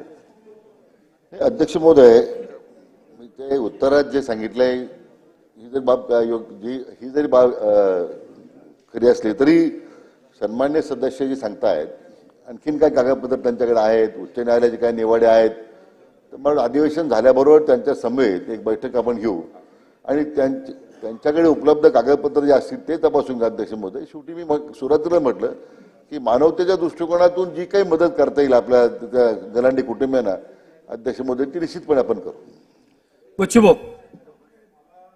मंत्री महोदय तुम्ही म्हणता 74 वर्ष झाले न्याय देता येणार नाही किंवा ते चालवता येणार नाही. बाबरनं राम मंदिर पाडलं आणि ते आता आपण बांधलं तर 450 वर्ष झाले आणि इथं सामान्य माणूस आला का म्हणतं ते तुम्ही 74 वर्ष झाले. असं कसं होणार आहे. या सभागृहाकडून त्या शेवट असणारा जिथं आपण मत मागायला जातो त्याला अपेक्षा आहे अध्यक्ष महोदय. हे सभागृह सर्वोच्च आहे आणि मग सर्वोच्च सभागृहामध्ये न्याय भेटत नसेल तर त्यानं काय आत्महत्या करावं का. आपण तपासा ते प्रकरण आणि ते तपासून नेमकं जर असा प्रकार घडला असेल म्हणजे 74 वर्ष अगोदर खून केला तर खून होणार नाही का अध्यक्ष महोदय. ते तपासलं पाहिजे आणि 15 दिवसात तपासणी करून तुम्ही सांगितलं पाहिजे. अध्यक्ष महोदय बच्चूभाऊ एवढं त्या ठिकाणी जे सांगण्याचा प्रयत्न करतात असं काही शासन काही वेगळं करतात असं नाही अध्यक्ष महोदय. मी स्पष्टपणे सांगितलं की सन्मान्य सदस्यांकडे जे काही कागदपत्र असतील ते उपलब्ध करून घेऊ. एक त्या अधिवेशन झाल्यावर त्यांच्या समेत बैठक घेऊ आणि निश्चितपणे जर वस्तुस्थिती काय असेल त्यामध्ये शासनाची त्याला मदत करण्याची तयारी हीच आमची भूमिका आहे. की सभागृह नागरिकांना राज्यातल्या नागरिकांना न्याय देण्याच्या भूमिकेनेच वागतो अध्यक्ष महोदय. लक्षवेधी क्रमांक 13. अध्यक्ष महोदय, लक्षवेधी क्रमांक 13. अध्यक्ष महोदय छापल्याप्रमाणे. अध्यक्ष महोदय, महाराष्ट्र शासनानं मोठ्या प्रमाणावर घरकुलं मंजूर करण्याचा कार्यक्रम हाती घेतलेला आहे. राज्यामध्ये आणि विशेष करून आमच्या जिल्ह्यामध्ये या घरकुलासाठी लागणारी जी वाळू आहे, तर ही वाळू वारंवार जिल्हा नियोजन विकास मंडळाच्या बैठकीमध्ये 1 तासाची चर्चा झाली. सर्व लोकप्रतिनिधींची हीच मागणी होती की जालना जिल्ह्यामध्ये जे घरकुलाचा प्रोग्राम आहे, पंतप्रधान आवास योजना आहे, मोदी आवास योजना आहे, रमाई आवास योजना आहे, पुण्यशोलोक अहिल्याबाई होळकर योजना आहे, यशवंतराव चव्हाण आहे, शबरी योजना आहे. एवढा मोठा कार्यक्रम आहे घरकुलाचा की गरिबांना घरं द्यायची. पंतप्रधानांपासून माननीय मुख्यमंत्री, उपमुख्यमंत्री पासून माननीय मंत्री महोदयापर्यंत सगळ्यांची इच्छा आहे की गरिबांना घरं द्यायची. मात्र या घरकुलासाठी जे मोफत वाळूचं धोरण आहे, ती वाळू मोफत मिळत नाहीये. वारंवार मागणी करूनही मिळत नाही. जिल्ह्यातल्या सगळ्या गट विकास अधिकाऱ्यांनी जिल्हा अधिकाऱ्यांना डाटा दिलाय की आमच्या तालुक्यात एवढ्या घरकुलासाठी वाळूची गरज आहे. दिली जाते. 50 ब्रास दिल्या, 25 ब्रास दिल्या, 10 ब्रास दिल्या. बीडीओकडे एवढ्या आल्या तर त्या गावापर्यंत घरकुलाला वाळू मिळत नाही. 10 मीटिंग झाल्या कलेक्टरच्या दालनात. SP आहेत, कलेक्टर आहेत आणि प्रशासनातले सगळे अधिकारी की धोरण चांगलं आहे वाळूचं, पण त्याची अंमलबजावणी नीट होत नाहीये. अशा प्रकारच्या आमच्या तक्रारी होत्या. प्रशासकीय इमारती आहेत, अंगणवाड्या आहेत, शाळा खोल्या आहेत, सिमेंटचे रस्ते आहेत.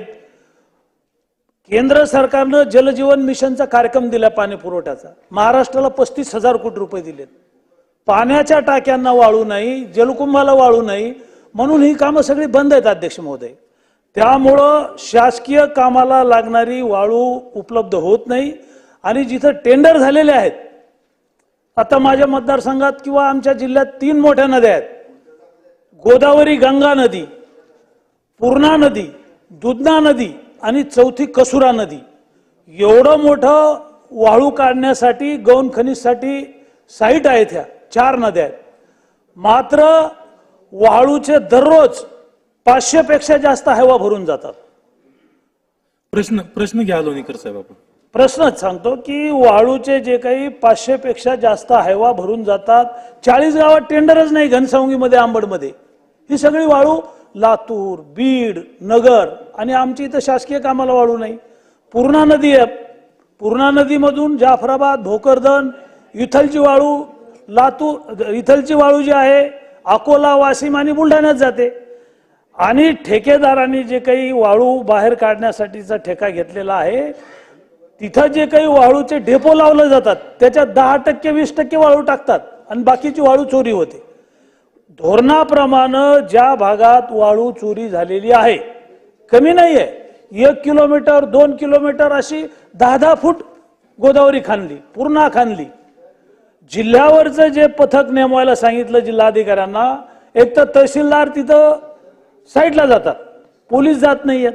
प्रश्न घ्या ना आपण. त्यामुळं जी वाळू चोरी झालेली आहे, गौण खनिज चोरी झालेलं आहे, 100 कोटीची वाळू चोरी झालेली. ह्या सगळ्या ATSच्या माध्यमातून याची मोजणी करा आणि मोजणी करून महसूल जे बुडालेला आहे ते सगळं महसूल वसूल केलं पाहिजे. आणि ज्या PSIच्या हद्दीतून, ज्या तहसीलदारच्या हद्दीतून वाळू चोरी झाली त्या ठिकाणच्या अधिकाऱ्यावर मंत्री महोदय कारवाई करणार आहेत काय? मंत्री महोदय.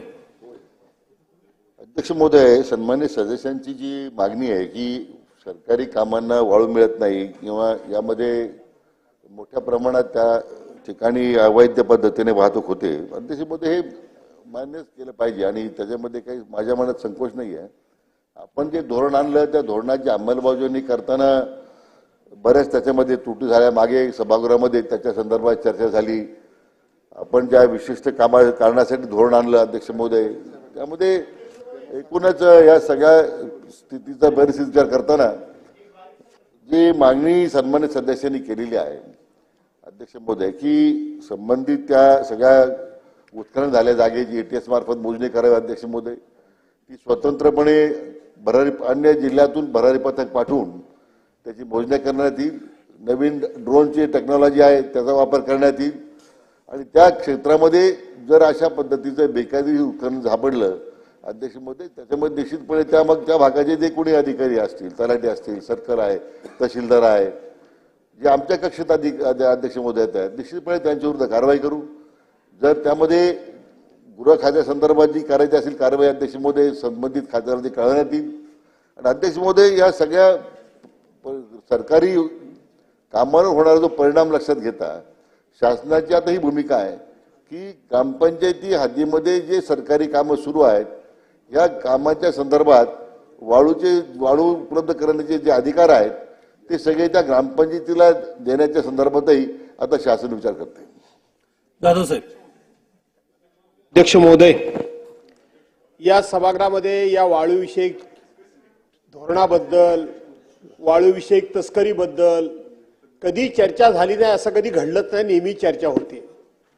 आपण प्रत्येक वेळी या ठिकाणी अधिकाऱ्यांच्यावर वाळू व्यवसाय करणारे लोक कशा गाड्या घालतात, कसे ट्रॅक्टर घालतात हे फार मोठं अगदी रंगवून सांगत असतो आणि वाळू तस्कर म्हणून वाळू व्यावसायिकांना आपण तस्कर म्हणून हिनावत असतो.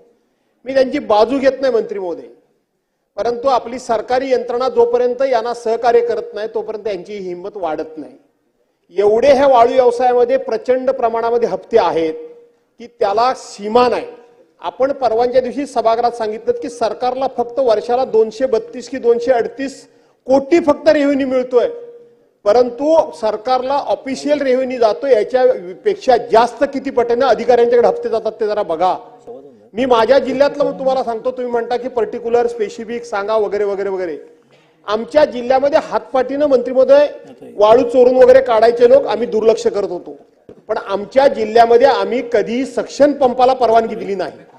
पण गेले 3-4 वर्ष, मी 1-2 महिने म्हणत नाही, 3-4 वर्ष आमच्या जिल्ह्यामध्ये हैदोस घातलेला आहे. मागजनला जा, संगमेश्वर तालुक्यामध्ये सक्शन पंप आहेत. गुहागर तालुक्यामध्ये माझ्या मतदारसंघामध्ये भातगावला जा, सक्शन पंप आहेत. चिपळूणमध्ये गोळकोट आहे, सक्शन पंप आहेत. खेडला, करजी वगैरे या भागामध्ये जा, सक्शन पंप आहेत. मंत्री महोदय, कलेक्टरला सांगून सुद्धा कलेक्टर लक्ष देत नाही. शेवटी हे कशा चोऱ्या करतात? यांच्या संगनमताशिवाय करतात. पोलिसांनी तर आता हे उद्योग सुरू केलेले आहेत की कुणी सक्शन पंप लावायचा आणि त्याची वाळू फक्त गाडीनं कशी पास करून द्यायची हे पोलीस काम घ्यायला लागलेत. रत्नागिरी जिल्ह्यामध्ये कायदा कधी मोडला जात नव्हता आणि म्हणून मी ही 5 ठिकाणं तुम्हाला सांगितली. मंत्री महोदय, आपण सिरियसली या ठिकाणचे सक्शन पंप तात्काळ बंद कराल का? अध्यक्ष महोदय, आमचे मित्र सन्मान्य सदस्य भास्कर जाधव साहेबांनी मुद्दा सांगितला. खरं म्हणजे हीच भूमिका महत्वाची आहे. भास्कर सन्मान्य सदस्यांच्या काही सूचना त्याच्यामध्ये किंवा अशा पद्धतीची माहिती जर उपलब्ध झाली आणि आपण जी सांगितलेली आहे तात्काळ अध्यक्ष महोदय कारवाई करण्यात येईल.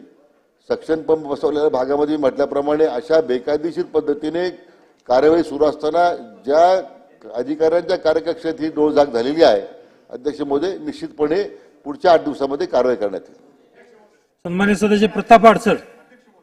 अध्यक्ष महोदय, या विषयात वर्षानुवर्ष चर्चा सुरू आहे आणि महाराष्ट्र शासनानं आणि मंत्री महोदयानं विशेषतः त्यामध्ये प्रयत्न करून एक चांगलं धोरण आणलं, परंतु अंमलबजावणी करताना खाली फार अडचणी आहेत आणि सगळ्या सदस्यांचं जे मत आहे, कालही आशिष भोई बोलले, आता लोणीकर साहेब बोलले आणि सगळे सदस्य, तर खाली जे यंत्रणा आहे शेवटी कारवाई करायची म्हटली म्हणजे काही मंत्री महोदय जाणार नाही किंवा जिल्हाधिकारी जाणार नाही. एखाद वेळेस जातील, त्या तात्पुरतं बंद होते, पुन्हा त्या गोष्टी सुरू होतात. त्यामध्ये सगळ्यात खाली ज्या काही यंत्रणा काम करतात त्यामध्ये अत्यंत पैशाचं एवढं झालं आहे की आता ते कोणालाही ऐकायला तयार नाही. कलेक्टर असो, एसडीपीओ असो, डीएसपी, एसपी सगळ्यांना सांगून झालं, ते एखाद वेळेस धाड मारतात, तात्पुरतं 10 दिवस बंद होते, पुन्हा सुरू होते. त्याच्यामुळे वारंवार बोलणार कोण आणि करणार कोण? शेवटी लोक आमच्या नावानं ओरडतात. रस्ते तर एवढे भयानक खराब होऊन राहिले आहे, जिथं 10 टनाची त्या रस्त्याची कॅपॅसिटी 20-20 टन, 25-25 टन ते सगळे वाहतूक होऊन राहिली आहे.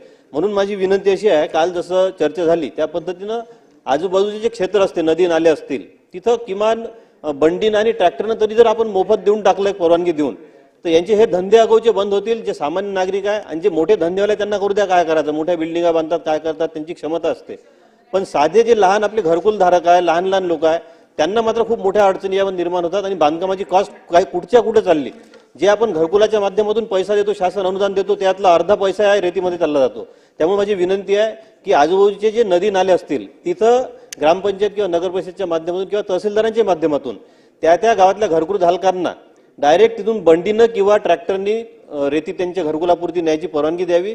त्याला नॉमिनल काय घ्यायची तर हरकत नाही घेतली तरी चालेल की फार मोठा फरक पडत नाही. ह्या पद्धतीनं शासन निर्णय घेणार का आणि लोकांना दिलासा देणार का असं माझा मंत्री महोदय. अध्यक्ष महोदय, सन्माननीय सदस्य आडसर साहेबांनी सांगितलं ही गोष्ट बरोबर आहे आणि त्यांची मागणी योग्य आहे. निश्चितपणे नगरपालिका ग्रामपंचायत हद्दीमध्ये ज्या नद्या ओढे वाहतात तर त्या ठिकाणी ती उपलब्ध होत असेल तर त्या सगळ्या सरकारी कामांना त्या ठिकाणी मग ती ट्रॅक्टरची वाहतूक जरी करावी लागली अध्यक्ष महोदय तशा प्रकारची परवानगी देण्यात येईल. हे सगळं आपण मान्य करू.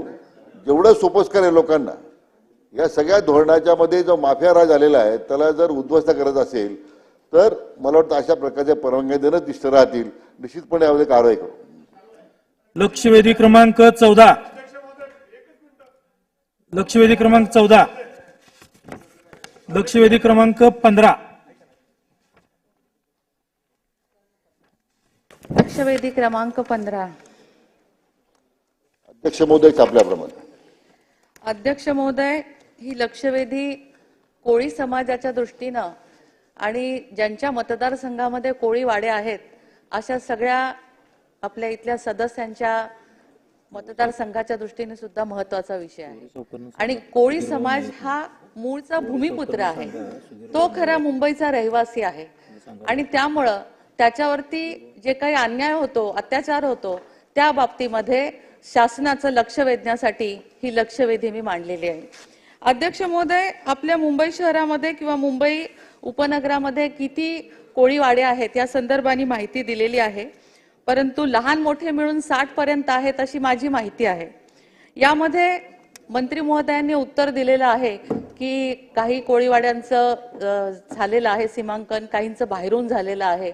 परंतु अध्यक्ष महोदय, हे सीमांकन होणं इतकं गरजेचं आहे की ते सीमांकन होत नसल्यामुळं त्यांच्या जागा झाल्या छोट्या, कुटुंब झालं मोठं आणि मग त्यांना साधी डागडुजी सुद्धा आपल्या घरांची करता येत नाही अशी परिस्थिती आहे. आणि मला या ठिकाणी सांगायला अतिशय आनंद वाटतो की तत्कालीन मुख्यमंत्री देवेंद्र फडणवीस साहेब यांनी ह्या संदर्भामध्ये मोठा निर्णय माझ्या मतदारसंघात येऊनच घेतला होता की या कोळी समाजासाठी आणि ह्या कोळीवाड्यांसाठी ते विशेष DCR जाहीर करतील. त्याचं काम चालू आहे याची माहिती मला आहे. माझा मंत्री महोदयांना स्पेसिफिक प्रश्न आहे.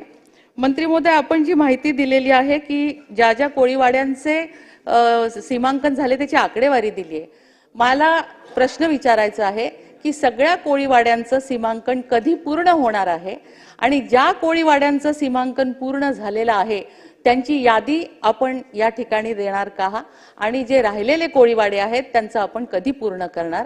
माझा दुसरा प्रश्न असा आहे, साहजिक आहे मी वर्सोवा विधानसभेची लोकप्रतिनिधी असल्यामुळे वर्सोवा विधानसभेमध्ये असलेला वेसावा कोळीवाडा त्याचं सीमांकन पूर्ण झालेलं आहे का आणि झालं नसेल तर ते कधी पूर्ण होणार आहे. माझ्या माहितीप्रमाणे ते अर्धवट झालेलं आहे, त्यामुळे तिथले भूमिपुत्र त्या ठिकाणी वाट बघतायत. तर त्या संदर्भाने सुद्धा त्यांनी या प्रश्नाचं उत्तर द्यावं अशी माझी अपेक्षा आहे. मंत्री महोदय. अध्यक्ष महोदय, मुंबई शहर आणि मुंबई उपनगरामध्ये मोठ्या प्रमाणामध्ये कोळीवाड्यांच्या संदर्भामध्ये त्याचं सीमांकन करावं अशा प्रकारची मागणी अनेक वर्षापासून आहे.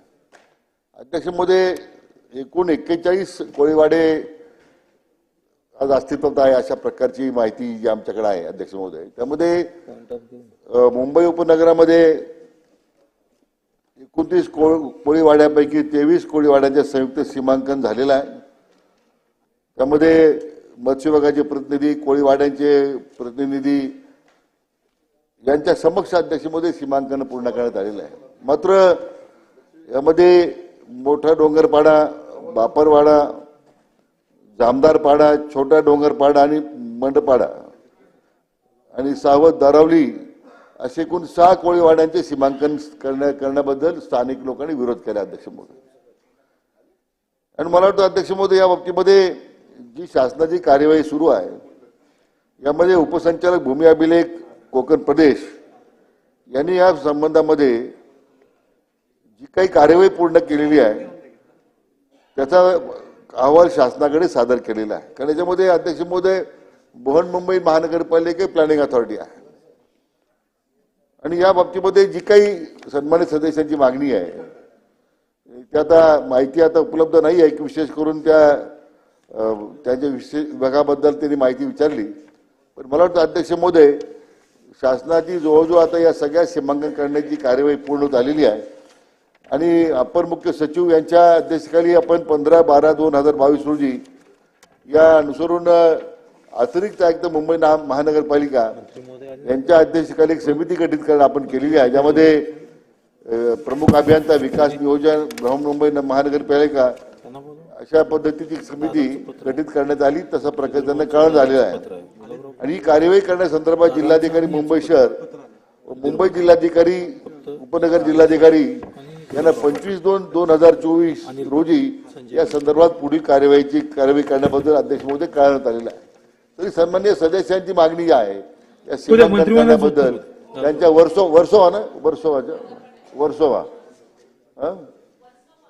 वर्सोवाबद्दल अध्यक्ष महोदय आता माहिती अशी आहे की ज्या काही उपनगरामध्ये ज्या 6 पाड्यांनी सीमांकन करण्याला विरोध केला होता याचा अर्थ याच्यामध्ये वर्सोवा नाही आहे.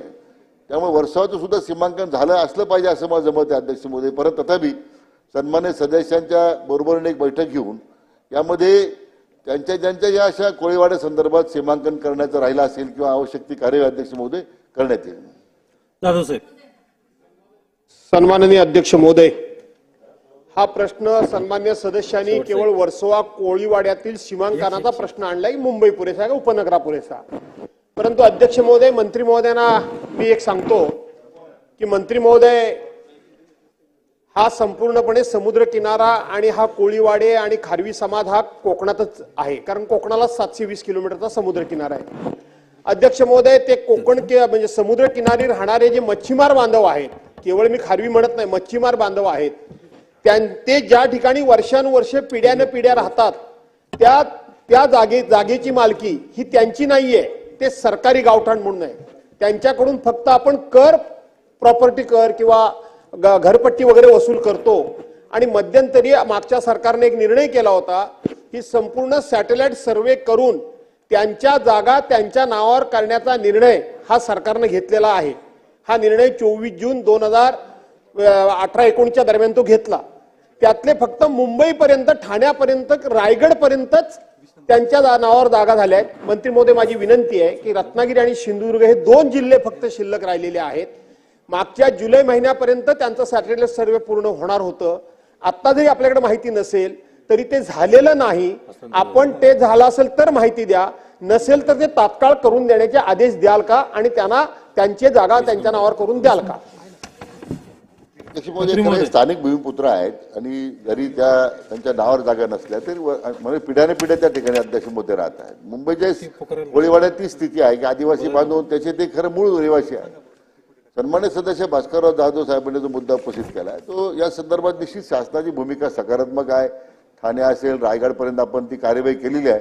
फक्त आता पुढचा सर्वे झाला का माझ्याकडे माहिती नाहीये, पण तथापि जर तसं नसेल तर तात्काळ सर्वेक्षण पूर्ण करण्याचे आदेश अध्यक्षांमुळे देण्यात येतील. शेवटचं मनीषाताई, प्रश्नच विचारा मनीषाताई फक्त.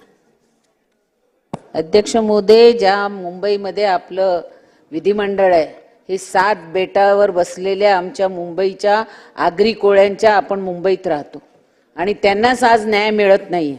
अध्यक्ष महोदय, ही लक्षवेधी दर अधिवेशनामध्ये आम्ही मांडतो. खास करून मी असेल, आशिषजी असतील, भारतीताई असेल. अध्यक्ष महोदय, सन्माननीय मंत्री महोदयांना माझा प्रश्न आहे की 2018ला तत्कालीन मुख्यमंत्री आदरणीय देवेंद्रजींनी आमच्या उपनगरामधील असलेले कोळीवाडे आणि गावठण ह्यांचा सीमांकन करण्यासाठी आदेश दिले. त्यानुसार 5/8/2019 आणि 9/8/2019ला माझ्या मतदारसंघातील एकसर ह्या भागामध्ये सीमांकनचा सर्वे झाला, कांदरपाड्याचा सर्वे झाला, दहिसर गावठणचा झाला आणि हा सर्वे झाल्यानंतर 15/11/2019ला मुंबई उपनगर जिल्हाधिकाऱ्यांकडे हा झालेला सर्वे सादर केलेला आहे. माझा सन्मान्य मंत्री महोदयांना प्रश्न आहे की जर सर्वे जिल्हाधिकारी उपनगराला दिलेला आहे तर आमचा वेगळा DCR का काढत नाही, त्याला का विलंब होतोय आणि हा DCR तुम्ही कधी काढणार? अध्यक्ष महोदय, सन्माननीय मुख्यमंत्री पण सभागृहात आलेले, हा प्रश्न आमचा खूप महत्वाचा आहे. अध्यक्ष महोदय, लहान घरं आहेत, त्यांचा परिवार वाढतोय आणि कोळीवाडे आणि गावठणासाठी मुंबई महानगरपालिकेला 1962चा पुरावा मानला जातो. जे लोक 4 बांबू बांधून घर बांधतायत त्यांना 2011चा पुराव्यानुसार त्यांना घर मिळतंय, पण माझ्या भूमिपुत्रांना न्याय मिळत नाही. म्हणून मी सन्माननीय मंत्री महोदयांना विचारते, हा DCR तुम्ही कधी काढणार? आणि जर मुंबई उपनगराला 15/11/19ला जिल्हाधिकाऱ्यांकडे जर हा सादर केलेला आहे तर विलंब का? अध्यक्ष महोदय, ही गोष्ट बरोबर आहे. सन्मान्य सदस्य मनीषाताई यांनी या विषयामध्ये बराच पाठपुरावा केला, पण आता त्या मुंबई उपनगर जिल्हाधिकाऱ्याकडे जो अहवाल प्राप्त झाला सादर करण्यात आला आहे त्या संदर्भात काय कार्यवाही करण्यात आलेली आहे किंवा DCR रूल्स तर ऍप्लिकेबल आहेत? अध्यक्ष महोदय, मी या संदर्भात आज या लक्षवेधी आनुषंगिक माहिती माझ्याकडे नाही आहे, परंतु निश्चितपणे या सीमांकन व्हावं अशा प्रकारचा त्यांचा आग्रह होता. आमच्या जिल्हाधिकाऱ्यांच्या तात्काळ सूचना देण्यात येतील आणि मग ज्या ज्या गोष्टीचा अंतर्भाव त्याच्यामध्ये करायला पाहिजे अध्यक्ष महोदय, त्यामध्ये त्यांच्या समेत मी पुन्हा भारतीताईंच्या प्रश्नाला उत्तर देताना जी बैठक घेण्याबद्दल बोललो होतो, तर त्या बैठकीच्या निमित्तानं सन्मान्य सदस्य मनीषाताईंना बोलावण्यात येईल आणि ते अध्यक्ष महोदय मग आवश्यक ती कार्यवाही पुढच्या 8-10 दिवसामध्ये आपण करण्यासंदर्भात सूचना देऊ. अध्यक्ष महोदय. मंत्री महोदय निवेदन आहे. अध्यक्ष महोदय, ऑटो रिक्षा, टॅक्सी आदी वाहनांच्या संदर्भामध्ये वाहनांचे योग्यता प्रमाणपत्र नूतनीकरणास विलंब झाल्यास प्रतिदिन ₹50 एवढे विलंब शुल्क आकारण्यात येत होतं. अध्यक्ष महोदय, प्रत्येक दिवसाला ₹50 विलंब शुल्क, यामुळे मिळून होणारी जी मोठी रक्कम व्हायची ती रक्कम आम्हाला भरणं शक्य नाही. अशा प्रकारची मागणी संपूर्ण महाराष्ट्रातून रिक्षा, टॅक्सी चालक यांच्या माध्यमातून माननीय मुख्यमंत्री महोदयांकडे करण्यात आली. माननीय मुख्यमंत्री महोदयांनी या संदर्भातला सहानुभूतीने विचार करून संपूर्ण महाराष्ट्रातल्या ऑटो रिक्षा, टॅक्सी चालक संघटनेचं जे काही निवेदन होतं त्या निवेदनाची गंभीरपणे दखल घेऊन येणाऱ्या काळामध्ये हे ₹50 प्रतिदिन विलंब शुल्क आजपासून रद्द करण्याचा निर्णय त्या ठिकाणी करण्यात आलेला आहे. अध्यक्ष महोदय, ऑटो रिक्षा, टॅक्सी चालक संघटना तसेच विविध परिवहन संवर्गातील वाहनधारकांच्या संघटना यांच्याकडून मोठ्या प्रमाणावर अतिरिक्त शुल्काच्या बाबतीत निवेदनं प्राप्त झालेली होती. मोटार वाहन नियमातील राज्य शासनास प्राप्त अधिकाराच्या आधारे विलंब शुल्काबाबत वाहनधारकांना दिलासा देता येईल का याबाबत कायदेशीर बाबींची तपासणी करण्यात आलेली होती आणि याच्यासाठी लागणारा कालावधी योग्यता प्रमाणपत्र नूतनीकरणासाठी येणाऱ्या 15 वर्षाच्या आतील सर्व परिवहन वाहनांचे योग्यता प्रमाणपत्र नूतनीकरणास विलंब झाल्याच्या नंतर प्रतिदिन ₹50 जे काही विलंब शुल्क आकारण्याचा निर्णय होता.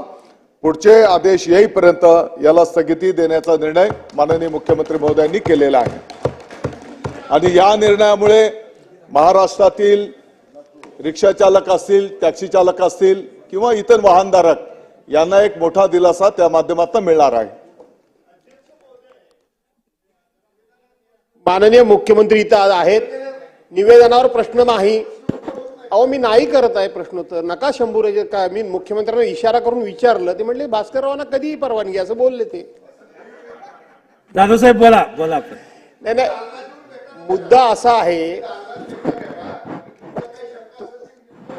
नको असू दे, मी दालनात आलो असतो, पण दरवाजावर तुम्ही एवढे उभे असता तर मला आतमध्ये यायला संधीच नाही.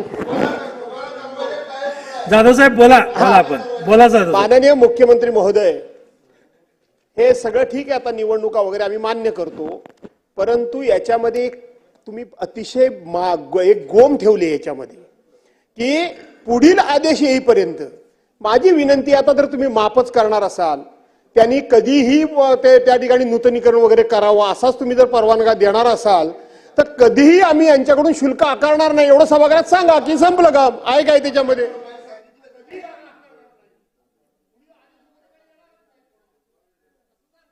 अध्यक्ष महोदय ठीक आहे. सन्मान्य सदस्य आकाश फोंडकर लवकर conclude करा. अध्यक्ष महोदय, 7 आणि 8 तारखेला खामगाव मतदारसंघामध्ये 12 महसुली मंडळांपैकी 8 महसुली मंडळांमध्ये 60 मिलीमीटरच्या पेक्षा जास्त पाऊस पडला आणि हा पाऊस इतका प्रचंड आहे की आवार मंडळामध्ये 200 मिलीमीटर, 225 मिलीमीटर, हिवरखेडला 126, जनुनाला 119, काळेगावला 104, पळशीला 93 आणि एवढ्या प्रचंड प्रमाणात हा पाऊस पडल्यानंतर हजारो हेक्टर जमीन ही खरडून गेलेली आहे.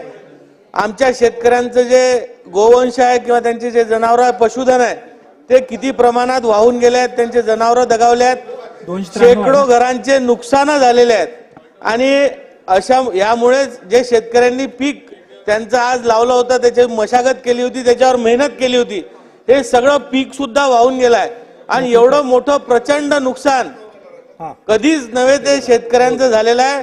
त्यामुळे मी आपल्याला विनंती करतो, आज सभागृहात मुख्यमंत्री महोदय आहेत, मुख्यमंत्री महोदयांना मी विनंती करणार आहे की मुख्यमंत्री महोदय, बुलढाणा जिल्ह्यातील खामगाव मतदारसंघातील हा प्रश्न आहे. खामगाव तालुका आणि शेगाव तालुक्यातल्या शेतकऱ्यांचं प्रचंड नुकसान या पुरामुळे झालेलं आहे. त्यांचे घर उद्ध्वस्त झाले आहेत, त्यांचं पशुधन वाहून गेलं आहे, त्यांच्या शेतातले स्प्रिंकलरचे सेट हे सुद्धा वाहून गेले आहेत.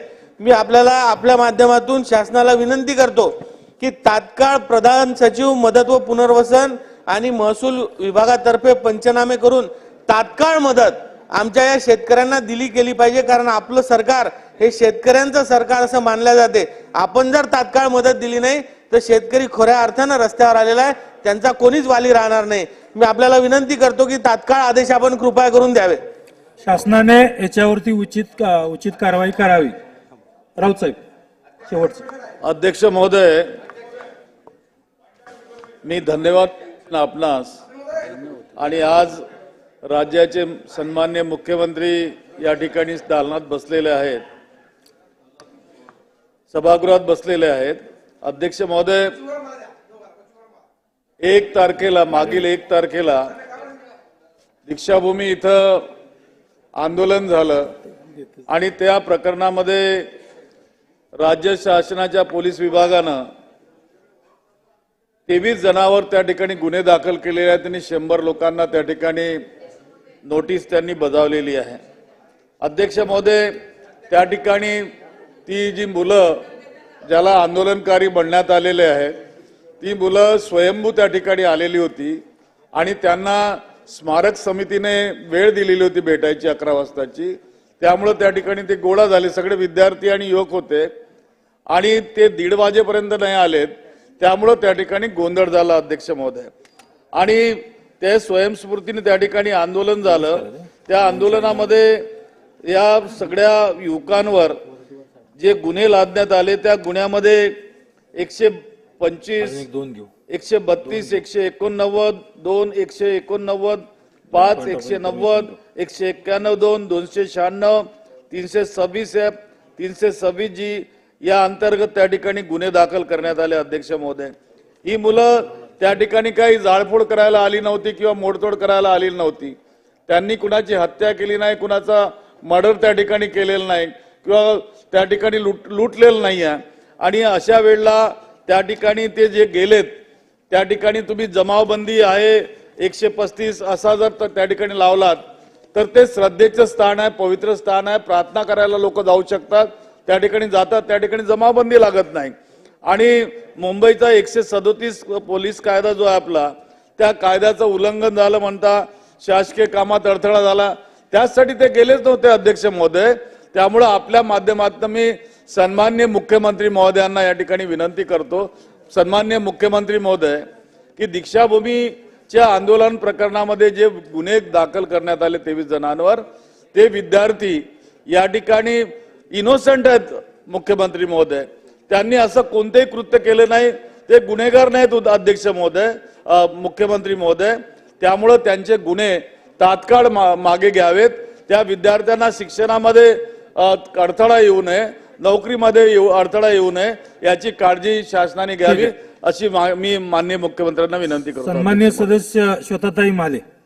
अध्यक्ष महोदय, बुलढाणा जिल्ह्यात जिजाऊ माँसाहेबांची माहेर आणि छत्रपती शिवाजी महाराज यांचे एक मिनिट श्वेताताई, एक मिनिट. मुख्यमंत्री महोदय. माननीय सदस्य महोदयाने नितीनजींनी जो मुद्दा उपस्थित केला आहे त्याच्या बाबतीमध्ये यापूर्वीच मी स्वतः आणि गृहमंत्री महोदयांनी पोलीस आयुक्तांना सूचना दिलेल्या आहेत आणि जे आंदोलक आहेत, मुलं आहेत, शाळेत शिकतायत, कॉलेजमध्ये शिकतायत, त्यांच्यावरचे गुन्हे मागे घेण्याच्या सूचना दिलेल्या आहेत. अध्यक्ष महोदय, बुलढाणा जिल्ह्यातील ऐतिहासिक सिंदखेड राजा ते विदर्भ पंढरी श्री संत गजानन महाराज यांचे शेगाव या ऐतिहासिक व धार्मिक स्थळांना जोडणाऱ्या भक्ती मार्गाची 2023च्या अर्थसंकल्पात घोषणा करण्यात आली होती. परंतु अध्यक्ष महोदय, या भक्ती मार्गामध्ये 400 फूट रुंद तर 110 किलोमीटर रस्ता होत असल्यामुळे जवळपास 1200 हेक्टर सुपीक जमीन ही शेतकऱ्यांची जात आहे. सर्वसामान्य शेतकरी याच्यामध्ये भूमिहीन होत आहे. त्याच्यामुळे खास करून चिखली आणि सिंदखेड राजा या तालुक्यातील सर्व गावच्या ग्रामपंचायतींनी या भक्ती मार्गाच्या विरोधात आपले ग्रामपंचायतीचे ठराव दिलेले आहेत. शेतकऱ्यांनी या ठिकाणी उपोषण सुद्धा केले, आंदोलन सुद्धा केलेलं आहे. सन्माननीय मुख्यमंत्री महोदय या ठिकाणी आहेत, तरी माझी शासनाला, मुख्यमंत्री महोदयांना विनंती आहे की स्थानिक शेतकऱ्यांच्या भावनांचा विचार करून हा जो भक्ती मार्ग त्या ठिकाणी बजेटमध्ये आपण त्याची घोषणा केली होती, हा तत्काळ त्या ठिकाणी रद्द करावा आणि चिखली, बुलढाणा, मोताळा, मलकापूर तालुक्यातील नागरिकांना समृद्धी महामार्गावर जाण्यासाठी त्या ठिकाणी बाकीचे जे इंटरपोल आहेत, इंटरचेंज आहेत, ते त्या ठिकाणी देण्यात यावे. अध्यक्ष महोदय, याच्यामध्ये पळसखेड, झालटा मार्गे आसोला हा जो इंटरचेंज आहे हा अतिशय जवळचा आहे. त्यामुळे माझी विनंती अध्यक्ष महोदय की स्थानिक चिखली आणि सिंदखेड राजा तालुक्यातील शेतकऱ्यांच्या भावनांचा विचार करता हा जो भक्ती मार्ग आहे हा तत्काळ त्या ठिकाणी रद्द करावा. सन्मान्य सदस्य अनिलजी देशमुख साहेब. अध्यक्ष महोदय, सन्माननीय मुख्यमंत्री महोदय इथे उपस्थित आहे. मुख्यमंत्री महोदय, आपल्या सदनाचे सन्माननीय सदस्य रोहित पवार हे पायऱ्यावर त्यांच्या मागणीसाठी बसलेले आहेत. त्यांची मागणी एवढीच आहे की त्यांच्या मतदारसंघामध्ये कर्जतमध्ये MIDC च्या बाबतीत अध्यादेश जाहीर करावा अशी त्यांची मागणी आहे. या MIDC कर्जतला MIDC झाली पाहिजे याच्यासाठी SPCनी मंजुरी दिली आहे, हाय पॉवर कमिटीने मंजुरी दिली आहे. फक्त अध्यादेश निघायचा आहे, तो लवकरात लवकर काढावा अशा मागणीसाठी ते बसले आहेत ना. एखाद्या मंत्र्यांना पाठवून त्यांना आश्वासन देऊन या परत बोलून घ्या. सन्मान्य सदस्य देवराजी ओळे साहेब. धन्यवाद सर. आपल्या शासकीय वैद्यकीय महाविद्यालय गडचिरोली शैक्षणिक वर्ष 2024-25. एक मिनिट. मुख्यमंत्री महोदय. काल मला वाटतं आपले उद्योग मंत्री होते, मी होतो आणि ते होते, आणि मी सांगितलं विकासामध्ये कुठलंही राजकारण सरकार करणार नाही आणि तिथल्या लोकांना रोजगार मिळाला पाहिजे, उद्योग आला पाहिजे या मताचं सरकार आहे आणि पॉझिटिव्हपणे आपण त्यांची चर्चा झाली आहे. त्यामुळे त्यांची जी काय मागणी आहे ती पूर्ण होणार आहे, त्यांना माहित आहे. सांगितलं मंत्री. ओळे साहेब बोला. शासकीय वैद्यकीय महाविद्यालय गडचिरोलीचे शैक्षणिक वर्ष 2024-25 या कार्यान्वित करण्याकरिता आवश्यक बाबीचा पूर्तता करून प्रवेश प्रक्रिया सुरू करण्याबाबत या ठिकाणी पहिल्यांदा माननीय मुख्यमंत्री महोदयांचं अभिनंदन करतो की त्यावेळेस मुख्यमंत्री शपथ घेतल्यानंतर गडचिरोली जिल्ह्यात आले आणि आमच्या गडचिरोली जिल्ह्याला मेडिकल कॉलेज सुरू करण्याचं त्यांना आश्वासन दिलं. त्याबद्दल मुख्यमंत्री महोदयाचं अभिनंदन करतो. गडचिरोली येथे 293 गडचिरोली येथे 24 जुलै 2023 नियम 293 अन्वये श्री रणधीर सावरकर विसासा यांचा प्रस्ताव. एक मिनिट, विरोधी पक्षनेते. नाही आता तुम्ही 93 सुरू करा ना, पुन्हा मग हो, चालू केलं, चालू केलं साहेब. अनाऊन्स करतो तेवढ्यात आपण उठला. अनाऊन्स करा. तुम्ही चर्चा कैलास पाटील पाशी थांबवली होती. आपण कैलास पाटील पाशी थांबवली अध्यक्ष महोदय, आणि मग आता तुम्ही विरोधी पक्ष नेत्यांना कशी काय संधी देता? अगोदर अनाऊन्स तर करू द्या बच्चू भाऊ. नाही पण तुम्ही माझं काय अरे तुम्ही काल आपण कैलास पाटील यांना संधी दिली होती आमदारांना, त्यांचा अर्ध्यात आपण मविसा नियम 293 अन्वय प्रस्ताव श्री रणधीर सावरकर विसासा यांचा प्रस्ताव. चर्चा पुढे सुरू व मंत्र्यांचे उत्तर. मंत्री नाहीत, विरोधी पक्षनेते सन्मान्य सदस्य वडेट्टीवार साहेब. बोलू नाही तुम्ही ना. अध्यक्ष महोदय, सत्ताधारी पक्षाने जो 293चा प्रस्ताव मांडला त्यावर मी बोलण्यासाठी मला परवानगी दिली, त्याबद्दल आपला आभारी अध्यक्ष महोदय. खरं तर शेतकऱ्यांच्या संदर्भात, राज्यातील एकूण परिस्थितीच्या संदर्भात फार काही केल्याची परिस्थिती मांडली गेली. आज राज्यातला शेतकरी जो उद्ध्वस्त झाला आहे, राज्य सरकार आणि केंद्र सरकारच्या नो गॅरंटी कारभारामुळे आज या राज्यातील शेतकऱ्यांची अशी अवस्था झाली आहे, हे काही लपून राहिले अध्यक्ष महोदय. शेतकरी छत्रपती शिवरायांच्या नावाने मताचा जोगवा आपण मागितलात आणि रयतेच्या देटाला, भाजीच्या शेवटच्या देटाचं संरक्षण झालं पाहिजे अशी भूमिका सुद्धा आपण मांडली. पण हे आता मला वाटतं की महाराजांनी शेतकऱ्यांना तळाताच्या फळाप्रमाणे जपलं, परंतु आता शेतकरी या सगळ्या आपत्तीमध्ये झुंजतोय.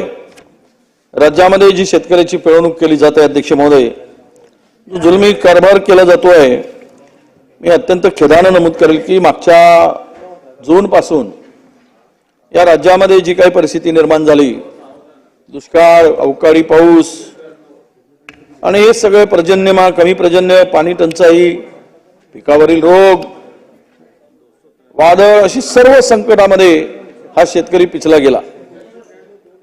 आता ही सर्व शेतकऱ्यांच्या हे सर्व पाचवीलाच पुजल्याची परिस्थिती अध्यक्ष महोदय दरवर्षी शेतकऱ्यांची होते आहे.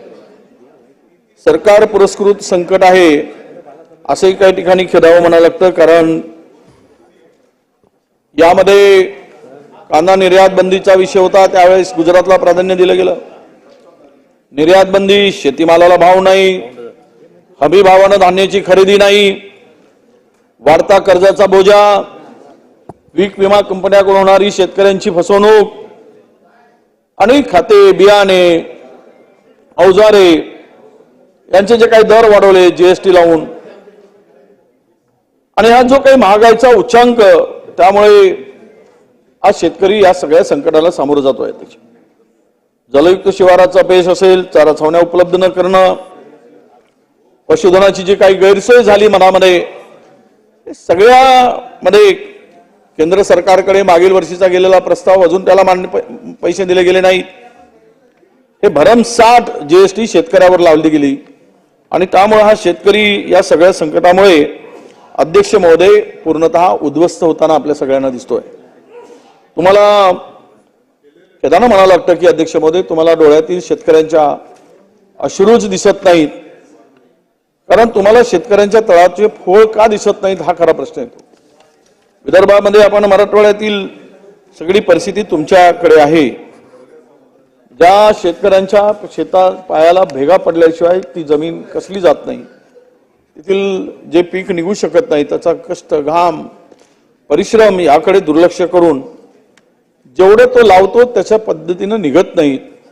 आम्ही एकीकडे हमी देतो की गॅरंटी MSPची, तो दर सुद्धा त्याला मिळत नाही, कारण तुम्हाला फक्त सत्ता आणि हे सर्व त्या सत्तेची जी काही एकूण परिस्थिती आहे, तुम्हाला माझी विनंती आहे की कधीतरी तुम्ही या बळीराजांच्या डोळ्यात जरा बघा, त्याच्या वेदना बघा, आणि मग तुम्हाला त्यांचं जगणं काय आहे हे तुम्हाला दिसेल. अध्यक्ष महोदय, शेतकरी तर उपाशी आहेच, पण त्याचा पशुधन पण मागच्या दुष्काळामुळे, संकटामुळे, टंचाईमुळे उपाशी होता. आम्हाला अपेक्षा होती की ती चारा छावण्या सुरू होतील, पण त्या संदर्भात कुठलाही निर्णय शासनाने घेतला नाही आणि चारा छावण्या सुद्धा उपलब्ध झाल्या नाहीत. अध्यक्ष महोदय, दुधाचं अनुदान मागताना 3-4 महिने घोषणा झाली, मिळालं नाही. आणि त्यामध्ये तुम्ही शेतकऱ्याला तुमच्याकडे हात पसरायला लावला, त्यांचा अपमान केलं. लाखाचा पोशिंदा हा, पण त्याला मात्र सरकारकडे हात पसरावं लागतं, भीक मागावी लागते. हे अत्यंत दुर्दैव आहे असं मी मानतो. अध्यक्ष महोदय, तुमच्या या सगळ्या धोरणामुळे आज शेतकऱ्यांची झोप उडाली. शेतकरी आता तसा पापणी लागत नाही, अशा प्रकारची अवस्था मराठवाड्यातील आणि इतर भागातील शेतकऱ्यांची आहे. उद्याच्या चिंतन हा शेतकरी आता ग्रासला आहे. कारण या सगळ्या राज्यामधली जी परिस्थिती आहे हे दुर्लक्ष करत असताना अध्यक्ष महोदय, की सगळ्या घोटाळ्यामध्ये पूर्णतः शेतकरी दुर्लक्ष झाला. अध्यक्ष महोदय, आणि जे आपण सांगतो की आम्ही शेतकऱ्याला दिलं ते अद्यापही मिळालं नाही, ती सुद्धा परिस्थिती या ठिकाणी. अध्यक्ष महोदय, दुष्काळामध्ये अध्यक्ष महोदय सरकारनं शेतकऱ्याच्या संदर्भात जे काही सक्तीनं कर्ज वसुलीची सुरू होती ती आता पुन्हा काही काळ थांबली आणि पुन्हा सुरू झाल्याची माहिती. अध्यक्ष महोदय, म्हणून आम्हाला जर या शेतकऱ्याला संकटातून बाहेर काढायचं असेल तर त्याला त्याचं कर्ज पूर्णतः माफ करावं लागेल, त्याचं वीज बिल माफ करावं लागेल, अन्यथा शेतकऱ्याचं जगणं फार अवघड होईल. आणि शेतकऱ्यांच्या आत्महत्येमध्ये जी काही वाढ झाली, देशातील 30% शेतकरी राज्यामध्ये आत्महत्या करतोय, हे महाराष्ट्रासारख्या राज्याला भूषणावं नाही. आणि म्हणून या संदर्भात ज्या ज्या गोष्टी करायला पाहिजे होत्या त्याकडे निवडणुकीच्या कालावधीमध्ये आचारसंहितेचं कारण सांगून इलेक्शनमध्ये गुंतवून शेतकऱ्याकडे पूर्णतः दुर्लक्ष केलं गेलं. अध्यक्ष महोदय, आता हे सगळे परिस्थिती चारा छावण्या त्यावेळेस सुरू करायची गरज होती. केली असती तर आम्ही जाऊन आलो मराठवाड्यातल्या काही जिल्ह्यामध्ये, त्यामध्ये फार वाईट अवस्था आम्हाला शेतकऱ्यांची दिसली. कसा बसा पिण्याचं पाणी त्यांना मिळत होतं. काही गावामध्ये 2-2 दिवस आंघोळीला पाणी सुद्धा मिळत नव्हतं. जनावराला 1 लिटर पाणी पाजून दिवसाला कसं तरी जगवण्याची परिस्थिती त्या शेतकऱ्यांची होती. अध्यक्ष महोदय, तर या सरकारची अवस्था बैल गेला आणि झोपा झाला, झोपा केला अशी परिस्थिती आहे. अध्यक्ष महोदय, कारण त्यावेळेस जे करायला पाहिजे ते केलं नाही. ही जी परिस्थिती दिरंगाईवीर म्हणून सरकार म्हणून एवढं निवडणुकीच्या माध्यमात निवडणुका, प्रसिद्धी, टेंडर, कंत्राट यातून हा शेतकऱ्यांच्या मदतीसाठी सरकार बाहेरच पडलं नाही. आणि मग या सगळ्यामध्ये दुष्काळामध्ये अवकाळीमध्ये काय अवस्था झाली, अवकाळीमध्ये सुद्धा अध्यक्ष महोदय जानेवारी ते मे महिन्यात अवकाळी पावसामुळे 18,36,000 हेक्टर शेतीचं नुकसान झालं, हे बाधित झालं. आणि याचा फटका राज्यातील 25,000 शेतकऱ्यांना अध्यक्ष महोदय बसला. या पिकाच्या नुकसानीसाठी मागील वर्षी दिलेली मदत पोहोचली नाही.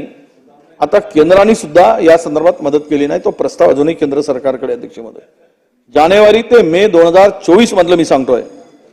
खरं तर सरकारला शेतकऱ्याबाबत खरोखरच संवेदना असतील तर त्यांना संकटातून बाहेर काढायचं असेल तर अध्यक्ष महोदय, तर माझी मागणी आहे सरकारने बाकी काय योजना करताय त्यापेक्षा महत्वाचं असं अध्यक्ष महोदय, या शेतकऱ्याला कर्जातून सरसकट कर्जमाफी झाली पाहिजे, तरच हा शेतकरी त्या ठिकाणी तग धरू शकेल अशी आमची आग्रही मागणी या निमित्तानं सरकारला. अध्यक्ष महोदय, सरकारने पीक विमा कंपन्यांचा लाभ जास्त पुरवलाय. काही घोटाळे बाहेर आले. काही जिल्ह्यामध्ये MIDCच्या जागेवर काही पेरणी झाली नाही, त्या ठिकाणी त्या जागेत काही जागा एक्वायर केली, तेथील सुद्धा पीक विम्याचे पैसे त्या ठिकाणी उचलले गेलेत. अध्यक्ष महोदय, शेतकऱ्यांना गत वर्षीची केंद्र सरकारची तर मदत मिळालीच नाही. खरीप हंगाम हा अत्यंत ज्यावेळेस वाईट गेला, अपुऱ्या पावसामुळे रब्बी हंगामाचं जे काही नुकसान झालं अध्यक्ष महोदय, त्यामुळे शेतकऱ्यांच्या आत्महत्येमध्ये वाढ पण झाली. अध्यक्ष महोदय, सरकारच्या नाकर्तेपणामुळे शेतकऱ्यांना जर आत्महत्या थांबत नसतील आणि राज्यामध्ये जर सत्र सुरू राहत असेल अध्यक्ष महोदय, मला वाटतं की महायुती सरकारच्या काळात 5,000पेक्षा जास्त शेतकऱ्यांच्या 7.5 वर्षातला 2.5 वर्षाचा कोरोनाचा काळ सोडला अध्यक्ष महोदय, तर शासकीय आकडे सांगतात 5,000पेक्षा अधिक शेतकऱ्यांनी या राज्यामध्ये आत्महत्या केल्या अध्यक्ष महोदय. लोकसभेच्या निवडणुकीच्या काळामध्ये मराठवाड्यामध्ये लोकसभा निवडणुकीच्या काळात हा शासकीय नोंदी आहेत त्याच्याकडून घेतलेली माहिती अध्यक्ष महोदय 272 शेतकऱ्यांनी आत्महत्या केल्या आणि त्या संदर्भात सरकारला काही देणं घेणं नाही. एवढ्या मोठ्या प्रमाणात जर तुम्ही जर उपाययोजना केल्या असत्या तर शेतकऱ्याला आत्महत्या करायची पाळी आली नसती अध्यक्ष महोदय. म्हणून हे सदैव इलेक्शनवर मोडवर असणारं सरकार शेतकऱ्यांचं भलं करू शकत नाही हे आता महाराष्ट्रातील शेतकऱ्यांना समजून चुकलं अध्यक्ष महोदय. खताच्या संदर्भात असेल, बियाणाच्या संदर्भात असेल, प्रचंड वाढ केली गेली. आपण एकीकडे त्यांच्या खात्यामध्ये 6,000 रुपये देतो म्हणून आपण सांगताय केंद्र आणि राज्याचे, पण अध्यक्ष महोदय यामध्ये झालेली वाढ दुर्लक्षित करता येणार नाही. 2013 मध्ये डीएपीची बॅग 10 वर्षापूर्वी 465 रुपयाला मिळत होती आणि आता तीच बॅग 1,500 रुपयाला मिळते अध्यक्ष महोदय. याचाच अर्थ 1,100च्या जवळपास एका डीएपीच्या बॅगवर आपण दर वाढवले. एक डीएपी 5 एकरला जर 10 बॅग लागत असतील त्याच्या खिशातून आपण 11,000 12,000 रुपये काढताय. त्याचा खिसा कापण्याचं काम झालं अध्यक्ष महोदय.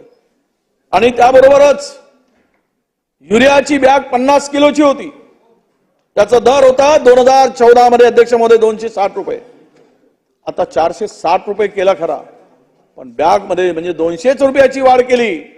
पण युरियाच्या बॅग मधून 10 किलो युरिया कमी केला, 40 किलो केली. वरून त्या युरियाच्या बॅगवर फोटो छापले जातात. हा कशासाठी फोटो छापले जातात? का म्हणून तो फोटो दिसावा अध्यक्ष महोदय? जर तुम्ही 10 किलो युरियाची बॅग कोणाच्या खिशात कमी झालेला युरिया कोणाच्या तोंडात जातोय, कोण खातोय हे युरिया? 50 किलोची बॅग 40 किलोवर आली कशी? एकीकडे 200 रुपये दर वाढवताय, बियाणाचा दर वाढवलाय 35 ते 38% यामध्ये वाढ झाली अध्यक्ष महोदय. शेतकऱ्याच्या अवजारावर, ट्रॅक्टरवर, औषधावर, फवारणी औषधावर 100% वाढ या औषधावर झाली 100%. आणि जीएसटी अवजारांना लावला, ट्रॅक्टरला लावला. कसले धोरण? हेलिकॉप्टर घ्यायचं असेल तर 2%, 5% जीएसटी. सोनं घ्यायचं असेल तर जीएसटी 3%, डायमंड घ्यायचं असेल तर 2% जीएसटी, आणि शेतकऱ्यांना ट्रॅक्टर घ्यायचं असेल तर 18% जीएसटी. शेतकऱ्यांना अवजारं घ्यायची असतील तर 18% जीएसटी लावला जातो. काल कोणीतरी म्हणाले जीएसटी आता कर आताच लागला. हो, हा ट्रॅक्टरवर, शेती अवजारावर, बियाणावर जे काही टॅक्स लावले ते अलीकडे लावले गेले आहेत अध्यक्ष महोदय. सगळीकडून शेतकऱ्याची कोंडी करायची, शेतकऱ्यांना लुटायचा, हा सगळा जो कारभार चालला अध्यक्ष महोदय. सांगितलं की 3% सोन्यावर लावलं जातंय आणि साधन सामग्रीवर मात्र शेतकऱ्यांच्या 18% जीएसटी लावली जाते. हा शेतकरी यातून बाहेर पडेल कसा काय? शेतकरी सावरेल जर या पद्धतीनं काम केलं गेलं तर. मला वाटतं की नुकत्याच मागच्या वेळेस झालेल्या जीएसटी काउन्सिलिंगला अर्थमंत्री गेले नाही, म्हणजेच त्यांना सरकारची त्या संदर्भातली अनास्था किती आहे हे या ठिकाणी अध्यक्षपदी लपून राहिले नाही. बियाणाच्या संदर्भात सुद्धा आपल्याला माहित असेल अध्यक्ष महोदय, खर तर पूर्वी सरकारने 1 जूनला खरेदी आपले बियाणं उपलब्ध करून दिलं जातं अध्यक्ष महोदय. यावेळेस अगोदर करून दिलं आणि प्रचंड तुटवडा बियाणाचा राज्यामध्ये आपल्याला दिसला अध्यक्ष महोदय. राज्यात बोगस बियाणाची विक्री सर्रास सुरू आहे. कृषी विभागाचे अधिकारी प्रत्येक ठिकाणी हप्ता बांधून वसुली करतात. बोगस बियाणाला विकणाऱ्याला समर्थन पूर्णपणे त्याला पाठिंबा या राज्यातील पूर्ण कृषी विभागाच्या अधिकाऱ्यांचा अध्यक्ष महोदय. खरं तर भेसळ कुठे व्हावी? आपल्याला सांगतो भाताच्या जातीमध्ये अध्यक्ष महोदय गुजरात 4, गुजरात 11, गुजरात 17 या जातीच्या बियाणामध्ये प्रचंड मोठ्या प्रमाणात भेसळ झाल्याच्या तक्रारी आल्यात अध्यक्ष महोदय. मी पुन्हा आपल्या लक्षात आणून देतो. गुजरात 4, गुजरात 11, गुजरात 17 हा आमच्या विदर्भातल्या काही जिल्ह्यामध्ये या भागाची या लागवड होते आणि ती त्या बियाण्यामध्ये या जिल्ह्यातील पालघर विशेष करून विदर्भात आणि मराठवाड्यात आपल्या मुंबईच्या जवळ कोकणात पालघर जिल्ह्यामध्ये ज्या शेतकऱ्यांनी ही लागवड केली आणि त्यामध्ये पूर्णतः बोगस बियाणे अध्यक्ष महोदय पुरवल्या गेले. अध्यक्ष महोदय पीक विम्याचा पत्ता नाही, बोगस बियाणाचा सुडसुडाट, याच्यावर जीएसटी आणि अशा स्थितीमध्ये यातून शेतकरी कसा सावरेल अध्यक्ष महोदय. पीक विम्याच्या संदर्भात तर मला कळत नाही, 1 रुपयामध्ये आपण जीएसटी आपण पीक विमा देतो असं सांगितलं गेलं अध्यक्ष महोदय. सरकार एवढं यांचा लाड का करताय अध्यक्ष महोदय. आपल्याला सांगतो युनिव्हर्सल संपो पीक विमा कंपनी छत्रपती नगर या पीक विमा कंपन्याने अध्यक्ष महोदय प्रचंड शेतकऱ्याची फसवणूक केली. हे मोठ्या तक्रारी सरकारकडे आहेत, कृषी मंत्र्याकडे आहेत, ऑनलाईन तक्रारी आहेत. या कंपनीवर सरकारने का कारवाई केली नाही. जर शेतकऱ्याचे तुम्ही मशिया होतात, शेतकऱ्यांच्या संदर्भात तुमचा जिव्हाळा होता तर या संदर्भात अध्यक्ष महोदय या शेतकऱ्यांना एक वागणूक देत नाही, उद्धटपणे बोलतात त्यांचे प्रतिनिधी. आणि त्याप्रमाणेच जर नुकसान होऊ नये, शेतकऱ्याला मदत मिळत असेल तर 1 रुपया पीक विम्याचा काय फायदा आहे शेतकऱ्यांना याचंही उत्तर आपण दिलं पाहिजेत. आणि युनिव्हर्सल संपो ही पीक कंपनी आहे जे छत्रपती शिवाजीनगर मधली यामध्ये छत्रपती संभाजीनगर मधली या कंपनीमधले या म्हणजे नगरच्या शेतकऱ्यांची जी काही फसवणूक झाली त्या संदर्भात त्या पीक विमा कंपन्यावर कारवाई व्हावी अशी मागणी मी अध्यक्ष महोदय सांगतोय. खरीप हंगामाच्या वेळेस कर्ज वाटपाची जी काही प्रक्रिया सुरू झाली अध्यक्ष महोदय ती आता अत्यंत धीम्या गतीनं सुरू आहे. मी माननीय मुख्यमंत्री इथे आहेत. या बँका अध्यक्ष महोदय कर्ज बुडवून परदेशी जातात पळून, त्याला करोडो रुपयाचा कर्ज, आणि आज शेतकऱ्याला कर्ज देताना मात्र त्याला दरवाजाच्या बाहेर उभं केलं जात आहे. तुम्ही सांगितलं बँकांना ज्याचा एनपी असेल त्याला ते सोडून द्या, त्याला कर्ज द्या, पण तुमचं कोणी ऐकत नाहीत आणि कागदपत्राचं निवळ बाऊ करून त्यांना जाचं कडी घालून शेतकऱ्यांना पीक कर्ज दिला जात नाही अध्यक्ष महोदय. काय सरकारी बँकांनी सहकारी बँका आहेत त्यामुळे काही प्रमाणात होतं. यामध्ये 31/5/2024 अखेर 24% आणि सार्वजनिक बँकांनी मात्र 14% आणि खाजगी बँकांनी 19% असे सरकारी सरासरी 33% कर्जाचं वाटप झालं आहे. उर्वरित 67% शेतकरी अजूनही कर्ज वाटपाच्या प्रतीक्षेत आहेत अध्यक्ष महोदय. सर्वाधिक आत्महत्या होणाऱ्या अमरावती विभागात आम्ही परवा माहिती घेतली अध्यक्ष महोदय, केवळ 12% शेतकऱ्यांना कर्ज वाटप झालंय. 12% जर शेतकऱ्यांना कर्ज वाटप होत असेल तर मग तुमच्या त्याचा पीक कर्ज वाटपाचा अर्थ काय राहिला अध्यक्ष महोदय.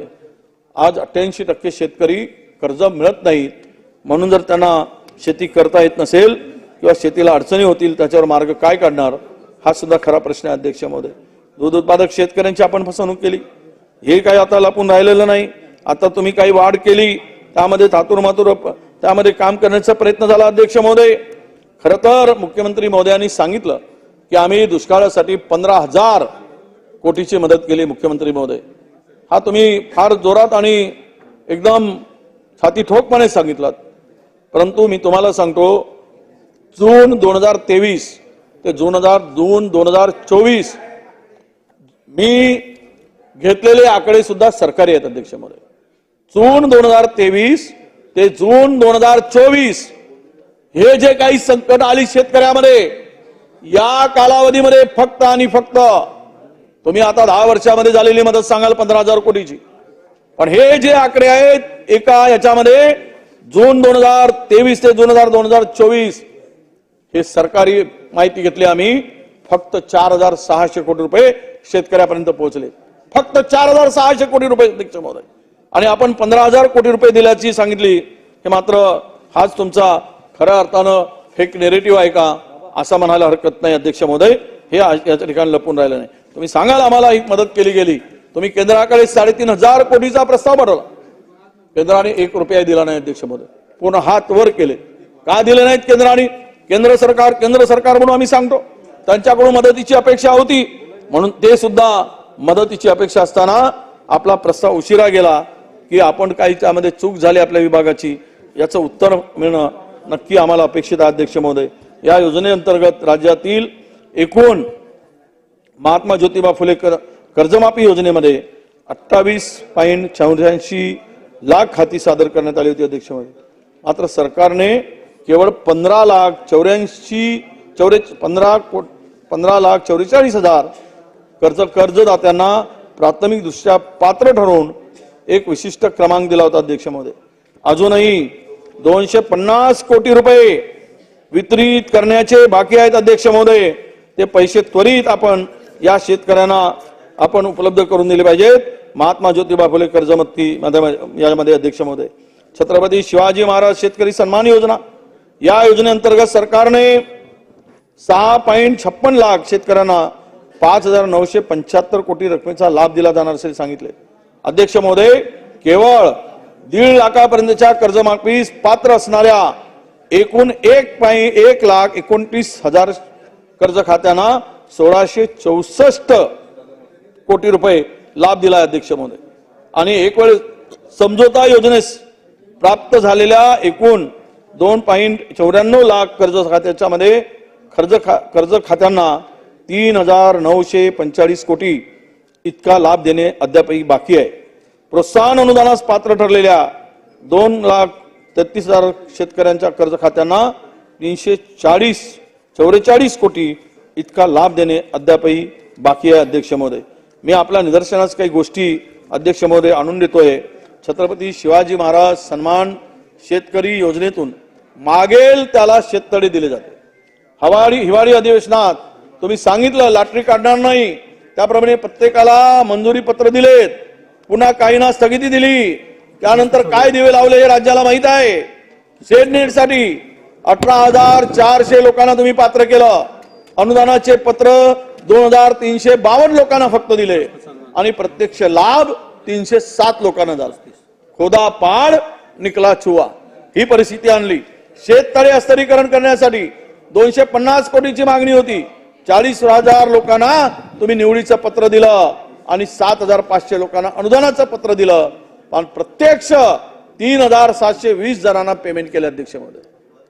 ठिबक सिंचनासाठी मागील वर्षासाठी 2,56,000 लोकांचे प्रस्ताव आलेत. 7,845 लोकांना फक्त 22 कोटी वाटलेत आणि 670 कोटीचा प्रस्ताव केंद्राकडे प्रलंबित आहे. हे सरकारचं यश आहे की अपयश आहे हे सरकारने या ठिकाणी सांगितलं गेलं पाहिजे अध्यक्ष महोदय. तुम्ही कांदा शेतकऱ्याला फसवलं. त्याने सांगितलं गुजरातला एक वागणूक आणि आम्हाला सपत्न वागणूक म्हणजे आमच्याकडच्या कांद्याला लाल कांद्याला निर्यातीसाठी परवानगी नाही आणि गुजरातमध्ये मात्र 2,000 टन पांढऱ्या कांद्याला निर्यातीची अधिसूचना मोदी सरकारनं काढली. पण विदर्भ आणि उत्तर महाराष्ट्रामध्ये पांढऱ्या कांद्याचं उत्पादन करणाऱ्या शेतकऱ्यांना अजिबात निर्यातीची संधी सुद्धा दिली नाही अध्यक्ष महोदय. गुजरातच्या उत्पादकांना एक न्याय आणि महाराष्ट्राच्या शेतकऱ्या उत्पादकांना वेगळा न्याय का दिला गेला याचं या संदर्भात जर सरकार स्पष्टीकरण करत असेल किंवा केंद्र सरकारशी बोलण्यामध्ये अपयशी ठरलं काय हे सुद्धा या ठिकाणी सांगितलं गेलं पाहिजे अध्यक्ष महोदय. महाराष्ट्रातील कांदा उत्पादकांचे 3,500 कोटीचं नुकसान झालं अध्यक्ष महोदय. निर्यात बंदी लादली गेली तरी त्याचा फायदा ग्राहकालाही मिळत नाही आणि एकूण शेतकरी यामध्ये पिछला जातो. तुम्ही जे माहिती सांगितली आणि मदत केली ती अत्यंत तोटकी होती असं माझं मत आहे अध्यक्ष महोदय. 2023-24च्या वर्षामध्ये तुम्ही तुलनेत तब्बल 45 लाख टन कडधान्याची आयात केंद्र सरकारने केली आणि मागच्या वर्षी 24 लाख म्हणजे या वर्षी 45 लाख आयात केली आणि मागच्या वर्षीच्या तुलनेत ही आयात जे कडधान्याची आहे ती 31,000 यासाठी 31,000 कोटी रुपये मोजले अध्यक्ष महोदय.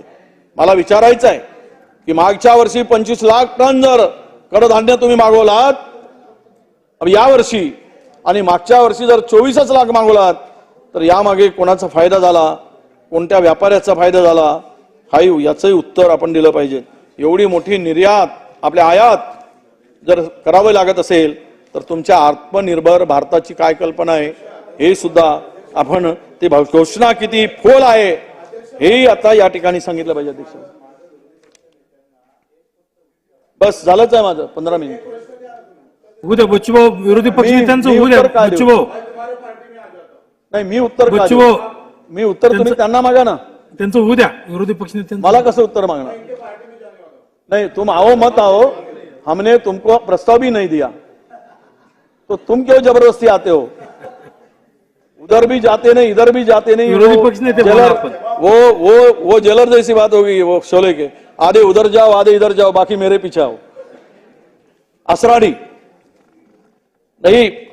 खुली आयात आणि निर्यातीवर जे काही निर्बंध अध्यक्ष मध्ये लावले गेलेत यामध्ये कडधान्य, तेलबिया, कांदा, गहू, तांदूळ हे सगळ्या मालांचा त्यामध्ये समावेश. मला एक कळत नाही की हे निर्यातीसाठी लावायचं, आयात करत राहायचं, आत्मनिर्भर भारत म्हणत राहायचं आणि या शेतकऱ्याच्या ताटात माती कालवण्याचं काम करायचं. हे मला कळत नाही की त्याच्या हातात आलेला हातातोंडाशी आलेला घास ज्यावेळेस पिकतो त्यावेळेस त्याला आपण अडचणीत आणायचं. हे या ठिकाणी अध्यक्ष महोदय चाललं आहे. या सगळ्यामध्ये जर या प्रश्नाची चौकशी झाली अध्यक्ष महोदय, शेवटचं असं आहे अध्यक्ष महोदय, तुम्ही हमी भावाची हमी दिली. पहिल्यांदाच आपण सांगितलं की आम्ही उत्पादनाला 1.5 पट खर्चाच्या उत्पादन 1.5 पट हमी भाव देऊ. हमी भाव जाहीर करायचा आणि मात्र शेतमाल खरेदी करायचा नाही अशी सरकारची दुपट्टी भूमिका अध्यक्ष महोदय. हमी भावाचा दावा जो आहे केंद्र सरकारचा, MSPचा, राज्याचा, हा पूर्णतः दिशाभूल करणारा अध्यक्ष महोदय. यावेळेस सोयाबीन 2014ला जे दर होते तेच दर 2014ला मिळालेले दर 2024 मध्ये व्यापाऱ्यांनी सोयाबीन खरेदी केला अध्यक्ष महोदय. कापसाला 5,600 रुपये 6,200 पर्यंत दर मिळाला अध्यक्ष महोदय आणि त्यामध्ये अनेक संकट आणि ते मिळालेलं जे हमी भाव सुद्धा मिळू शकला नाही. मुख्यमंत्री महोदय, आपण गेला होतात कृषी मूल्य आयोगाच्या बैठकीस, आपण सांगितलं बस संपत जाणलोय ते. मी बसणार तुमचं ऐकायला. तुम्ही जास्त राजकीय करू नका. ते राज्यपालाचं भाषण केलं तुम्ही दुसरीकडेच घेऊन गेलेत. त्यामुळं आम्ही तुमचं सर्व ऐकतो. आम्ही जे बोलतोय ते आकडेनिशी बोलतोय. म्हणून आपण या बैठकीस गेलात, पण काय झालं अध्यक्ष महोदय, यांचे दर हमी भावाचे किती वाढलेत हे आपल्याला लक्षात आणून येतो अध्यक्ष महोदय. गेल्या वर्षी सोयाबीनच्या तुलनेत हमी भावात फक्त 6.5% वाढ झाली. खर्च वाढलाय 13%, 14% वाढ झाली 6.5%. तुरीच्या हमी भावात 8% वाढ झाली, खर्च झाला 11%, वाढ झाली खर्चाची 11%. मग कुठे मिळालंय, कशाच्या भरशावर? आणि याबरोबरच ज्वारीच्या हमी भावात 6%ची वाढ, म्हणजे शेतकऱ्याच्या तोंडाला पानं पुसण्याचं काम झालंय अध्यक्ष महोदय. म्हणून आमची मागणी एवढीच आहे, कारण आपल्याला विनंती आहे अध्यक्ष महोदय की आमची ज्या बळीराजाच्या अवजारावर, ट्रॅक्टरवर, बियाणावर जो GST लावला जातो तो केंद्र सरकारला सांगून कमी करायला लावा, तरच तो शेतकरी जगेल. आणि हमी भावानं कोणीही खरेदी करताना कामा नये शेतमाल हे सुद्धा जबाबदारी सरकारनं घ्यावी अशी सुद्धा मागणी या निमित्तानं करतोय अध्यक्ष महोदय. या शेतकऱ्याला कर्जातून मुक्त करण्याची गरज आहे अध्यक्ष महोदय. आसमानी संकटाबरोबर सुलतानी संकटामुळे शेतकरी आता पिछला गेला आहे, तो आत्महत्या करतो आहे. आता हे पाप जर असेल तर हे महायुती सरकारचं पाप आहे, हे तुमच्या माती आहे. त्यामुळे बळीराजाला या महापापी सरकारनं विधानसभा निवडणुकी सत्तेवरून आता लोकसभेत खेचलाच, पण विधानसभेमध्ये सुद्धा खाली खेचल्याशिवाय राहणार नाही हे लक्षात ठेवा. आणि जे शब्द देत आहे तो शब्द पूर्ण करा. कविवर्य विठ्ठल वाघ कोल्याच्या म्हणतात पश्चिम विदर्भातले, डोळ्यामधील आसवे पाजरून आटलेली, उरी आता किसानाच्या आग आहे पेटलेली. डोळ्यामधील आसवे पाजरून आटलेली, उरी आता किसानाच्या आग आहे पेटलेली. शोषणाचे अन लुटीचे भान आले राबत्यांना, उजेळाचे दान आता सूर्य मागे काजव्यांना. हे लक्षात ठेवा, ही परिस्थिती आहे.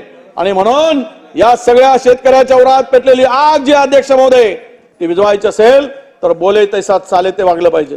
तुम्ही जे हमी भाव म्हणलात ते हमी भाव मिळाला पाहिजेत. तुम्ही जे मदत म्हणताय ती गेली पाहिजेत.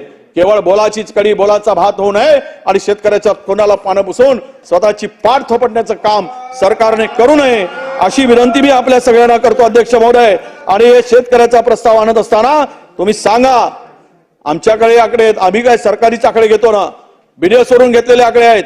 1 वर्षामध्ये जून 23 पासून जून 24 मध्ये फक्त आणि फक्त 4,600 कोटी रुपयाच्या 1 फुटी कवडी जास्त दिली गेली नाही. 15,000 कोटी सांगितलेत मुख्यमंत्री मोदींनी. त्याची माहिती द्यावी, कोणत्या तारखेला कधी टाकले गेलेत, घोषणा आपण केलीत म्हणून म्हणतो ही माहिती महाराष्ट्रालाही कळू द्यावी अशी आमची अपेक्षा आहे. आपण बोलायची संधी दिली त्याबद्दल धन्यवाद. आभार अध्यक्ष महोदय. सन्माननीय सदस्य रोहितजी पवार, सन्माननीय सदस्य जयंतजी पाटील साहेब, सन्माननीय सदस्य बाळासाहेबजी पाटील, सन्माननीय सदस्य सुनीलजी भुसारा, सन्माननीय सदस्य प्राजक्तजी तनपुरे, डॉक्टर जितेंद्रजी आव्हाड, संदीपजी क्षीरसागर. त्याचे राष्ट्रवादी एनसीपीचं कोणच नाही दिसतं, बीजेपीचं. सन्माननीय सदस्य हरीशभाऊ पिंपळे. अध्यक्ष महाराज, सत्ता पक्षानं आणलेल्या 293 वर मी माझे मत मांडण्यासाठी इथं उभा. अध्यक्ष महाराज, आज या राज्यामध्ये शेतकऱ्यांना न्याय देण्याच्यासाठी माननीय नामदार एकनाथजी शिंदे साहेब, उपमुख्यमंत्री देवेंद्रजी, उपमुख्यमंत्री अजितदादा यांच्या नेतृत्वात या शेतकरी बळीराजासाठी जे शासनाने निर्णय घेतलेले आहे, 1 रुपयात शेतकऱ्यांना विमा, हा एक मोठा निर्णय शासनाने घेतल्यामुळे मी सरकारचे मनापासून अभिनंदन करतो, कौतुक करतो. पण मला एक नाही समजलं अध्यक्ष महाराज, 15 वर्ष झाले मी या विधानसभेमध्ये शेतकरी म्हणून, आमदार म्हणून काम करतो. विरोधी पक्षाच्या वतीनं आता सरकारवर खूप आग पाकड केली गेली. शेतकऱ्याच्या विषयी त्यांनी एवढा पुळका आणला, पण शेतकऱ्याच्या विषयी असलेला प्रस्ताव या विरोधी पक्षांना आणता आला नाही. म्हणजे शेतकऱ्याच्या विषयीचे विरोधी पक्षाचे पुतना मावतीचे प्रेम आहे काय असं मला वाटते. एकीकडे शेतकऱ्याच्या विषयी आपण बोलायचं, पण शेतकऱ्यांच्या व्यथा मांडण्यासाठी यांनी जो 292 अंतर्गत प्रस्ताव आणायला पाहिजे होता तो आणला नाही. हाही प्रस्ताव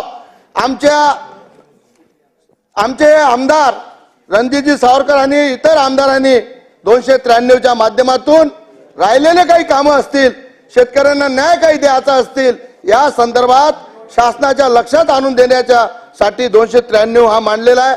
अध्यक्ष महोदय, मी ज्या भागातून येतो विदर्भाचं हे क्षेत्र आहे आणि आमच्या भागामध्ये कोरडवाहू शेती जास्त आहे आणि त्यामुळे निसर्गाच्या लहरीपणामुळे एखाद्या वेळेस पाणी कमी होते, एखाद्या वेळेस जास्त होते.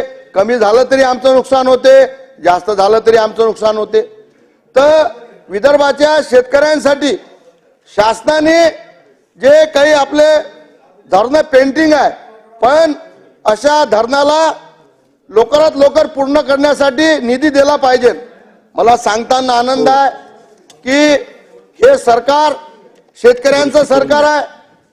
माझ्या मतदारसंघात आज जे अपुरे धरणं आहे यासाठी शासनाने प्रशासकीय मान्यता दिल्यामुळे माझे एक धरण पुरं झालं आहे. मंगळू कांब्याच्या धरणासाठी पाईपलाईनसाठी निधी दिलेला आहे आणि रोना बॅरेजसाठी 707 कोटी रुपयाच्या प्रशासकीय मान्यता माननीय मुख्यमंत्री साहेब, दोन्ही उपमुख्यमंत्री साहेबांनी दिली.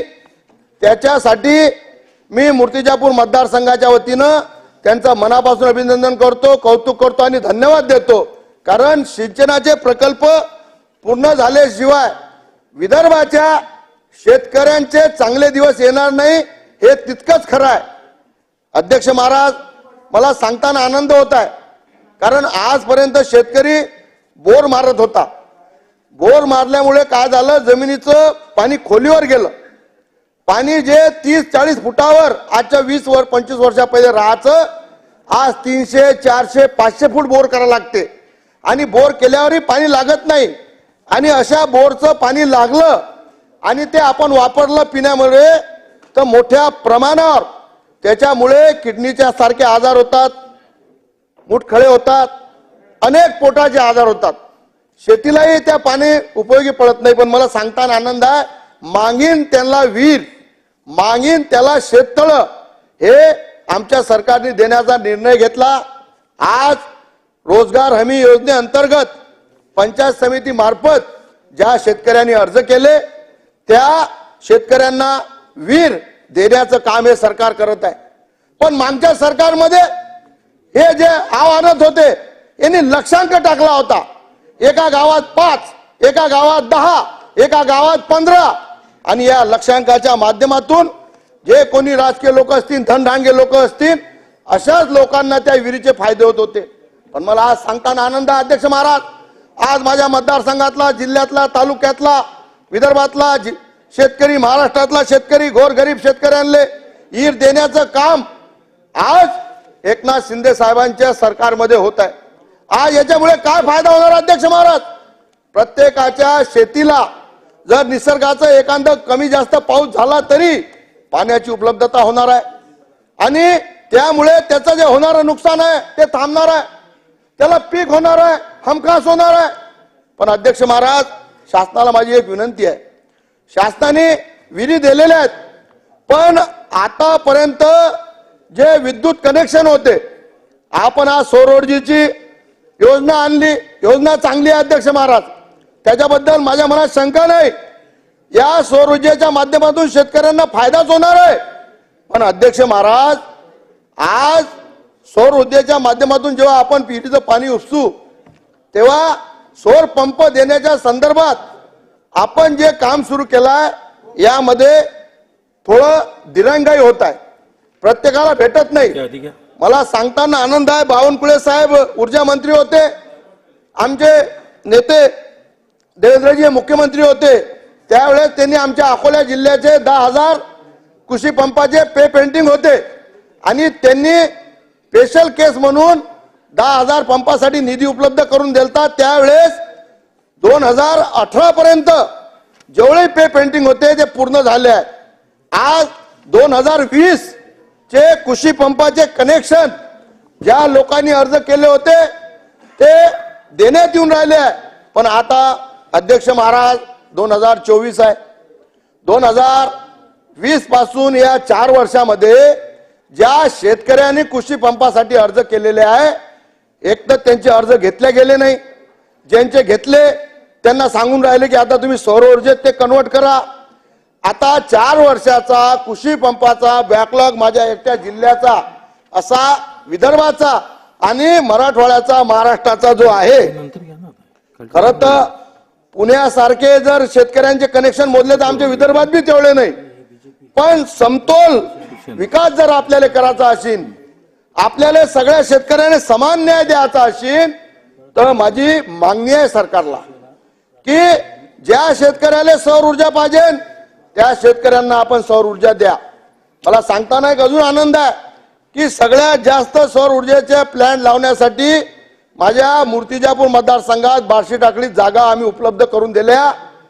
सरपंचांनी, गावकऱ्यांनी त्या जागा आम्ही शासनाला मोफत दिल्या की आपण तिथं सौर ऊर्जा पंप लावा. पण अध्यक्ष महाराज, यांना हा प्रश्न सुटणार नाही. माझ्या विदर्भातल्या शेतकऱ्यांना आपण ज्यांनी अर्ज केलेले आहेत 2020 पासून 24 पर्यंत या सगळ्या शेतकऱ्यांना कृषी पंपाच्या माध्यमातून वेळ देण्यासाठी विशेष पॅकेज देऊन या शेतकऱ्यांना न्याय देण्याचं काम शासनाने करावं अशी मी आपल्या मार्फत सरकारला विनंती करतो.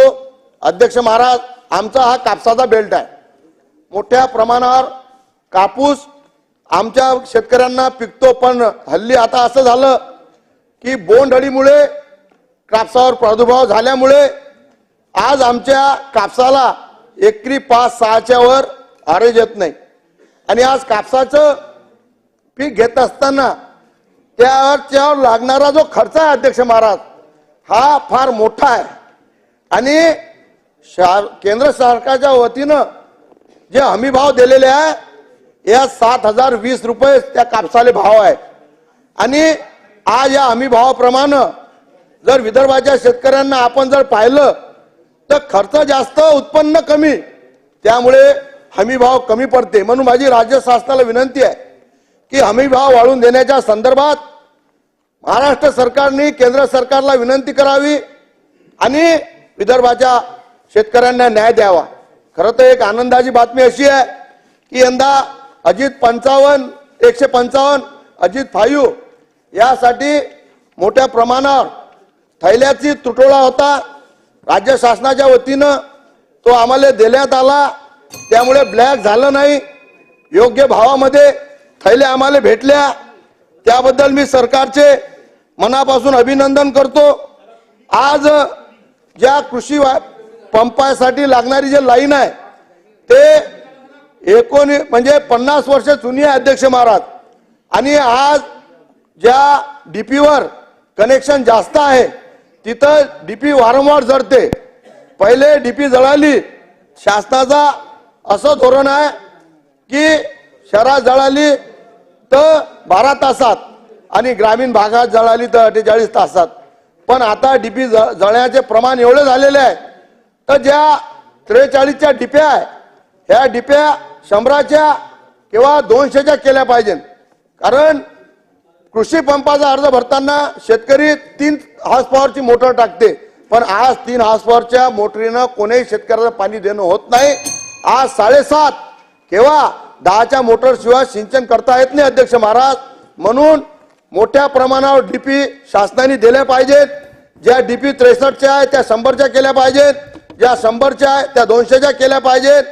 आणि ज्या आता जुन्या लाईनी आहे ज्यांचं आयुष्य 30 वर्ष होतं त्यांनी 50 वर्ष काम केलं आहे, तर नवीन लाईन टाकण्यासाठी विशेष पॅकेज विदर्भाच्या शेतकऱ्यांना दिला पाहिजे आणि तो शासनाने देऊन आमच्या शेतकऱ्यांना न्याय देण्याचं काम करावं. एक मोठा चांगला प्रकल्प वैनगंगा ते नळगंगा हा शासनाच्या विचाराधीन आहे. मान्य पंतप्रधान स्वर्गीय अटल बिहारी वाजपेयी यांनी एक स्वप्न पाहिलं होतं नदी जोड प्रकल्पाचं. त्या धर्तीवर हा विदर्भासाठी गेम चेंजर ठरणारा प्रकल्प आहे आणि माझ्या माहितीप्रमाणे याच्यावर काम सुरू आहे. याच्या एनओसी सुद्धा झालेल्या आहे. आज आपण लाडली बहिणा अंतर्गत सगळ्या आमच्या बहिणींना एक 1500 रुपयाच्या माध्यमातून दिलासा देण्याचं आपण जसं काम करत आहोत, तर हा प्रकल्प वेळेत जर पूर्ण झाला तर मला खात्री आहे अध्यक्ष महाराज हरीश भाऊ कन्क्लूड करा. बोलणारे सदस्य बेल मारून विदर्भाच्या शेतकऱ्यांसाठी साहेब हा प्रकल्प तुम्हाला सांगतो वरदान ठरणार आहे. आपण म्हणतो की शेतकरी आत्महत्या रोखण्यासाठी काही केलं पाहिजे.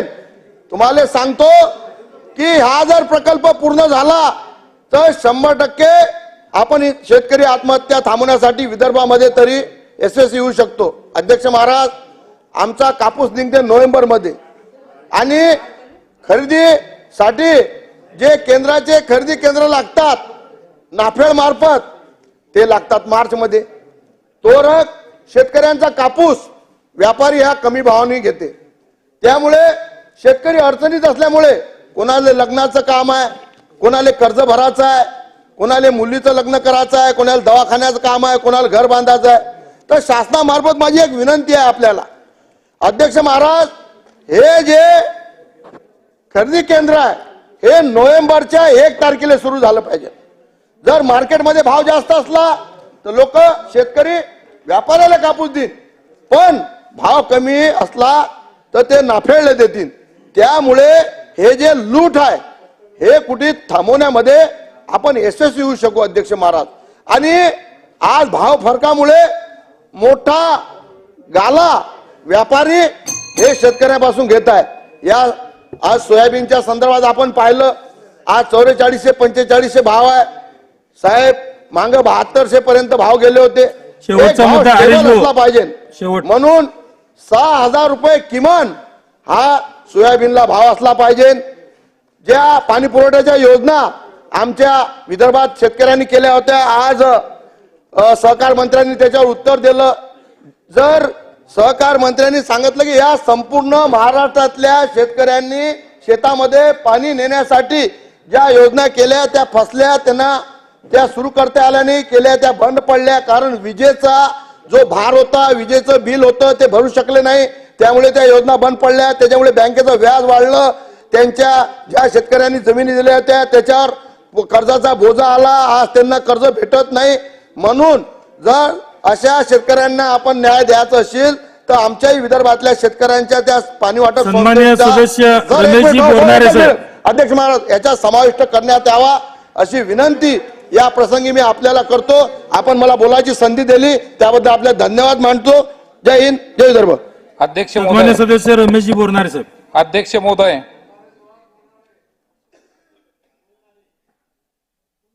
अध्यक्ष महोदय, 293चा सत्ताधारी पक्षाने जो या ठिकाणी प्रस्ताव आणला त्या बाबतीमध्ये मी या ठिकाणी माझं मत मांडण्यासाठी या ठिकाणी उभा आहे. अध्यक्ष महोदय, विरोधी पक्षाचं त्या ठिकाणी ऐकत होतो का शेतकऱ्यांच्या बाबतीमध्ये या सरकारने हे केलं नाही ते केलं नाही, परंतु त्या बाबतीमध्ये एक 4-5 मुद्दे मी या ठिकाणी मांडणार आहे. अध्यक्ष महोदय, गेल्या 2 वर्षापासून महायुतीचं सरकार आलं आणि सर्वात जर महाराष्ट्रामध्ये या महायुतीच्या सरकारने जर काम जर केलं असेल तर शासन आपल्या दारी हे सर्वात मोठं काम, हा सर्वात मोठा उपक्रम या महाराष्ट्रामध्ये त्या ठिकाणी केला. अध्यक्ष महोदय, या ठिकाणी मी मुद्दाम सांगणार आहे का माझा मतदारसंघ असो का माझा जिल्हा असो, या ठिकाणी शासनाच्या जेवढ्या योजना होत्या आणि आमच्या शेतकऱ्याला, आमच्या लाभार्थ्यांना शासन दरबारी त्या ठिकाणी चक्र मारू लागत होत्या. मग ते तहसील कार्यालय असू द्या, कृषी कार्यालय असू द्या, परंतु शासन आपल्या दारी त्या ठिकाणी आलं आणि या माध्यमातून अनेक शेतकरी असतील, अनेक लाभार्थी असतील, एकाच त्या ठिकाणी टेबलवरती त्या ठिकाणी माझ्या मतदारसंघातला प्रस्ताव किंवा लाभार्थ्यांच्या फाईल त्या ठिकाणी मंजूर झाल्या आणि या ठिकाणी खऱ्या अर्थाने खूप मोठी योजना शासन आपल्या दारी या माध्यमातून त्या ठिकाणी झाली. अध्यक्ष महोदय, अतिवृष्टी आम्ही पाहिली, शेतकऱ्याला अतिवृष्टीचं अनुदान आम्ही त्या ठिकाणी पाहिलं, परंतु सततच्या पावसामुळं ज्या शेतकऱ्यांचं अतोनात त्या ठिकाणी नुकसान झालं त्या बाबतीमध्ये आजपर्यंत कोणत्याही सरकारने आमच्या शेतकऱ्यांची दखल घेतली नाही. परंतु अध्यक्ष महोदय, माझ्या मतदारसंघामध्ये सततच्या पावसामुळं पूर्णपणे वैजापूर, गंगापूर तालुक्यामध्ये जसं अतिवृष्टी शब्द त्या ठिकाणी लागू पडत नाही, परंतु सततच्या पावसामुळं ज्या शेतकऱ्यांचं नुकसान झालं त्या शेतकऱ्याला पैसा देण्याचं काम त्या ठिकाणी केलेलं आहे. अध्यक्ष महोदय, या ठिकाणी दुधाचा भाव पडला, कांद्याचा भाव पडला, कापसाचा भाव पडला, सोयाबीनचा भाव पडला, परंतु या सरकारने दुधाला 5 रुपयाचं प्रति लिटर अनुदान, कांद्याला 350 रुपये प्रति क्विंटलचं अनुदान आणि सोयाबीन असेल, कापूस असेल, याला 10,000 रुपये प्रति हेक्टर अनुदान देण्याची संकल्पना त्या ठिकाणी राबवली आणि म्हणून मी तमाम शेतकऱ्यांच्या वतीने या ठिकाणी अभिनंदन करणार आहे.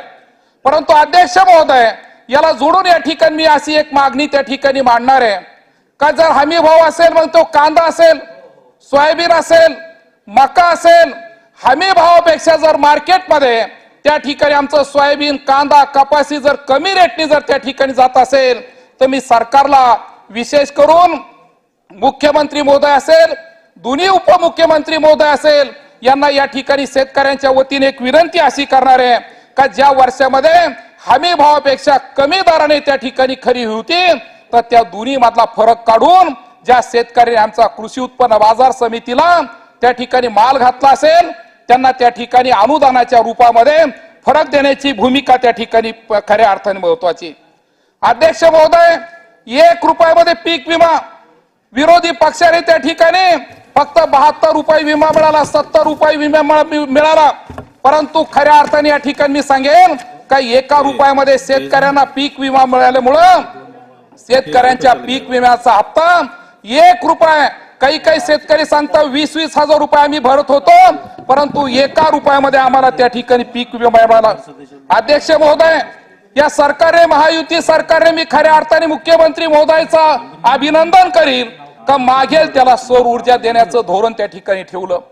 आणि मी या ठिकाणी फक्त त्याला जोडून मी मागणी एकच करणार आहे की याची जी अंतर होतं त्या अंतराची आट त्या ठिकाणी काढून टाकावी आणि जो शेतकरी त्या ठिकाणी सौर ऊर्जा मागेल त्याच्या मोटरसाठी आपण सौर ऊर्जा देण्याचं काम त्या ठिकाणी करावं. याचा अर्थ असा होईल की जर त्याला सौर ऊर्जावरती जर पंप चालवला तर त्याला दिवसा आपली मोटर त्या ठिकाणी चालवता येईल. ही या ठिकाणी प्रामुख्याने मी सांगणार आहे.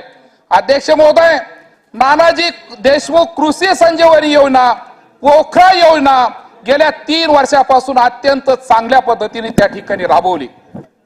15 जिल्ह्याचा समावेश होता, परंतु नानाजी देशमुख कृषी संजीवनी योजना टप्पा क्रमांक 2 त्या ठिकाणी सुरू झालं आणि तमाम 21 जिल्ह्यामध्ये त्याचा फायदा आमच्या शेतकऱ्याला त्या ठिकाणी होणार आहे. 5469 कोटी रुपये या योजनेला त्या ठिकाणी देण्याचा उपक्रम या महायुती सरकारने केला आणि म्हणून मी तमाम शेतकऱ्यांच्या वतीने या सरकारचं या ठिकाणी अभिनंदन करीन. परंतु त्याला जोडून अध्यक्ष महोदय, आपल्या मार्फत मी शासनाला फक्त एवढीच विनंती करणार आहे का नानाजी देशमुख कृषी संजीवनी योजना टप्पा क्रमांक 2 यामध्ये ज्या ज्या गावाचा खऱ्या अर्थाने आपल्या नियमानुसार समावेश होणार आहे ते गावं त्या ठिकाणी निकष पाहून त्या ठिकाणी खऱ्या अर्थाने करण्याची त्या ठिकाणी गरज आहे. अध्यक्ष महोदय, या ठिकाणी सिंचनाचे अनेक प्रश्न अनेक जणांनी आपापले मत त्या ठिकाणी मांडले, परंतु अध्यक्ष महोदय या ठिकाणी मी सांगेल का या सरकारने या 2 वर्षाच्या काळामध्ये अनेक सुधारित प्रमाण देण्याचं काम त्या ठिकाणी केलं. परंतु या ठिकाणी मी सरकारला एक विनंती करणार आहे का काही तालुके असे आज आहे का त्या तालुक्याचा काही भाग याचा कायमस्वरूपी जर तुम्हाला दुष्काळ जर घालवायचा असेल तर त्या ठिकाणी अशा ठिकाणी तुम्ही पाईपलाईन त्या ठिकाणी पाणी द्या. ज्या पद्धतीने माझ्या मतदारसंघामध्ये दहेगाव तालुका वैजापूर असेल, सिल्लेगाव तालुका गंगापूर असेल, जरूर तालुका वैजापूर असेल, या ठिकाणी जर आपण गोदावरीचं पाणी किंवा जायकवाडीला वाहून जाणारं पाणी यामध्ये जर बंद पाणी जर त्या ठिकाणी जर आणलं तर निश्चित सिंचनाचा मोठा प्रश्न त्या ठिकाणी मार्गी लागल्याशिवाय मला वाटतं त्या ठिकाणी राहणार नाही. म्हणून जे दुष्काळी तालुके ज्या भागामध्ये कायम पाणी जात नाही अशाचा प्रश्न त्या ठिकाणी मार्गी लागावं. अध्यक्ष महोदय, याला जोडून मी सिंचनाचे एका प्रश्नावर मुद्दाम आपलं लक्ष आपल्या मार्फत शासनाचं त्या ठिकाणी वेधणार आहे का 17 सप्टेंबर 2023 ला आमचा मराठवाडा मुक्ती संग्राम दिनाचा अमृत महोत्सव त्या ठिकाणी साजरी झाला आणि अमृत महोत्सवाच्या दिनाच्या निमित्ताने मुख्यमंत्री महोदय आणि उपमुख्यमंत्री महोदय यांनी मराठवाड्यामध्ये छत्रपती संभाजीनगर मध्ये कॅबिनेट घेतली आणि त्या कॅबिनेट मध्ये मराठवाड्याचा अनुशेष दूर करण्यासाठी अनेक योजना त्या ठिकाणी जाहीर केल्या. परंतु अध्यक्ष महोदय, मी मुद्दाम आपल्या मार्फत विनंती अशी करील का ज्या ज्या योजना आपण 17 सप्टेंबरला जाहीर केल्या मराठवाडा मुक्ती संग्राम दिनाच्या निमित्ताने तर आपल्याला विनंती करणार आहे का त्या योजना कोणकोणत्या त्याचा सुद्धा प्रामुख्याने येणाऱ्या 17 सप्टेंबर पर्यंत आपण त्या ठिकाणी निकाल लावो का जेणेकरून माझ्या तालुक्यातल्या सेनी देवगाव सारख्या प्रकल्पाला त्या ठिकाणी प्रशासकीय मान्यता त्या ठिकाणी मिळेल. माझं शिवना टाकळी धरणाचं जे प्रशासकीय मान्यता रखडलेलं आहे सुधारित प्रमाण ती प्रमाण त्या ठिकाणी मार्गी लागेल. अध्यक्ष महोदय, आपल्या वतीने विनंती करणार आहे.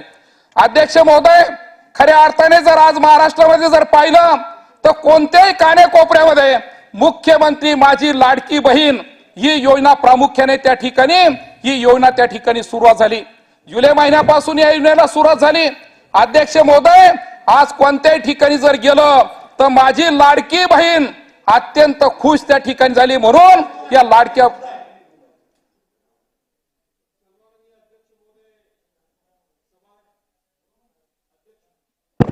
अध्यक्ष महोदय, सभागृहामध्ये कोरम नाही आणि मुख्य कामकाज चालू असताना जर कोरम नसेल तर आपण सभागृह चालू ठेवता कामा नये. अध्यक्ष महोदय, 28 सदस्य असले पाहिजे, 24 सदस्य फक्त आहेत आणि म्हणून आपण 10 मिनिटाकरता सभागृह तहकूब करा. अध्यक्ष महोदय, 10 मिनिटाकरता तहकूब करा सभागृह. बोलवून घ्या मंत्री महोदय, सदस्यांना निरोप द्या.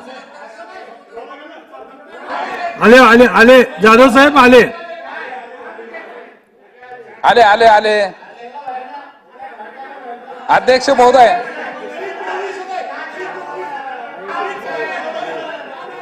आहे. या बोरणारे साहेब अध्यक्ष करा महोदय चालू. शेवटचा पॉइंट या ठिकाणी आहे. बोरणारे साहेब करा चालू.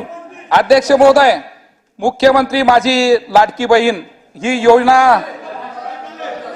आहेत साहेब, आले साहेब. सदस्य आहेत ना. जाधव साहेब आहे, महाराष्ट्रामध्ये सदस्य आहेत.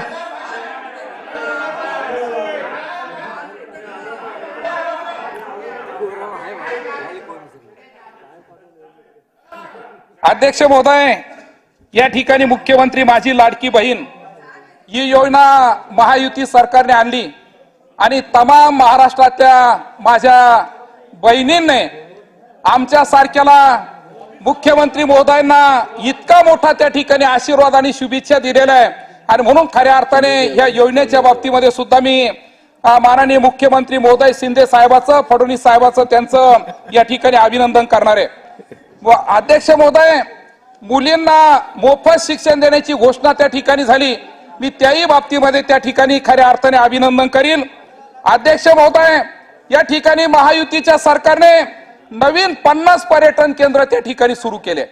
हे 50 पर्यटन केंद्र सुरू केले.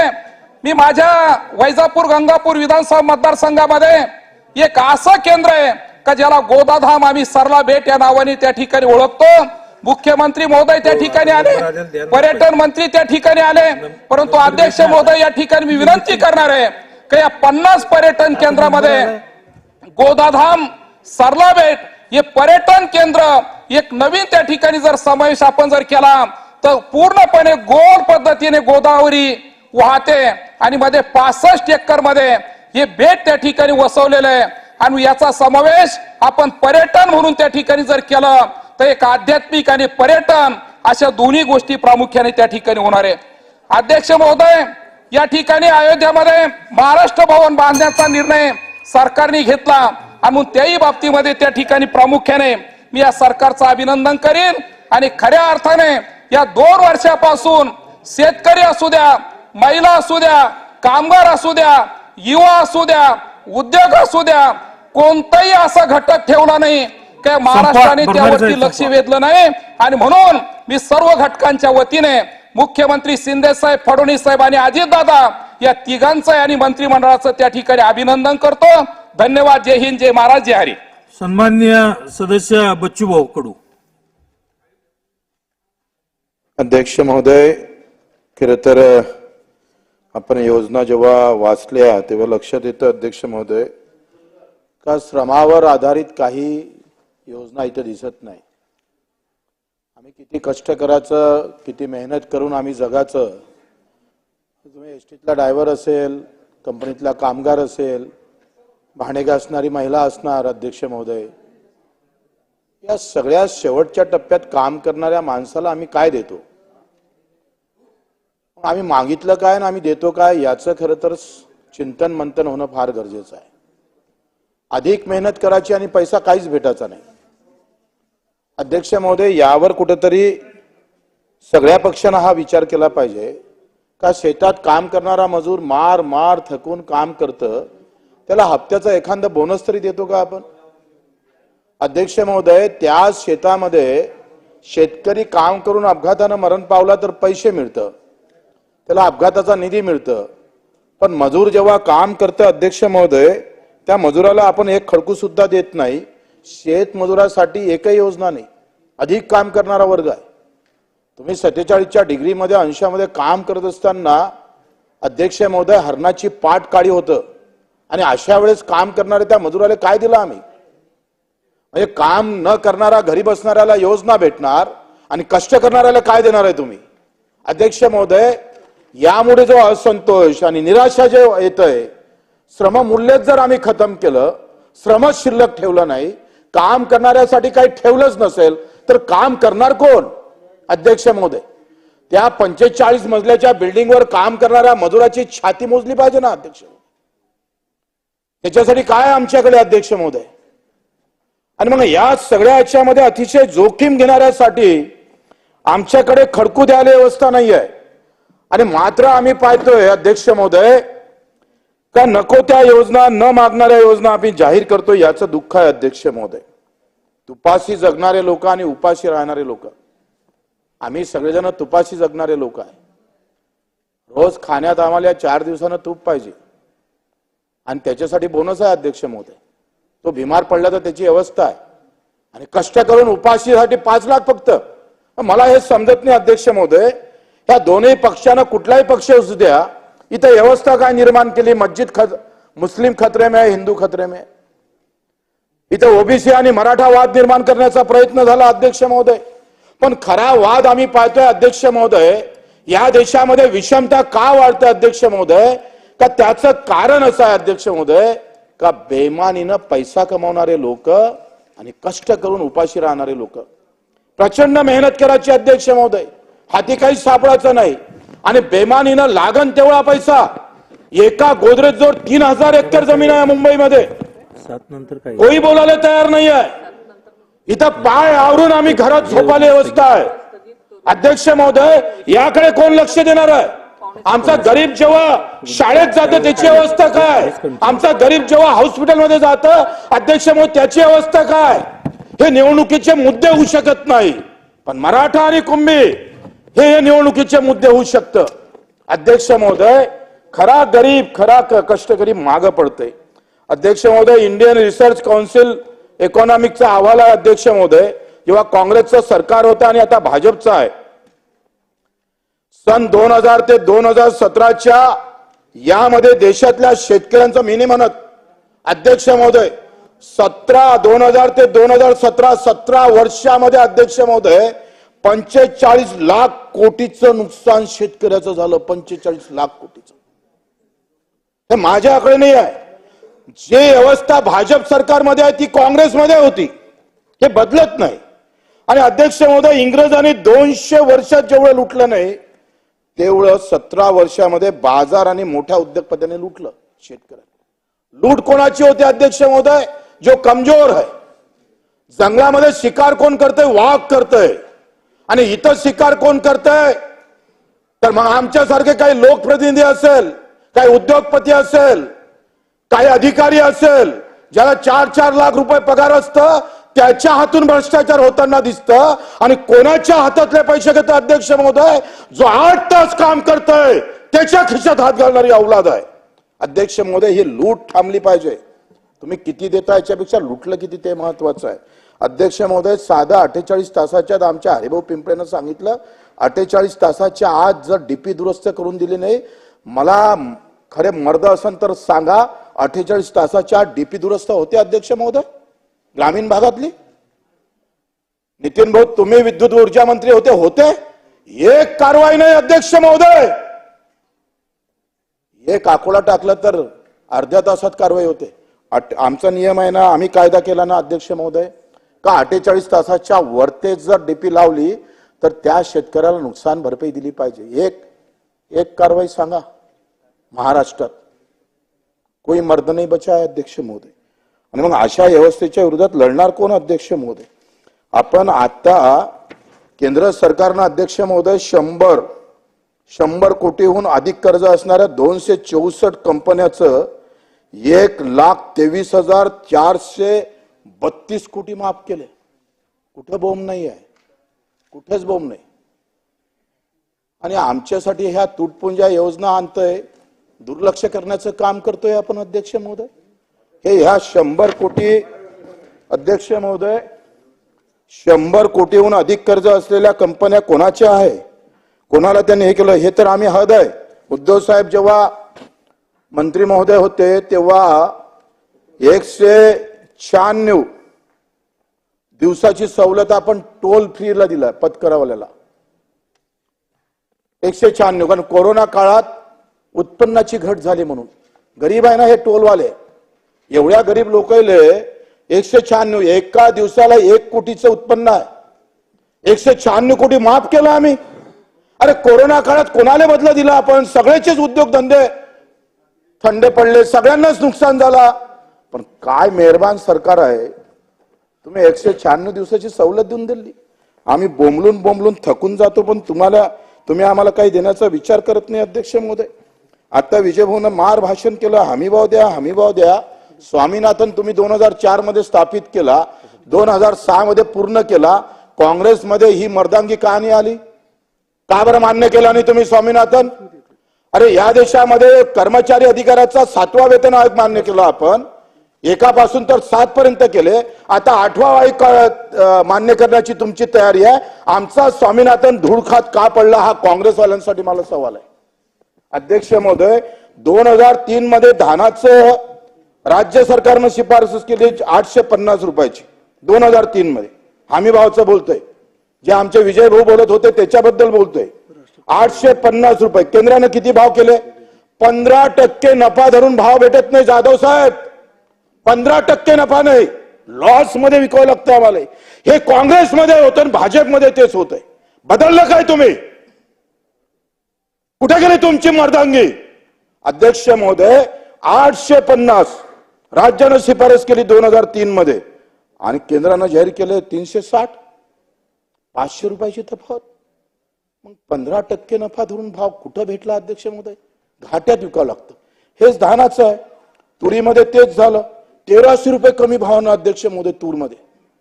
2003 वाचून दाखवतोय अध्यक्ष महोदय. 1869 राज्यानं शिफारस केली, 1869 भाव 15% नफ्यानं भेटले पाहिजे.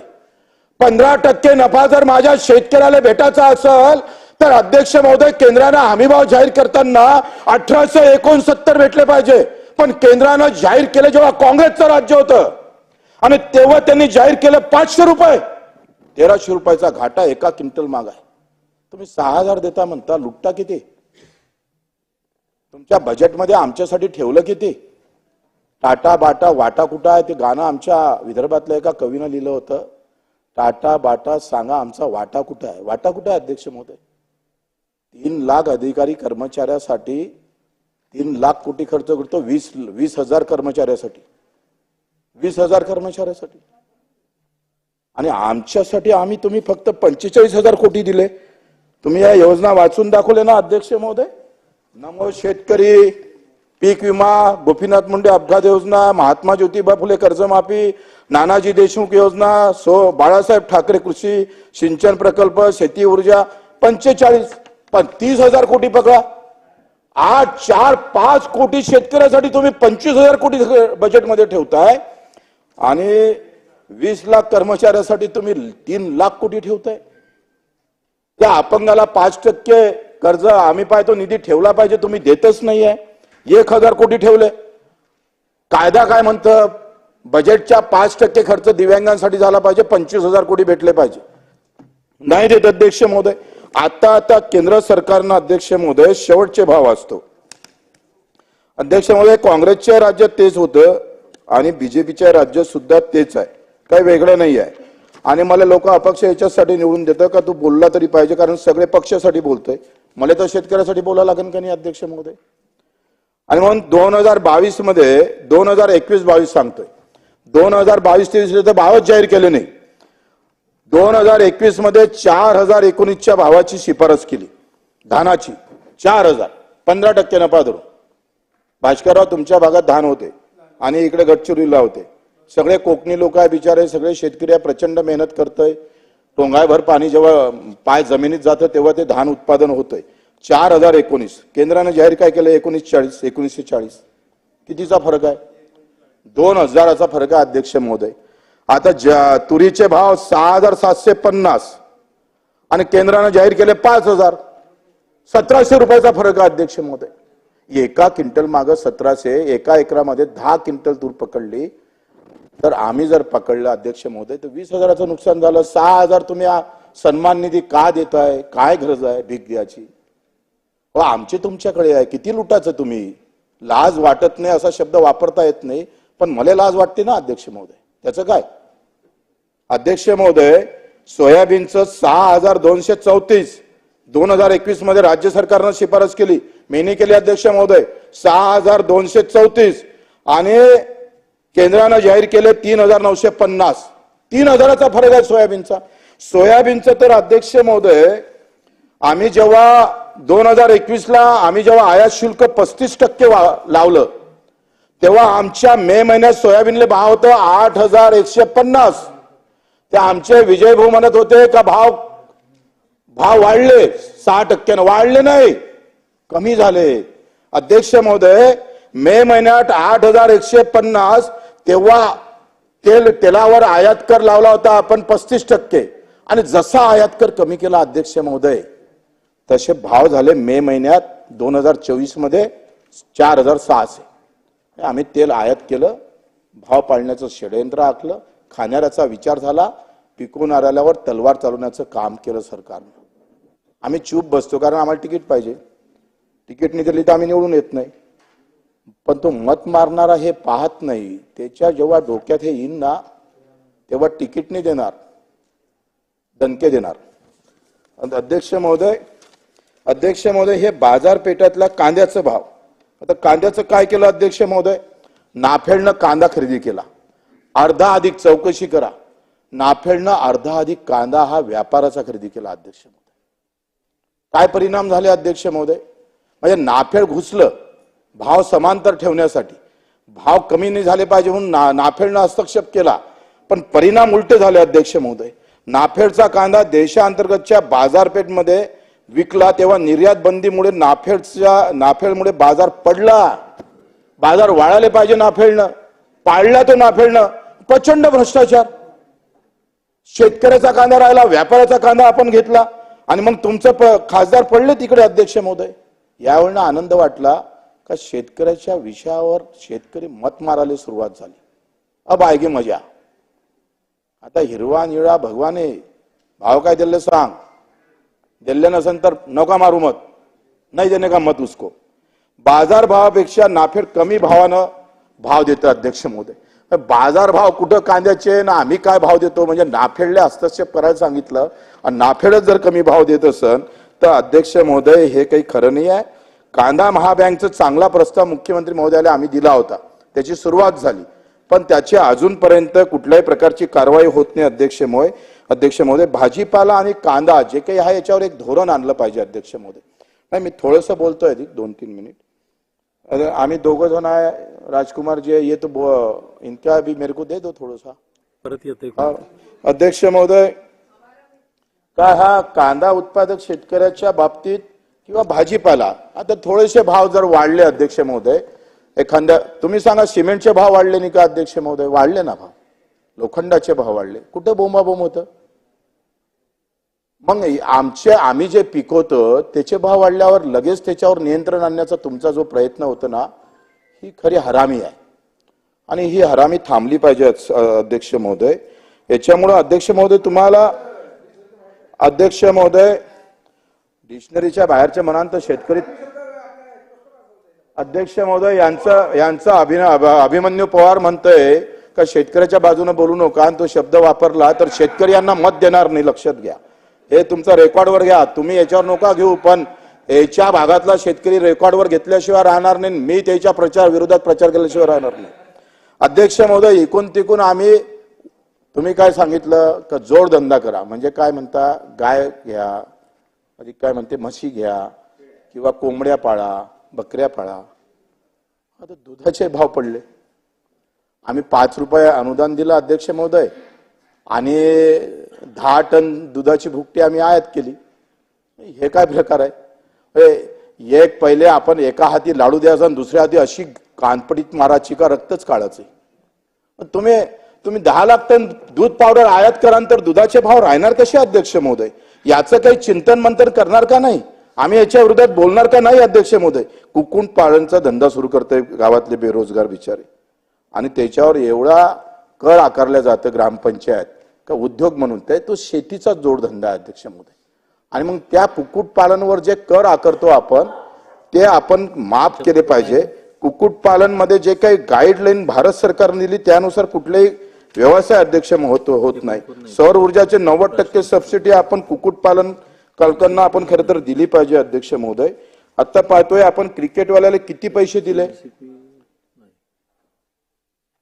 काय जिंकून आणलंय असं वाटलं भारतच जिंकला काय? भारतातली क्रिकेट टीम जिंकली, भारत कुठे जिंकलाय? भारतीय क्रिकेट टीम जिंकली चव्हाण साहेब, भारत नाही जिंकला ना. पण तुम्ही तर असं दाखवलं का बस आता आपलं सगळं काही सोनच झालं, एक दुसरा प्रदेशच आपल्या ताब्यात आला. किती कौतुक करताय. आणि मग आम्ही सांगतोय अध्यक्ष महोदय, आंतरराष्ट्रीय 25 खेळाडू त्यांनी चीनच्या 2019च्या चीनच्या 9 खेळाडूंना सुवर्ण पदक आणले. काश्य पदक आणले, रौप्य पदक आणले अध्यक्ष. एक माणूस नाही गेला हो त्याच्या घरी, सरपंच गेला नाही.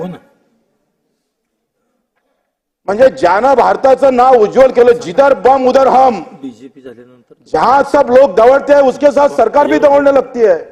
हे काय प्रकार आहे अध्यक्ष महोदय?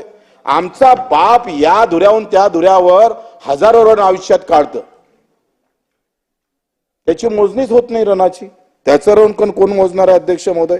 हे जे सुवर्ण पदक घेणारे माझे दिव्यांग बांधव अध्यक्ष महोदय, 2 पाय नाही आहे तरी सुवर्ण पदक आणलेलं आहे, त्याच्या घरी कोणीच गेलं नाही हो. मग असा दुजाभाव का करता अध्यक्ष महोदय? आणि दुसरं शेवटचं, कारण तुम्ही आता बेल वाजवणार आहे त्याच्यानं मी आवर्त घेतो अध्यक्ष महोदय. अध्यक्ष महोदय, पिंपळखुटा गाव आहे हिंगोलीचं, तुम्हाला गंमत पहा शेतकऱ्यासोबत कशी होते.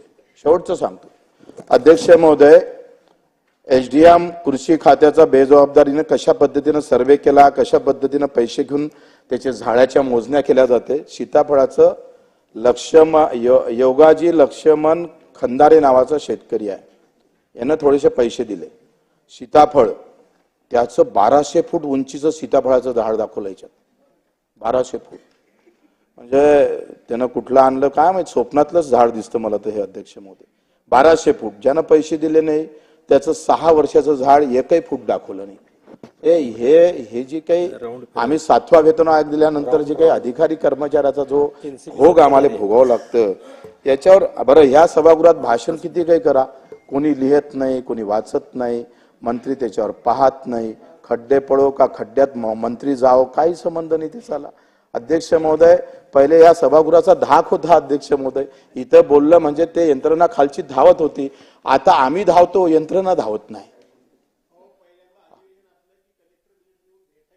हा, म्हणजे तुम्ही तालिका अध्यक्ष आहे, त्या पंढरपूरच्या बाजूने आले, थोडस विठ्ठलाचं उग्र रूप दाखवा ना तुम्ही, काळा कुठेतरी काही. अध्यक्ष महोदय, ते उमेदच्या बचत गटाचे लोक इथं आलेले आहे, त्यांचं इतकं वर्षाचं काम आहे, गाव फेरी करतं वगैरे, बांधणी, बेरोजगारी, संधी उपलब्ध करून देण्यात याव्या, त्यांच्या बाबतीत पण आपण विचार केला पाहिजे अध्यक्ष महोदय. आणि पत्रकार मला लोक भेटले, म्हणे बच्चू भाऊ तुम्ही एवढं बोलता, तर पत्रकाराचं तर इतके वाक्य आहे, ते कॅमेरेवाल्याला पगारच नाही भेटत हो. हे जे मीडियावाले आहे ना, जिथून ते ब्रेकिंग न्यूज दाखवते त्यांना किमान 1 लाख रुपये महिना पडतं, आणि कॅमेरावाल्याला 15,000. जो पूरे देश को बताते हैं वही अन्याय होता है. शेवटच्या घटकातल्या माणसालाच कापल्या जातं इथं, बडी त्याचा कानपिडी. अध्यक्ष महोदय, ह्या पत्रकारासाठी सुद्धा आपण एक निर्णय घेतला पाहिजे. NRHM अंतर्गत जे डॉक्टर काम करतात त्यांना 5 लाख रुपये महिना आहे, आणि रेग्युलर डे डॉक्टर काम करतं त्याला 75,000 रुपये महिना आहे. कसं काम करणार आहे अध्यक्ष महोदय? कशी अवस्था होणार आहे? म्हणजे एकाच ठिकाणी एकाच हॉस्पिटलमध्ये काम करा, NRHM जर काम करत असाल तर 5 लाख, आणि इकून तुम्ही रेग्युलर काम करून तर 75,000. या सगळा मला वाटतं विरोधाभास आहे अध्यक्ष महोदय. मला अपेक्षा आहे सगळ्या सरकारकडून, आणि काँग्रेसवाले आज बोलले तर बरं वाटलं, विजय भाऊ शेतकऱ्यावर बोलत होते, हमी भावावर बोलत होते, पण जेव्हा सरकार असतं तेव्हा ते विसरूनच जाते, त्याच्यावर बोलत का नाही. म्हणून त्यांच्याकडून अपेक्षा आहे का, बरं वाटलं आता का त्यांनी हमी भावावर बोललो, म्हणजे उद्या मी ते राखून ठेवन, आणि ते सत्तेत आले तर सांगन त्यांना का तुम्ही 97 तिथं शेतकऱ्याचा पुडका आला होता, आता सत्ता आली तर मग आता हा पुडका जाऊ नका देऊ, एवढ्या सगळ्या पक्षाकडून अपेक्षा करतो. सन्माननीय सदस्य राजेशजी पवार. धन्यवाद अध्यक्ष महोदय. अध्यक्ष महोदय, मी या ठिकाणी 293 या प्रस्तावात बोलण्यासाठी, माझे मत मांडण्यासाठी या ठिकाणी उभा आहे. प्रामुख्याने हा प्रस्ताव हा शेतकऱ्यांविषयी या ठिकाणी मांडण्यात आलेला आहे. अध्यक्ष महोदय, मी नांदेड जिल्ह्यातील नायगाव विधानसभा मतदारसंघ हा संपूर्णतः ग्रामीण भागाचं प्रतिनिधित्व या ठिकाणी करतो. या ठिकाणी मुख्य व्यवसाय हा शेतीचा आहे, आणि सभागृहामध्ये सुद्धा 50% अधिक सदस्य हे राज्यातील ग्रामीण भागाचं प्रतिनिधित्व करतात. अध्यक्ष महोदय, मी अत्यंत जबाबदारीने या ठिकाणी सांगतो की आज भारताची किती जरी प्रगती होत असली तरी आज भारताचे 2 भाग असल्यासारखे आहेत, एक ग्रामीण भाग आणि एक शहरी भाग. दोन्ही भागामध्ये मोठ्या प्रमाणामध्ये सर्व बाबतीमध्ये विषमता आहे. एवढी विदारक परिस्थिती आज सुद्धा स्वातंत्र्याच्या एवढ्या काळानंतर ग्रामीण भागामध्ये आहे, हे मी आपल्याला थोडक्यात काही एका कवितेच्या माध्यमातून मी सभागृहासमोर मांडू इच्छितो.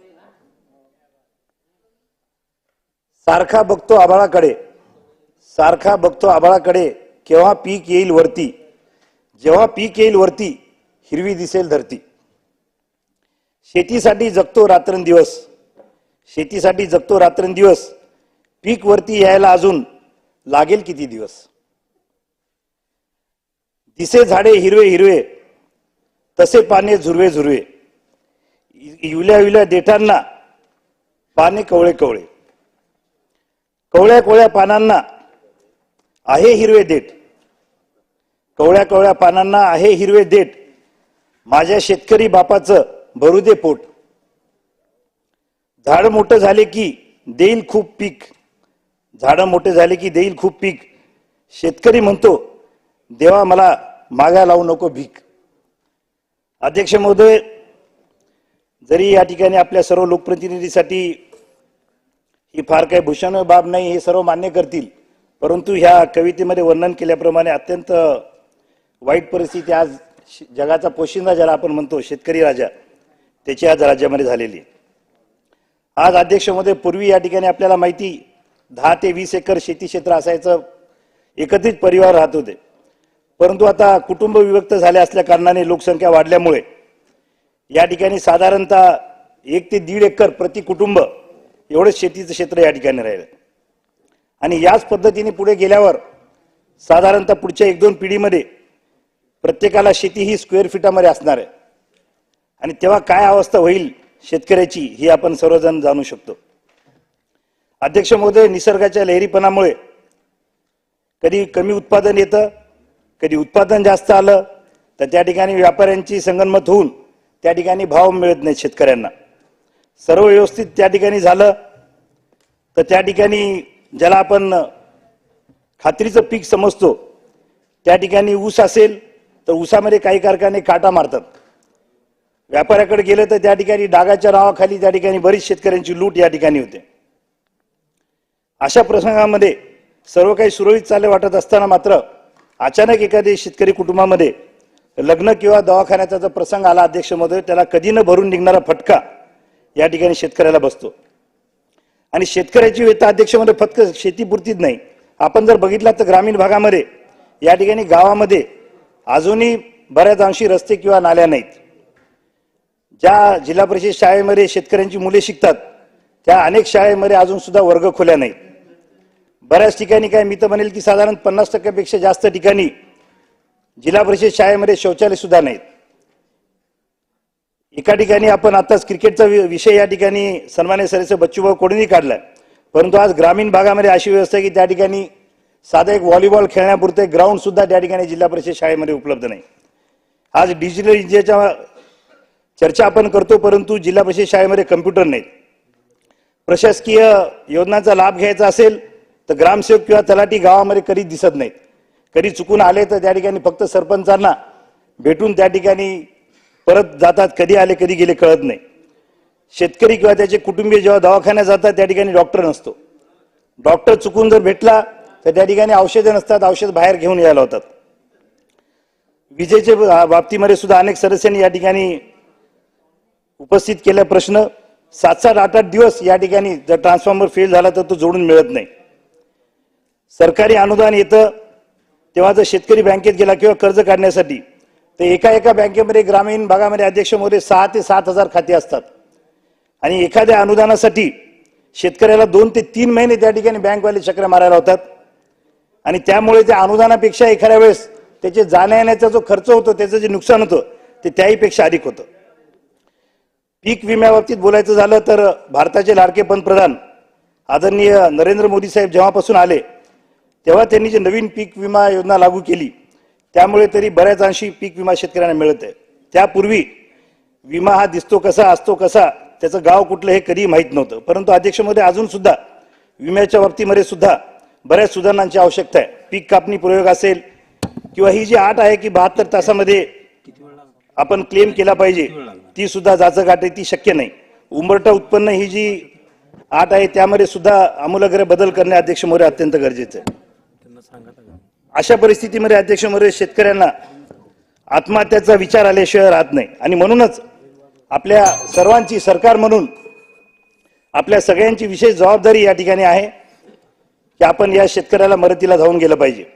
मागील सरकारच्या काळामध्ये आता विरोधी पक्षातील अनेक जण बोलले, परंतु मागील सरकारच्या काळामध्ये मी आधीही म्हटलं की फक्त जे कुटुंब होते, कुटुंब प्रमुख, ते फक्त फेसबुक आणि वर्क फ्रॉम होमच्या माध्यमातून काम करत होते आणि माझं कुटुंब माझी जबाबदारीच्या पुढे या ठिकाणी गेले नाही. अध्यक्ष महोदय, मला याची जाणीव आहे की वेळ कमी आहे, म्हणून मी थोडक्यात मला अजून फक्त 5 मिनिट आपण द्यावेत. मी या ठिकाणी परंतु महायुती सरकारचं 4 वाजता संपवायचं होतं. महायुती सरकारचं या conclude ठिकाणी करा, अभिनंदन conclude करतो करा. की शेतकऱ्याला अशा परिस्थितीतून बाहेर काढण्यासाठी अनेक योजना या ठिकाणी महायुती सरकारने या ठिकाणी घोषित केलेले. मी आपल्याला थोडक्यात फक्त काही महत्वाच्या योजना या ठिकाणी सभागृहासमोर मांडू इच्छितो. अध्यक्ष महोदय, या ठिकाणी कांद्याच्या बाबतीत असेल किंवा सोयाबीन आणि कापसाला अनुदान देण्याचा विषय असेल किंवा शेतकऱ्यांना दिवसा अखंडित वीज पुरवठा मिळावा त्यासाठी मागील त्याला सौर ऊर्जा पंप उपलब्ध करून देण्याचा शासनाचा निर्णय आहे. अशा अनेक योजना या ठिकाणी शासनाने केलेत. केंद्र सरकारचा जो निकष आहे अतिवृष्टीमध्ये अनुदान देण्याचा, त्यामध्ये सुद्धा एनडीआरएफ दराच्या दुप्पट दराने शेतकऱ्यांना मदत देण्याचा निर्णय या ठिकाणी केला. अध्यक्ष महोदय, अशा बरेचसे योजना या ठिकाणी सरकारने केलेत. मी राज्यातील सर्व शेतकरी बांधवांच्या वतीने महायुती सरकारचं सन्माननीय मुख्यमंत्री आदरणीय श्री एकनाथ शिंदे साहेब, उपमुख्यमंत्री श्री देवेंद्र फडणवीस साहेब, अजितदादा यांचे आभार व्यक्त करतो आणि मला खात्री आहे की राज्यातील शेतकरी असतील किंवा सर्व जनता असेल ही येणाऱ्या काळामध्ये सुद्धा अशाच प्रकारे राज्याचा सर्वांगीण विकास करण्यासाठी या महायुती सरकारला पुन्हा या ठिकाणी सत्तेमध्ये भरघोस मतांनी पाठवेल अशी मी आशा व्यक्त करतो आणि पुन्हा एकदा सरकारचे आभार व्यक्त करतो. धन्यवाद. सभागृहाची बैठक आता स्थगित होत असून सभागृहाची बैठक सायंकाळी 6:45 पुन्हा भरेल.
आज मुंबईचा 6,000 कोटीचा घोटाळा झाला. या 6,000 घोटाळ्याच्या त्यावेळेला आम्ही सांगत होतो की कुठलेही सिमेंट कॉन्क्रीटचे रोड होणार नाहीयेत. 300 रोड लिस्टवरती काढले होते. अजून 90ची पण ऑर्डर अजून त्याच्यापैकी निघालेली नाहीये. आणि तो घोटाळा आज मी हक्कभंग आणणार आहे. मी परवानगी मागतो आपल्याकडे हक्कभंगाची. मी मगाशी सभापतींना सांगितलं की कालच्या एका प्रश्नामध्ये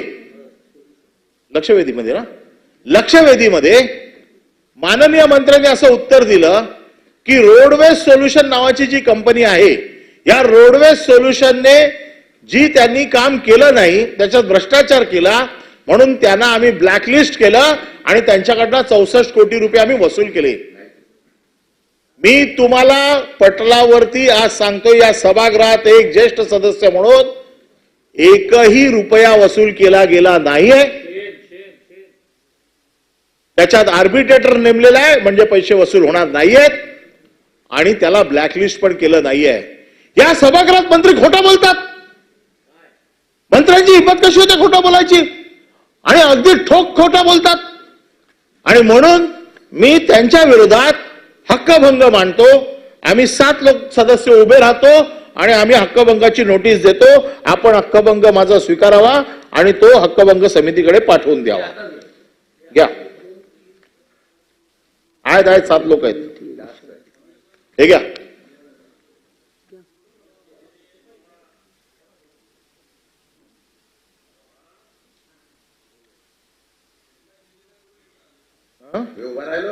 हे 7 झाले.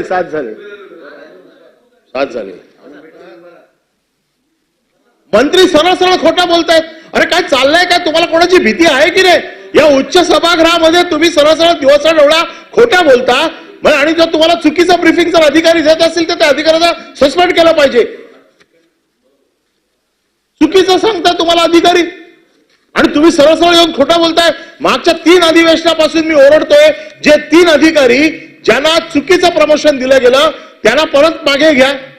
सभापतीने निर्देश दिले तरी देखील अधिकारी मागे जात नाहीयेत. म्हणजे काय मोजायचंच नाही असं ठरवलं का मला? आणि आम्हाला तर नाही तर कमीत कमी त्या अध्यक्षांच्या खुर्चीचा तर अपमान करू नका. 4-4 वेळा तुम्हाला निर्देश दिले जात आहेत तरी देखील तुम्ही त्याच्यावरती कारवाई होत नाहीये. मुख्यमंत्री सांगतात कारवाई करा.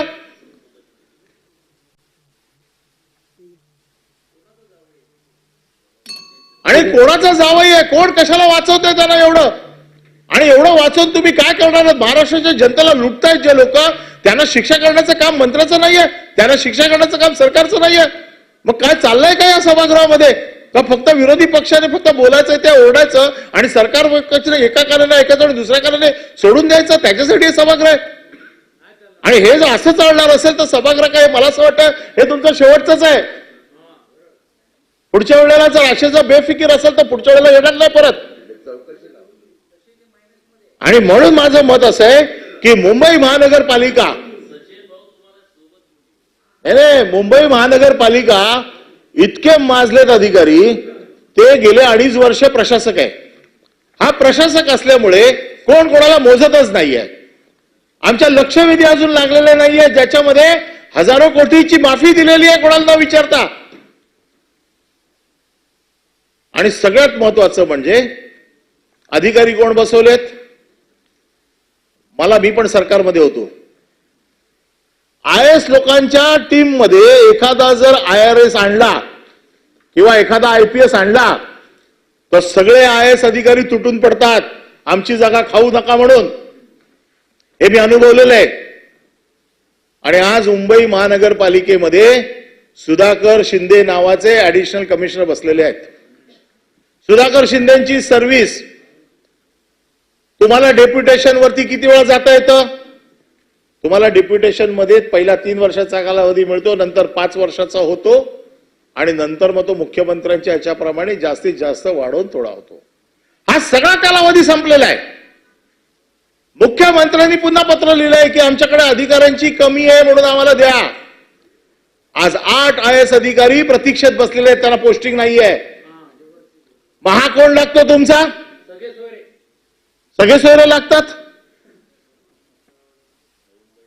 लागत असतील सगळे सोयरे. आणि मग अशा जर अधिकाऱ्यांना तुम्ही जर त्या जागी ठेवणार असाल त्या अधिकाऱ्याला तुम्ही हात लावणार नसाल, तो अधिकारी मनमानी करतोय, सगळ्या प्रकारची मॅनेजमेंट आज तो करतोय.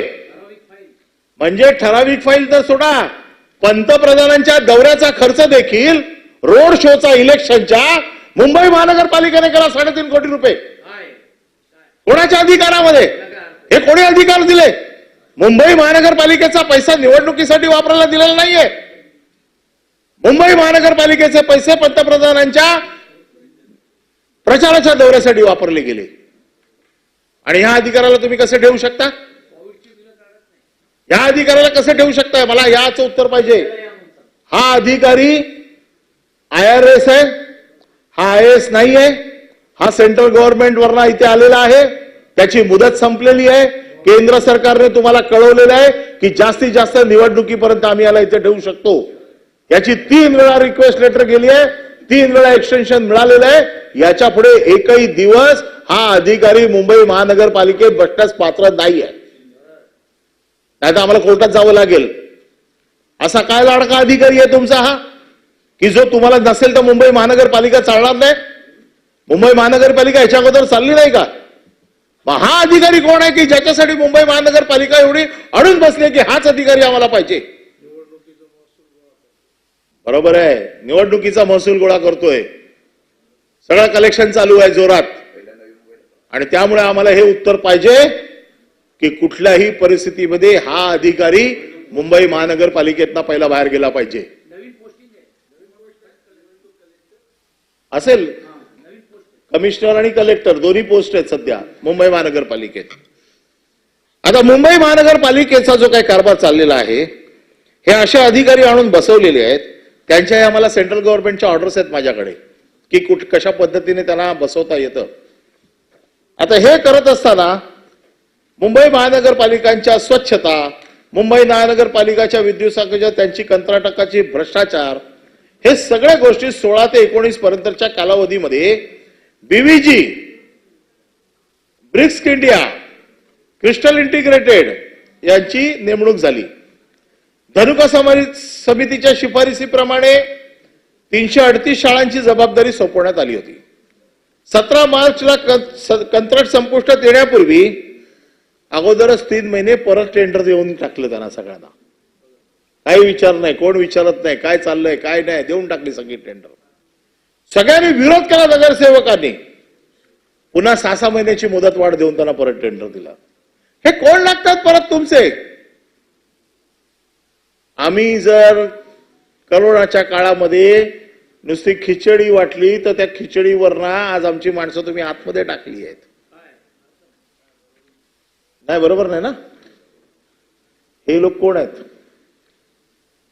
ज्यांना तुम्ही अशा प्रकारची टेंडर देतायत? कुठल्याही प्रकारची त्याची चौकशी नाही, कुठल्याही प्रकारची मुदत वाढ नाही. आणि कॉन्ट्रॅक्ट जी देत आहेत ही सगळी एस्केलेट करून देत आहेत. याचा सगळ्याचा एस्केलेशन आहे. पूर्वीचे रेट्स किती होते, आता मध्यंतरी ते स्वच्छता अभियानमध्ये छोटे छोटे लोक, बिचारे गरीब लोक काम करून छोटी छोटी कॉन्ट्रॅक्ट वॉर्ड लेवलला घेत होती. आपण दत्तक वस्ती योजना बंद करून टाकली आणि सगळ्यांजवळ एक कॉन्ट्रॅक्ट देऊन टाकलं. म्हणजे मेगा स्कीम आपणच काढला, प्रवीण दरेकरांनी काढला. म्हणजे थोडक्यात काय, मेगा टेंडर, मेगा घोटाळा. या मेगा नावाशी तुमचा काय संबंध आहे मला माहित नाही, आणि ते नाव एवढं तुम्हाला का आवडतंय माहित नाही. सगळी कॉन्ट्रॅक्ट त्या मेगाला, मेगाकडनं इलेक्ट्रॉनिक बॉन्ड्स, मेगाला सगळी कॉन्ट्रॅक्ट्स, मेगाला सगळे STP, मेगाला सगळे रोड्स. काय त्या मेगावर एवढं प्रेम आहे? सगळं त्याच्याकडे आहे मेगाकडे. असं कुठला वस्तू नाहीये की जी मेगाकडे नाहीये. आणि ही सगळी जी काय मुंबई महानगरपालिकेमध्ये रोड घोटाळे चालू आहेत, फर्निचर घोटाळा चालू आहे, सॅनिटरी नॅपकिन मध्ये देखील घोटाळा केला आपण.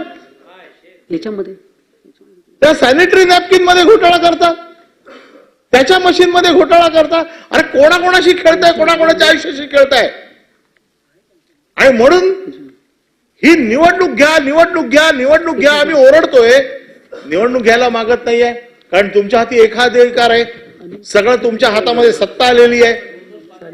आणि केवळ हेच नाही तर नुसती महानगरपालिका मला असं वाटलं तर मुंबईच आहे.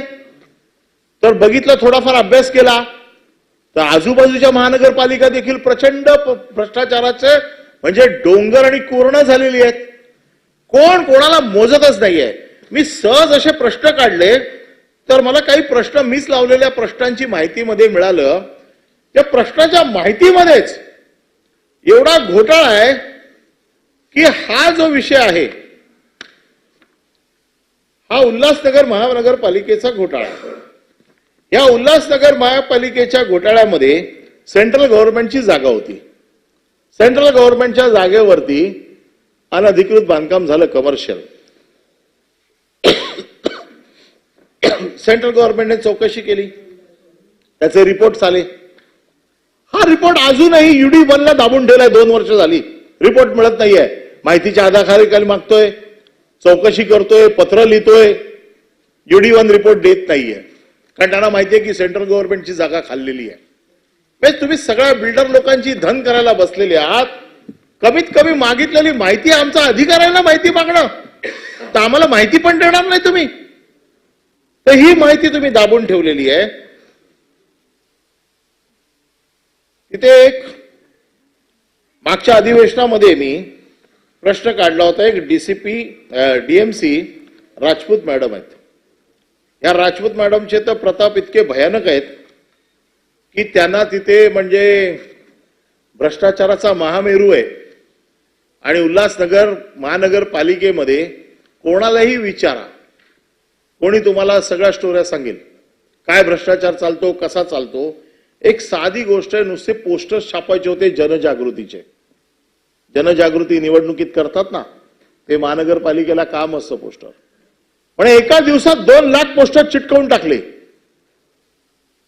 एका दिवसात 2 लाख पोस्टर चिटकवले. चला बिल आलं, नाही बिल आलं. बिलामध्ये लेबरच नाहीये, लेबर कॉस्टच नाहीये. मग चिटकवले कोणी? 2 लाख पोस्टर चिटकवले. चला ते मोजता येणार नाहीत. लेबरचं बिल तर पाहिजे की नाही बाबा चिटकवण्यासाठी कोणाला तरी पैसे दिले असतील ना कॉन्ट्रॅक्टरला. तेच नाही. कार्यकर्ते महानगरपालिकेला कुठले कार्यकर्ते असतात? तुमच्या खात्यात तुम्ही असं काय केलं नाही ना गडबड मंत्री असताना. नको ते सल्ले देऊ नका. काही अजूनही चांगले लोक आहेत, खराब होतील. अनिल भैया बाजूला बसलेले आहेत, उगीच त्यांना खराब करू नका. आणि त्याच्यावरती कॅगने दोषी ठरवलं. त्याच्यावरती मुख्य लेखापालाने त्याच्यावरती रिमार्क मारले. कारवाई नाही. का नाही? हे सगळे कलेक्टर लोक आहेत मी जे सांगतोय ते. आणि ह्या सगळ्या लोकांना जे प्रोटेक्शन मिळतंय, हे सगळं प्रोटेक्शन हे केवळ सत्ताधाऱ्यांच्याकडनं मिळतंय की तुम्ही काही करा, कुठलेही नियम मोडा, तुम्हाला कोणी विचारणार नाही, फक्त आमचा टक्का आम्हाला आणून द्या. आमचा टक्का आणून दिला तर तुम्हाला कोण हात लावत नाही. आणि म्हणून हे अधिकारी माजलेले आहेत. निवडणुका नाही आहेत, प्रशासक आहे, प्रशासकाची जबरदस्त दादागिरी चाललेली आहे. तिसरा विषय असा आहे त्यांचा की तिकडे 21 मीटरच्या वरती जर बिल्डिंग असेल तर ही बिल्डिंग स्पेशल बिल्डिंग म्हणून ओळखली जाते. मग त्याला 12 फुटाचा रस्ता लागतो, 6 मीटर त्याला बाजूला सोडावं लागतं. काय करतात? खालचा माळा आहे हा दाखवतच नाहीत. 21 माळे पहिल्या माळ्यापासून 21 मीटर पहिल्या माळ्यापासून वरती, आणि खालचं जे पार्किंग आहे ते प्लॅन मध्येच दाखवत नाहीत. हा माझ्याकडे प्लॅन आहे आणि माझ्याकडे डेफिनेशन ऑफ स्पेशल बिल्डिंग आहे, गव्हर्नमेंटचा GR आहे, त्याने मीटर मोजलेली कशी आहे ती आहे. तुमच्याकडे नागपूरला पण असंच चालतं का? लिफ्ट चालते म्हणून महागाची म्हणून चोरी करायची. आता हे जे सगळं आहे याची आपण चौकशी करणार आहात की नाही? ही सगळी प्रकरणं मी आपल्याकडे अगोदर पण पाठवलेली आहेत, माझे पत्र पण आपल्याकडे आहेत. मी ह्या सगळ्या गोष्टींचा वारंवार पाठपुरावा करतोय. माझ्या ह्या सगळ्या गोष्टींचं उत्तर आपल्या उत्तरात आलं पाहिजे की याच्यावरती काय कारवाई करणार. आणि हे सगळं कमी म्हणून महानगरपालिका जी मनमानी, मी परत परत सांगतोय, आपल्याला माहिती आहे की महानगरपालिकेने किंवा राज्य सरकारने विरोधी पक्षांवरती वेगवेगळे प्रकारचे आरोप करायचे. एक नागडा पोपट आपण उघडा सोडला होता जो सतत ओरडत हसायचा, आता सध्या थंड पडलेला आहे. आणि ह्या नागड्या पोपटाने बऱ्याच लोकांवरती हल्ले चढवले. असा भ्रष्टाचार केला, तसा भ्रष्टाचार केला, अनिल परबला आतमध्ये जायचंय, याला आतमध्ये जायचंय, त्याला आतमध्ये जायचंय. आणि त्यांनी रवींद्र वायकरांवरती हल्ला केला की 500 कोटीचा घोटाळा रवींद्र वायकरांनी केला.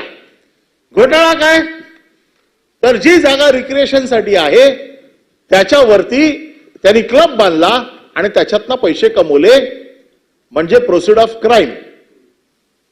ईओडब्ल्यूने गुन्हा दाखल केला. ईओडब्ल्यूने गुन्हा दाखल केला, ताबडतोब ईडी घुसली, ईडीने चौकशी केली. ते त्यांची मिसेस, पार्टनर यांना सगळ्यांना आरोपी बनवून टाकले ईओडब्ल्यूने.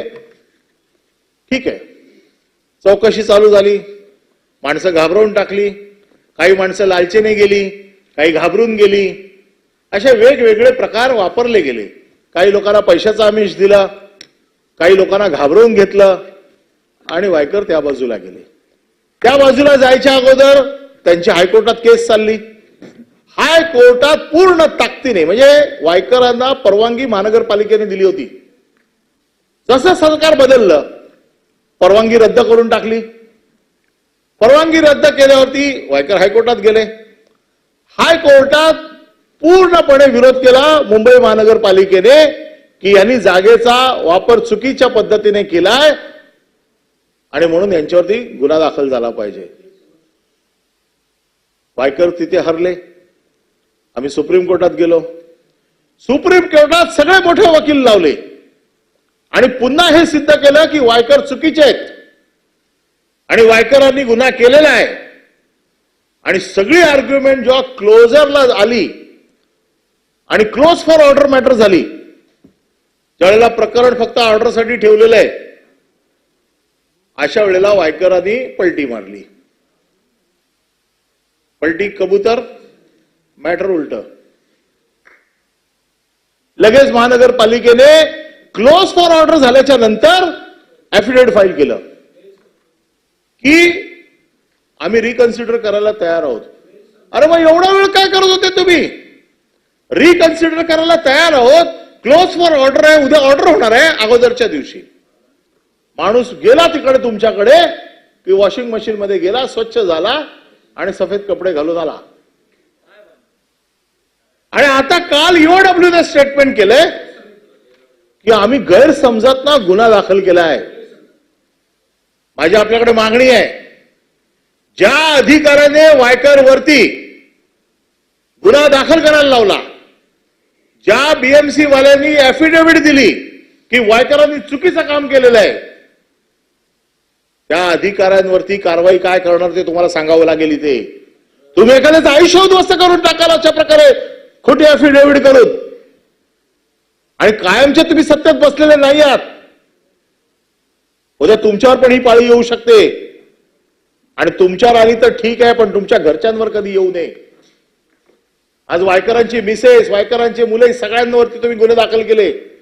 वायकरांनी तर सरळ सरळ सांगितलं माझ्यासमोर दोनच पर्याय होते, एक तर जेलमध्ये जायचं, नाही तर पक्ष बदलायचा. या अशा प्रकारची दादागिरी करून तुम्ही शेवटी सांगता ईओडब्ल्यू मध्ये की गैरसमजातना आम्ही गुन्हा दाखल केला. हा गैरसमजातना गुन्हा ज्या अधिकाऱ्याने दाखल केला त्या अधिकाऱ्यावरती कारवाई झालीच पाहिजे. कमिशनर सस्पेंड झालाच पाहिजे. कमिशनरवरती कारवाई झालीच पाहिजे. कारण तुम्ही कोणाच्या तरी आयुष्याशी खेळताय, तुम्हाला कोणाच्या आयुष्याशी खेळण्याचा अधिकार नाहीये.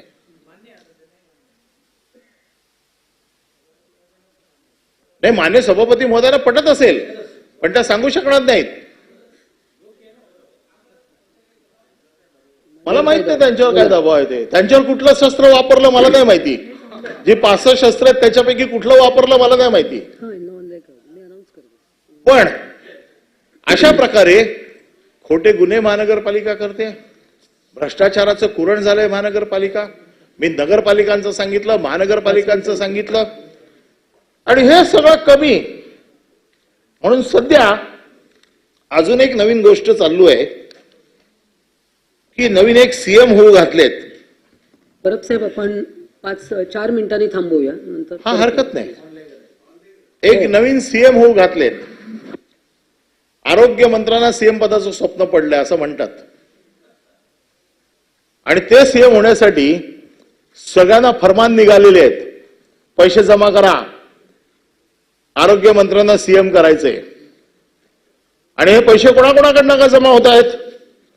हे पैसे सर्व जिल्हा शल्य चिकित्सक, जिल्हा आरोग्य अधिकारी यांना प्रत्येकी 5 लाख रुपये, वैद्यकीय अधीक्षक, सर्व तालुका अधिकारी यांना प्रत्येकी 1 लाख रुपये, असे सगळे पुणे, सातारा, सोलापूर असं सगळं चालू आहे. आता इकडे जी हजूर कोण आहे? इथे जी हजूर एक भीडचा भूमिपुत्र आहे. त्या भूमिपुत्राचं नाव काय? तर रणवीर सूर्यवंशी हा या सगळ्या घडामोडींचा सूत्रधार आहे, त्यांचा PS. सीएम करायचंय म्हणे. आयला गळा घोटतील कळलं तर शिंदेना. त्यांचं आरोग्य ठीक ठेवणार नाहीत ते. कोणाला काय काय स्वप्न पडतात आजकाल. अरे आता कुठे मंत्री झाले, अजून बूट नीट टेकले नाहीये, अजून खुर्चीवर नीट बसले नाहीये, तर लगेच सीएम पदाचे पैसे गोळा करायला सुरुवात केले. अशा प्रकारचा हा जो काही भ्रष्टाचार चाललाय, ह्याच्या कहाण्या इतक्या रंजक आहेत की एकेका विभागाला काही कोट्यावधीची त्यांनी टार्गेट दिली आहेत. पुणे विभागातनं किती कोटी आले पाहिजेत, सातारा विभागातनं किती कोटी आले पाहिजेत, नाशिक विभागातनं किती कोटी आले पाहिजेत, असे पैसे गोळा करून काही तुम्ही सीएम होता? हाच तर प्रश्न ना. देणार कोणाला? आणि वरचे जे घेणार आहेत ते काय याचे घेतात काय छोटे मोठे? ते पण घेतील, तर असे हजारोने घेतील ना. ते असे 2, 5, 10 कोटी जमा करून सीएम बनायचं म्हणतायत, तर ते त्यांच्या लोकांना कळलं पाहिजे की बाबा सीएम बनवण्यासाठी किती लागतात, कसे लागतात, किती द्यावे लागतात. ह्या सगळ्या गोष्टींचा हा जो काही विषय आहे ना, ह्या कहाण्या तर इतक्या भयानक आहेत. आणि म्हणून मध्यंतरी असं म्हटलं जात होतं की त्यांच्याकडनं राजीनामा मागितला. कानावर गेल्या ना गोष्टी, त्यांचा राजीनामा घेतायत. त्या मध्यंतरी बातम्या आल्या होत्या बाहेर की आरोग्यमंत्र्यांचा राजीनामा घेतायत. आम्ही पण विचार केला का, तर म्हणे यांचं स्वप्नच भंग करून टाकायचंय, का ह्याच पदाचा राजीनामा घेऊन टाका. आणि म्हणून ह्या सगळ्या कलेक्शनचा त्याला स्वीट मेसेज म्हणतात. आणि हे स्वीट मेसेज आरोग्य सहाय्यक, प्रयोगशाळा तंत्रज्ञ, प्रत्येक गोष्टी म्हणजे पदोन्नती पाहिजे, पैसे, पोस्टिंग पाहिजे, पैसे, पोस्टिंग नको, आहे तिथे राहायचंय, पैसे. काय चाललंय? अनिल पाटील साहेब, तुम्हाला तरी हे मंजूर आहे का? 100% मंजूर नसेल, मग का राहिलेत तिथे? असं होत नसावं असं तुम्हाला वाटतंय, पण असं होत असेल तर तुम्हाला राहावंसं वाटेल का तिकडे? परब साहेब, आणि म्हणून परब साहेब, आपण ऑनलेग राहूयात तुम्ही. आणि सभागृहाची बैठक आता स्थगित करण्यात येत असून सायंकाळी 6:30 वाजता सभागृहाची बैठक पुन्हा सुरू होईल. नाही, लक्षवेधी आहेत आणि हे मग नंतर कंटिन्यू करू उद्या.